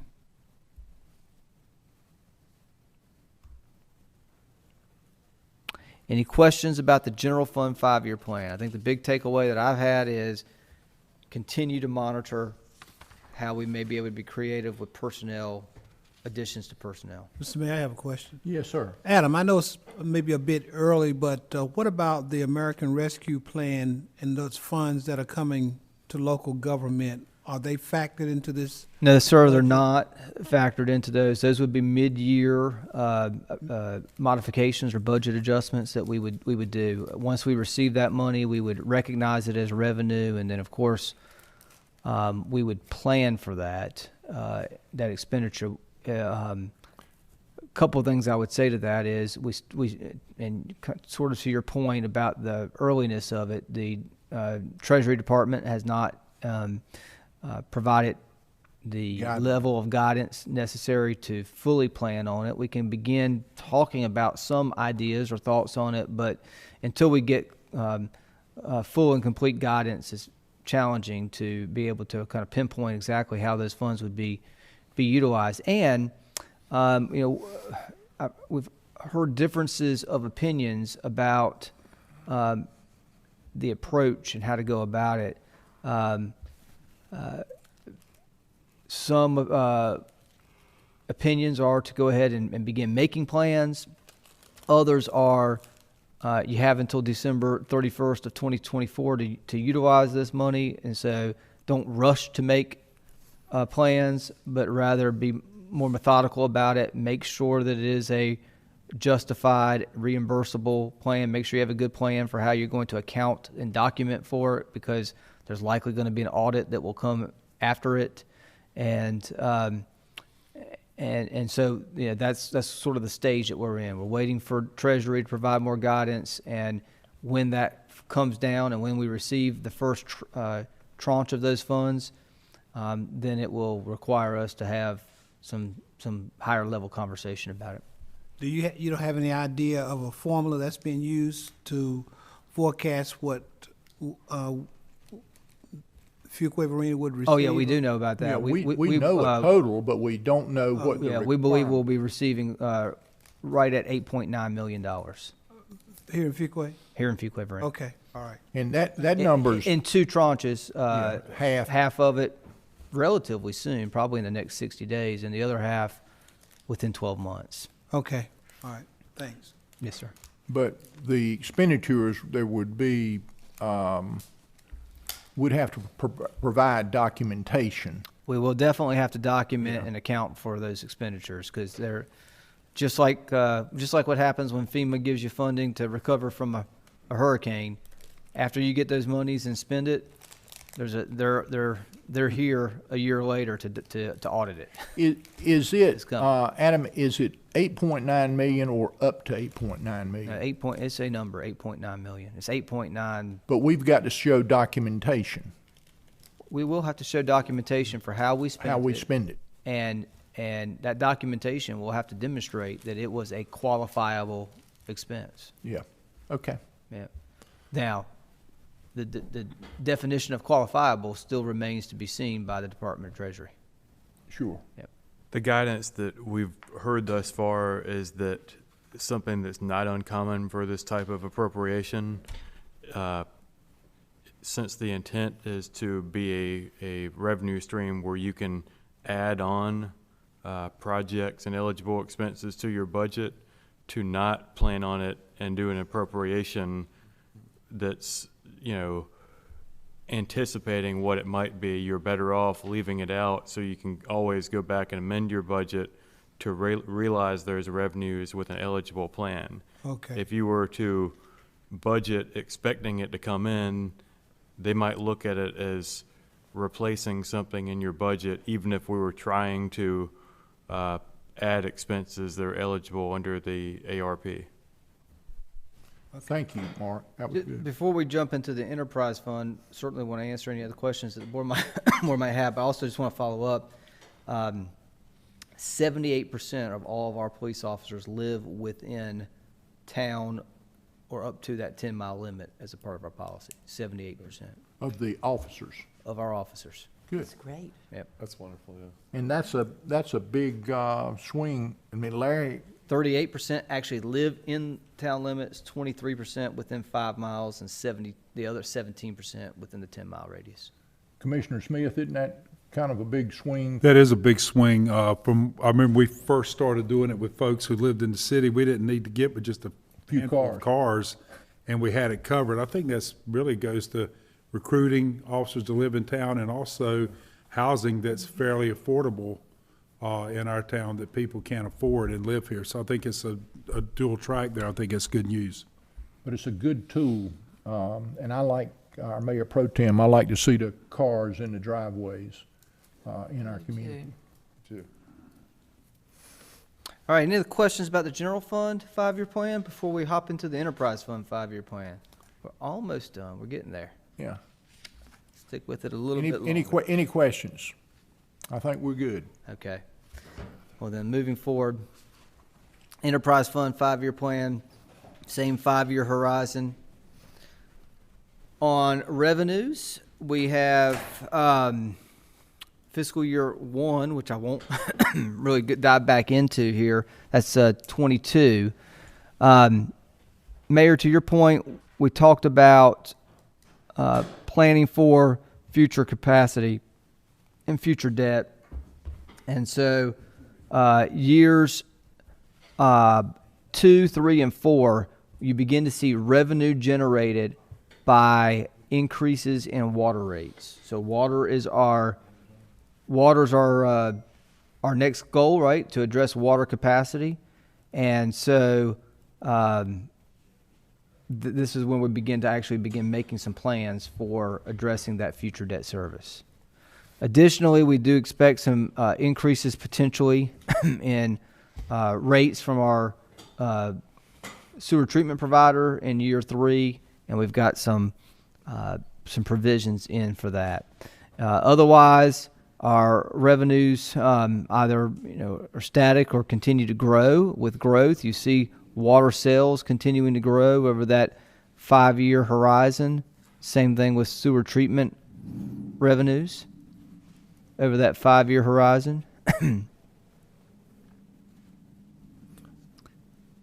Yeah, it's pretty substantial growth too, Adam. It is.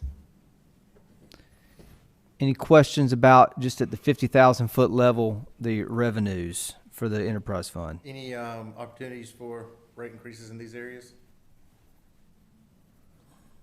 Hold on 1 second, Mayor Pro Tem. Rate increases? Yes, you'll see that under the these columns here. Yeah, the ones in the blue, but any opportunities for, what is that, how does that impact the bill? Sure, we got some slides on that as we Okay. run through this. I believe we do. We'll talk about that in a moment. The All right. the water increases, we don't increase rates on water. Adam, now correct me if I'm saying this right or not, unless they're increased to us. Is that a correct statement? Unless we're planning for future debt service related to a major water system improvement, Which we've got coming up. which we've got coming up.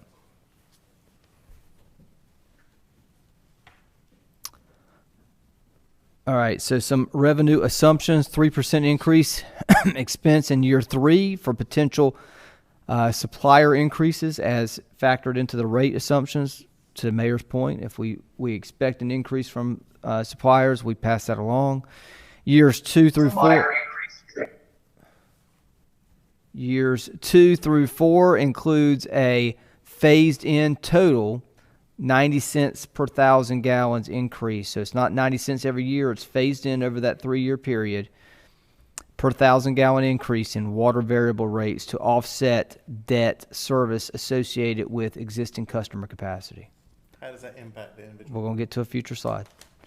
And then part of the upcoming year will include studying funding options for the City of Sanford water capacity and impact on rates and a planned system development fee study update. And so I believe the statute says every, is it 3 years or 5 years we're required, Jim stepped out, we're required to do a system development fee. I believe it's every 5 years, system development fee study.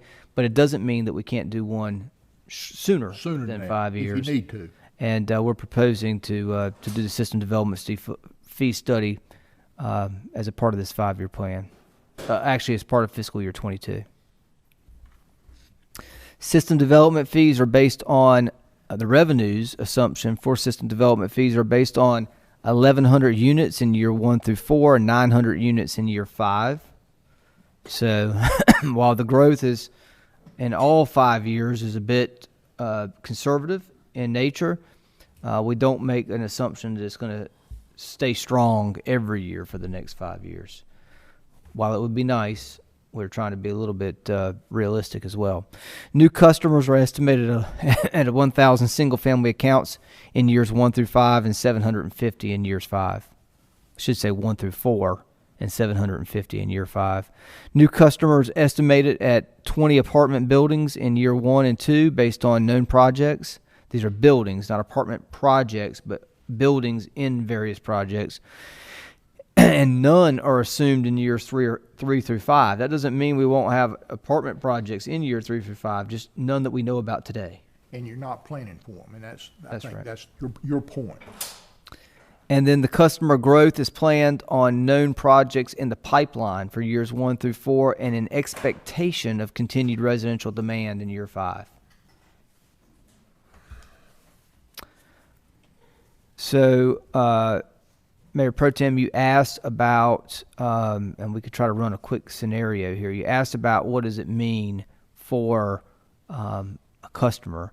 So it would mean about an additional in year two, an additional $1.50 on the water bill. So Per month. per month. Well, it's 30 cents, yeah, per 1,000 gallons, so it'd be $1.50 for that. 5,000 typical user. That's right, average residential user. So is that a 30, enough 60, money 80? for these Yeah. projects that we need to do, we need to start this sooner rather than later for our big water project? Because how much, you said $1.50 per month? Generally. That's, I mean, $1.50 a month, people don't even notice $1.50. That's right. But that makes a massive impact on our bottom line for these kinds of infrastructure projects and people being able to have water capacity. So I would tell you to look at that strongly. I mean, you could do it, if $1.50 a month, I mean, you could go up, $3 a month, which would be double the money, and people still wouldn't even notice it. Yeah, and I think so at this moment in time, there's a lot of information about that Sanford project that we don't have yet because the PER is not back yet. A lot of it's, Is there any money to get ahead of it? yeah, well, we got a while until the project actually, the debt service and the project comes online. My point is saying that 30 cents that we're showing in year 2, the 46 cents in year 3, and the 30 cents in year 4, when I come back a year from now to talk about this 5-year plan, I'm going to have a whole lot more information about that project. It could be 60 cents in year 2 and $1 per 1,000 gallons in year 4, and we're still planning to do it in those years. But my point is, Your placeholders. they're placeholders. Okay, all right. Exactly right. I don't think it will be less, but it is very possible it could be more. Why don't you go take it up this year? He doesn't have anything to base it on really, other than his guesstimation. And he's got a plan for it. Yeah. And so this is the 5-year rate assumptions that that we are planning for. And then again, we do expect that there will be some impact on sewer treatment costs, and so we're building that into the sewer base rate and variable rate in year 3. Any other questions about the rate increases? Move on. All right. The enterprise fund expenditures. Here, we went over year 1 already with the previous operations budget, so I won't belabor that. Years 2 through 4 are listed in front of you here. Significant transfers to reserves are shown primarily from system development fees to support the Sanford water supply project and other projects with a compelling return on investment. And so here what we're saying is we're generating revenue. Instead of speculatively spending these funds on system improvements in areas, we want to have more information.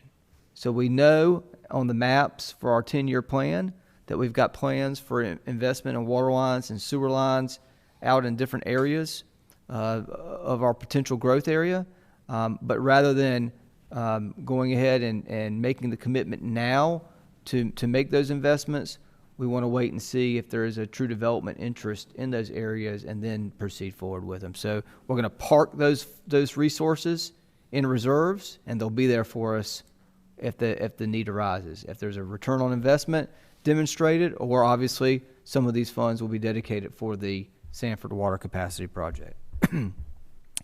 The 5-year plan is intended to position the town to be able to support the debt service associated with water capacity expansion, even if growth is slower than anticipated. And as the Sanford design and partnership agreements are better known, this funding source could be used to pay-go a portion of the project or support additional water and sewer projects in the community, again, that provide a strong return on investment. So I think the biggest line item here that I wanted to draw your attention to are these numbers here that we will be parking as we continue to evaluate opportunities moving forward. Also, we show here our ability to pay down existing debt and new debt, and that's a big number. I mean, that's an annual number. You see that here, almost $6 million, $5 million. This is your Sanford project coming online.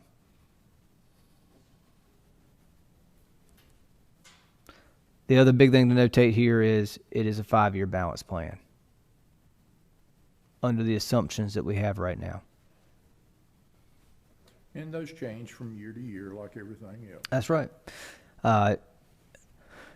Drilling down on this, operational line items are assumed to increase 3 to 5% per year, depending on the line item. Debt associated with the Sanford water supply was estimated based on a $70 million 20-year loan at 3.5% interest rate, with payments starting in 24-25, year 4.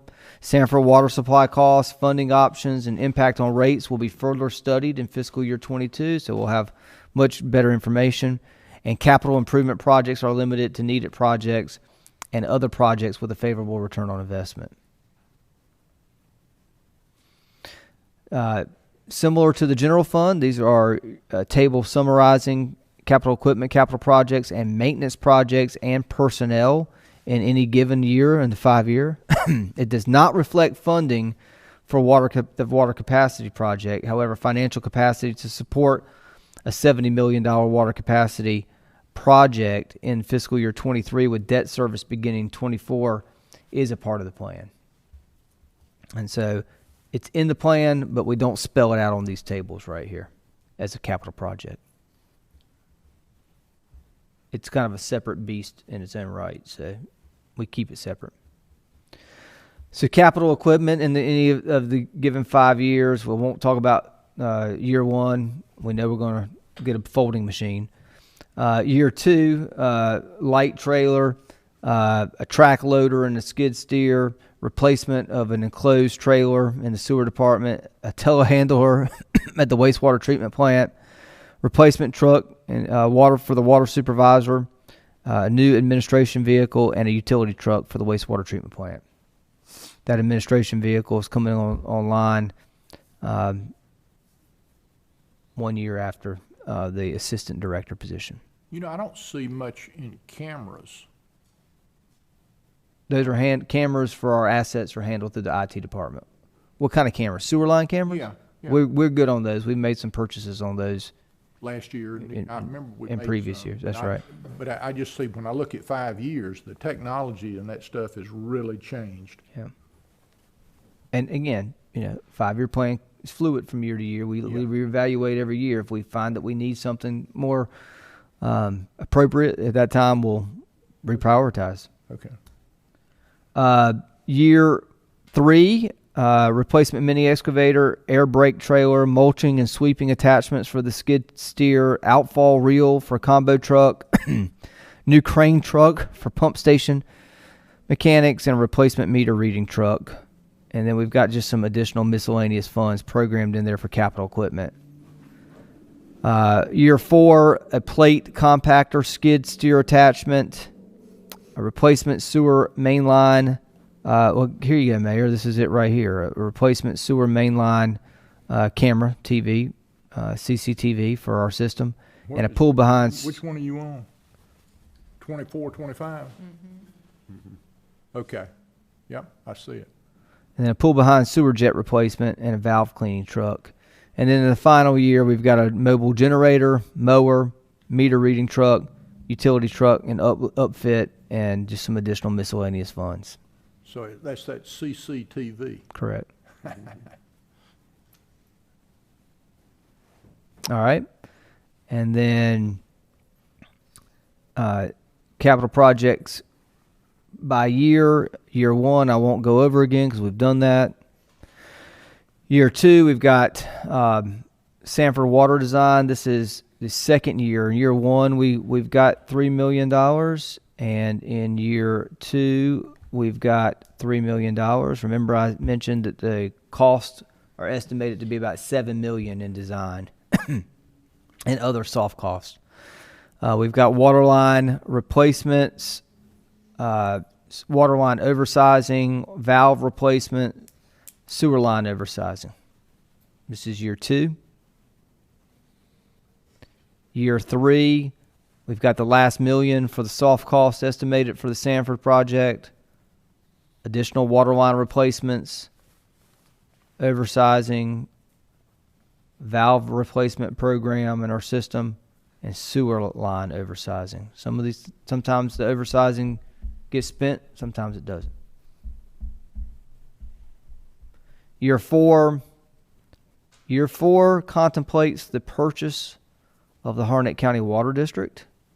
There's some work to be done on that. but we wanted to incorporate that as a part of our plan. The Burt Road and from Fleming Road to Star Chase Lane project. That's improvement to our system out in that area. And it would make sense to do it at that time as you coming up from, Exactly. Water line replacements, oversizing, valve replacement program. And then here on the sewer side, the Little Black Creek Interceptor and the sewer line oversizing. And then finally, in year 5, water line replacements, oversizing, valve replacements, sewer line system evaluation, sewer line oversizing, and the contribution to the Public Service Center equipment shelter. what is this sewer line evaluation? 1.6. This is doing a pretty much a wholesale comprehensive evaluation of our sewer system to identify if there's opportunities that we need to make improvements in the system for. And it's gonna cost 1.6 million? That's the projection in year 5. Got a big system. Well, we can send Scott out there with a camera and a lot of these things. That 1.6 million is a big number. He's been on top of buildings your and rain suit everything for you else. yeah. I'm just picking. That's good. That's a lot of money to me for a sewer line evaluation. We have almost 200 miles of gravity lines. Yeah. Wow. That's it. Yeah. He's done a pretty good job on everything else he's done. All right, Scott. What you got? What else you got, Adam? Okay, continuing forward. We've got maintenance now. So those were capital projects. Now we've got maintenance, miscellaneous maintenance projects for water. We talked about I&I, miscellaneous projects. For sewer, sometimes, again, with these miscellaneous projects, they present themselves and we have to do them. Sometimes they don't. Sometimes we have years where we've got money set aside and we don't hit that target point. Sometimes we have years that we've got money set aside and we exceed that target point. So it's fluid and fluctuates from year to year. And I'll just kind of quickly run through these because all of them are similar with the exception of the dollar figures, but the focus areas for maintenance are I&I and then miscellaneous It's a moving projects. target, Exactly. what you're saying. And then personnel, again, year 1, assistant public utilities director and a billing customer service representative. Year 2, a wastewater treatment plant operator. Year 3, collections pump mechanics, 2 of them. Year 4, no proposed personnel. And in year 5, a water section utility worker, 2 of them, and another customer service representative in the building department. So planning for the future. Any questions about personnel? I think we're good. I just remind the board that we do have a plan. I think these maps are in the paper copies as well. We do have a plan for future investment in utilities. And then I'll so we have a north quadrant, west quadrant, east quadrant. I guess they're not really quadrants if there's 3 of them. I don't know what you would call 3 areas. Yeah, triad maybe. This is the north map view. Does all of this flow into the Neuse River Basin? These are Neuse River Basin. Okay. It's a little difficult to see on these projects, but I'll kind of try to point out. So you see there are, for example, dark blue lines, and then there are lines that are blue but are not bold. Yeah. So the dark ones are ones that are factored into the 5-year plan that are going to get done in that 5-year plan. The lighter color projects are ones that we may do if the return on investment makes sense, but we're not committing to those right away.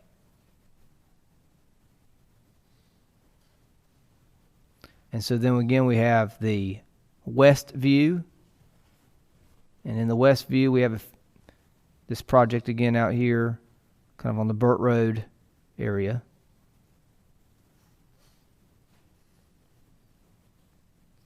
Downtown, which is happening now currently, or underway. And then the east map view, and this is kind of the most noticeable one. Here you've got these sort of three projects, one up here, the water line that kind of falls in this area, and then here. But then you have a lot of other identified infrastructure opportunities, but that we're not necessarily committing to until we know that there is a true opportunity for the return on that investment. And the truth is, this area is one of the hottest areas that we have going right now. And that's sort of hard to believe, but it is. Yeah.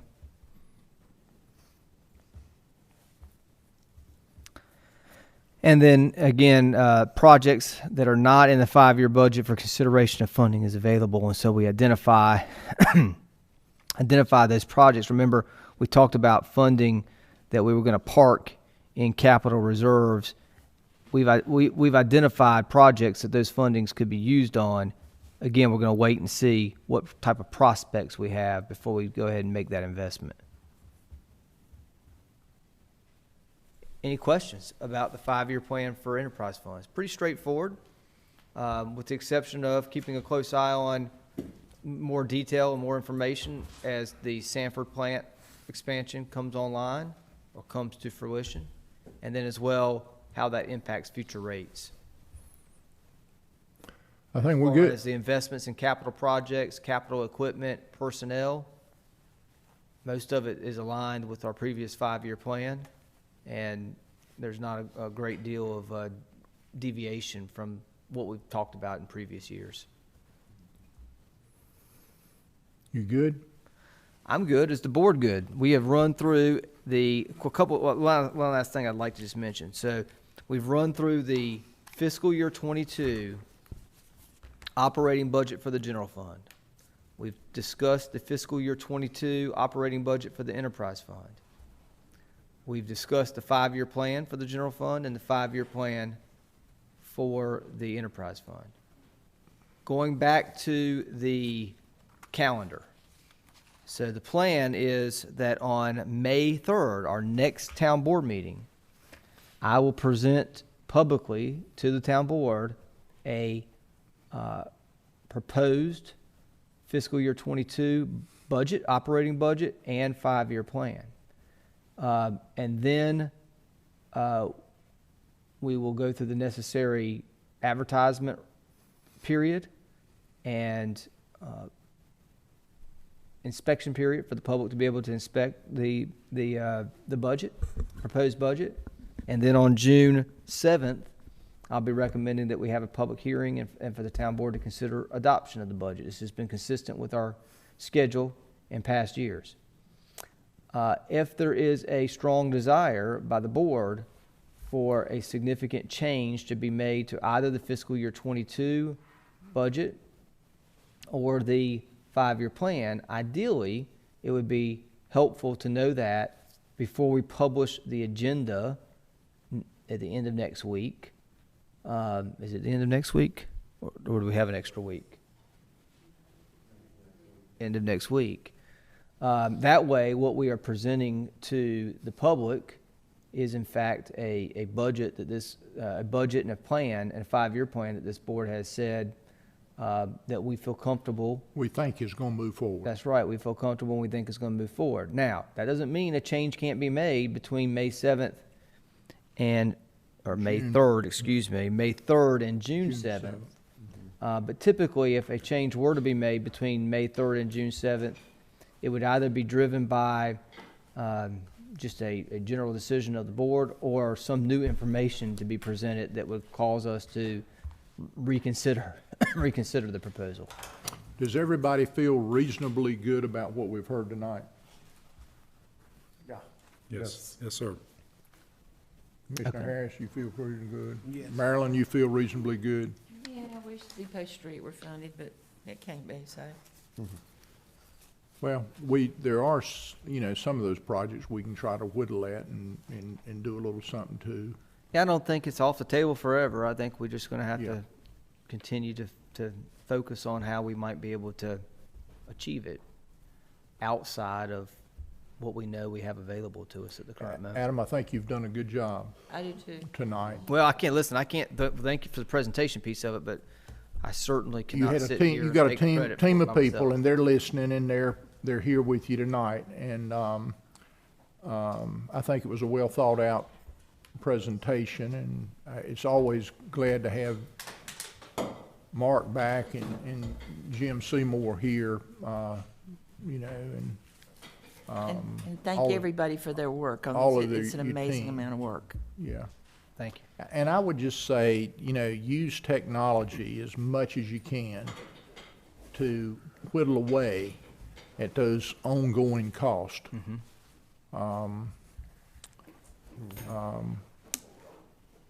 And we want our people, we want to reward people that work with us that are good people. We want to reward them. Absolutely. Well, I'm going to go back and figure out a way to have Maureen plan for Scott to inspect sewer lines and Joanne to approve the contracts There you go, you with our got new it. purchasing manager. Good, it's a good plan. Good plan. He's done everything else. I've seen him on top of water towers and buildings and here in Fuquay, and he takes care of us everywhere, so I figure he can, our sewer department's gonna get a kick out of this. You got your limits. Mayor, make a motion to adjourn.